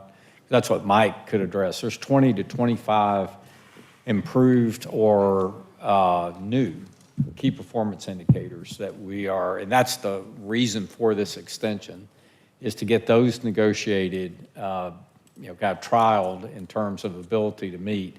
And then when we come back at the end of the year with what will effectively be a revised contract going forward with Lifeline. And maybe if Mike can have a minute or two, he'll run through that list of key performance indicators, which I think directly speak to many of the issues that either we see as problematic or you're hearing from constituents. Thank you, because I think it is important that if we did not have KPIs in the original agreement, then there was no way to measure what Lifeline was doing. And I think that residents are looking for some measurement along with increased data, which you have indicated will be given, but some measurements as to their success. So when we find ourselves evaluating the contract, if they're not meeting those measurements, then we're going to need to look at that and decide if they should continue. So please share with us what those KPIs are. Micro-wiki strategy and performance management. Again, as Mr. Barraswain had said, we have been working with Lifeline to negotiate different terms on the extension of the contract going into next year. Some of those KPIs, I'm not going to go through all 24, but I'll highlight some of the ones that are before you, are actually a cap on the number of animals that are actually allowed into the shelter. The shelter was designed for 475, so we're trying to keep it somewhere in that. They have some suggestions for us. We want to listen to their terms, see what they come back with. We are looking at 100% of the animals going out of the shelter all have to be spayed and neutered. There is no exceptions for that, but that would be age appropriate when the animal is old enough. We are looking at staffing levels where they would have to maintain 90% of staffing levels for both the shelter services and the field operations that are out there. We would actually look at the repairs to the facility, the reporting on anything that needs repaired, making sure that it is properly submitted through our Maximo system with DREAM on those items. We are looking at service complaints. We're going to actually start customer service where we have the kiosk actually at the facility, making sure that people are ready for customer service. Whenever field services is actually going out to the field, having a response time back to the constituents on the status of that complaint or that issue to make sure that they feel like they've gotten that issue addressed and have responsiveness. We are putting in adoption minimum rates. We are putting in foster rates. Those types of items are all items that we're going to be negotiating over the next 6 months with them. Excellent. Thank you so much. Can I get a copy of the KPIs that you are going to include in the contract negotiation? Is that possible? Let me review that with legal just to make sure that Okay, sure. we're If it's negotiating, legal, but only yes, if it's that's legal. possible, Sure. I can do that. And I just have one question for County Attorney.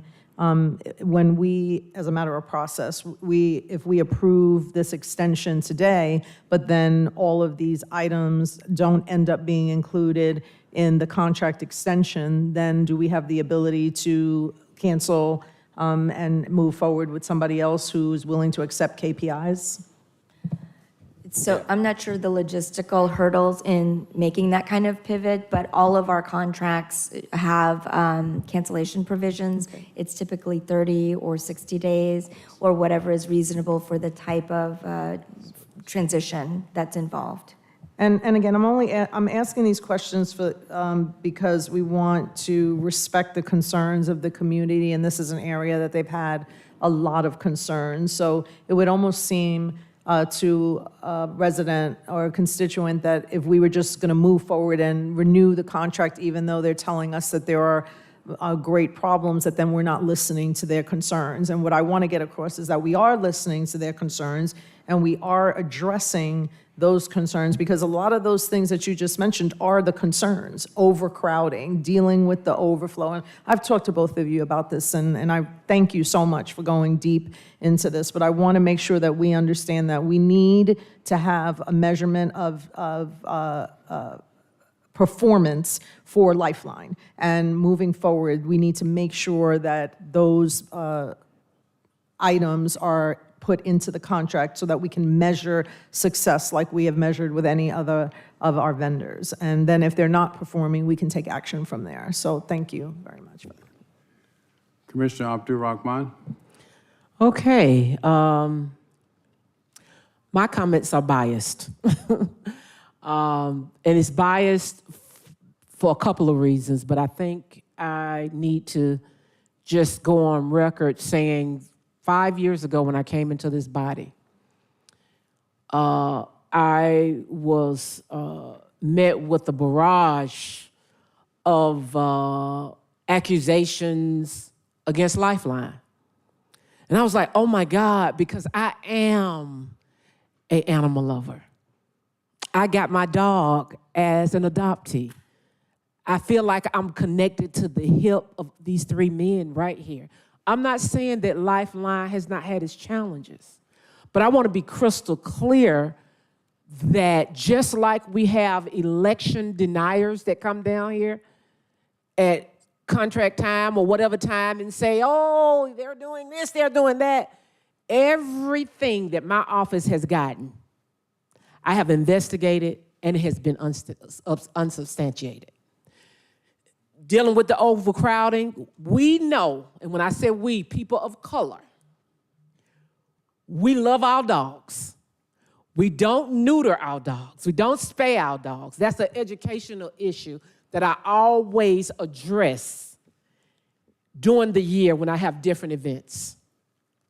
I have been at the animal shelter, the animal services shelter, and stood there and held the hand of a young lady who was surrendering her dog because she was evicted.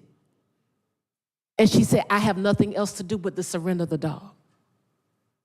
Where I live in Southwest Atlanta, we've got a homeless man, and I hate to say homeless, but he's at the expressway every morning, panhandling, with his dog. And I stopped and talked to him one day. I said, how do you be homeless and own a dog and the dog gets fed better than him? He said, because many a days, that's my only friend. And the love he gives me is unconditional. And so am I here to say that Lifeline does not need accountability? No, that's not what I'm saying. But what I'm saying, personal and up close, I have watched you all address everything, put in better processes, and deal with issues that sometimes were really out of your realm. But you had the forethought to step to the plate and handle them. And so I'm going to sing the praises of Lifeline today, whether somebody likes it or not. Because what I am tired of, people politicizing stuff. I got 10 emails. I remember one year, last year, they talked about Lifeline in every other state but this one. And they wanted me to vote against the contract because what was supposedly going on in another state. I get it. You all are not perfect. You don't walk on water. But what I saw coming in as a commissioner and how cramped the earlier facility was and how limited we were in educating the public, and the new facility that sits in my district that I've been there unannounced several times, I sing the praises of Lifeline. That doesn't mean you can't be accountable. That doesn't mean that the contract needs review. But I want to be crystal clear in not only my support of Lifeline, but those that for whatever reasons, whether they got fired off a job for Lifeline, I don't know. But I do know that some of the assessment or the blame of things that you that people have said of you have not been substantiated. And they have been very personal in their attacks. And so I want to go on record saying I support you all, especially the leadership I see here. I can't say that with everybody, but with this leadership, I support you all because I know that your job goes past getting a check. You all three have a love for those animals and a love for that shelter over there. And I don't want to say shelter, I want to say animal services center, you know, the politically correct. But at the end of the day, I'm an animal lover. And I watch what you all do, and I want to go on record saying I appreciate the hard work that you all do. You're not going to get everything right. Nobody does. We don't get it all right down here. But I want to address this segment that want to say, if Lifeline, no. Lifeline about, no. We don't want Lifeline. Well, when I ask them, okay, if you don't want Lifeline, can you give me an alternative? It's mute. And so I just want to go on record saying I appreciate what you all are doing. Continue to move in the great direction. When I came in 5 years ago versus now, I have only seen, County Manager, a trend of it being better. And so thank you for what you do. Commissioner Thorne? Yes. On the Animal Welfare Board, my appointee is the chair of that board. So I asked her for some updates. And besides the play yard maintenance and flooding, she said that could lead to mosquitoes, which can cause heartworm in the animals. And in my understanding, it costs thousands of dollars to treat heartworm issues if it goes rampant in our shelter. She says there's been reports of ticks attaching themselves to volunteers and dogs when they go out for walks. So they need insect maintenance. There's hornets that have taken up residence outside the shelter and the play yards. There are concerns that closing intake on Sundays hurts the community more than it helps, that it can maybe help if we could keep it open over the weekends. And then several complaints about calls for an assistant going unanswered. Currently, there's 11 service officers. They think they need double that amount to handle all those complaints. And the volume of the animals that's coming in is 20 to 25 a day, and they hardly get that many adoptions in a day. So as it continues to increase, it will be difficult for any contracted company to meet the expectations of a passionate animal advocate, taking that all into account. So those are just a few of the comments that were given to me. Commissioner Arrington? Yeah, I just wanted to say is regarding the capacity issue and the proposed resolution of limiting the number. I know I've gotten calls when they were not accepting animals. And so we got to really regroup and think about the best way to try to handle that, because you have people with dogs that are stray dogs that are trying to deliver them to our facility, and the facility is turning those people away. And so to the extent that I'm already getting calls about that, I'm worried that that may happen more in the future if there is a limit imposed. And obviously, I guess there has to be some type of limit, but I'm already getting calls about them turning people away. And, you know, it defies logic that we built a new $35 million animal shelter and we're turning people away that have stray dogs that want to turn them in.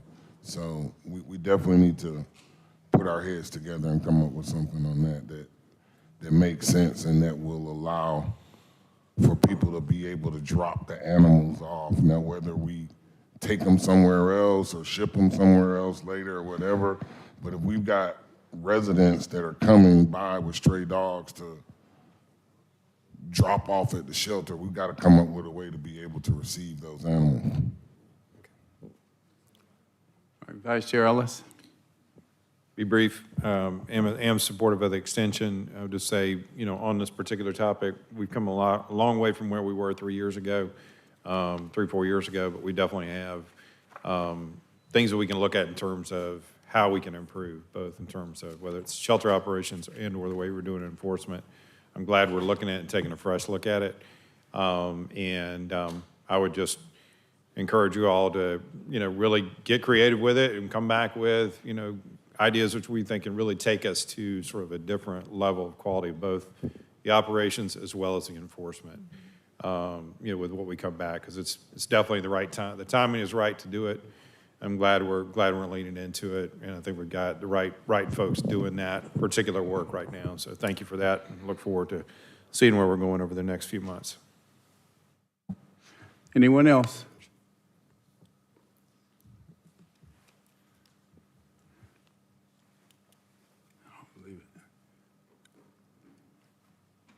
All right, motion to approve by Commissioner Abdul Rahman, seconded by Commissioner Barrett. Please vote. And the vote is open.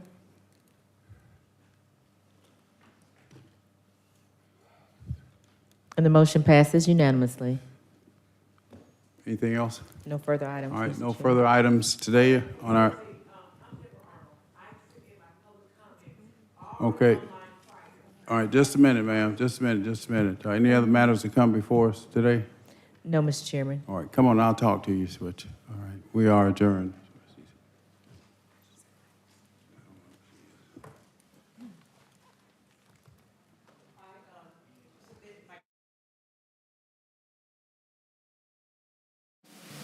For a written transcript of this meeting, or if you need reasonable accommodations, including this communication in an alternative format due to disability, please contact the Clerk to the Commission's office at 404-612-8232.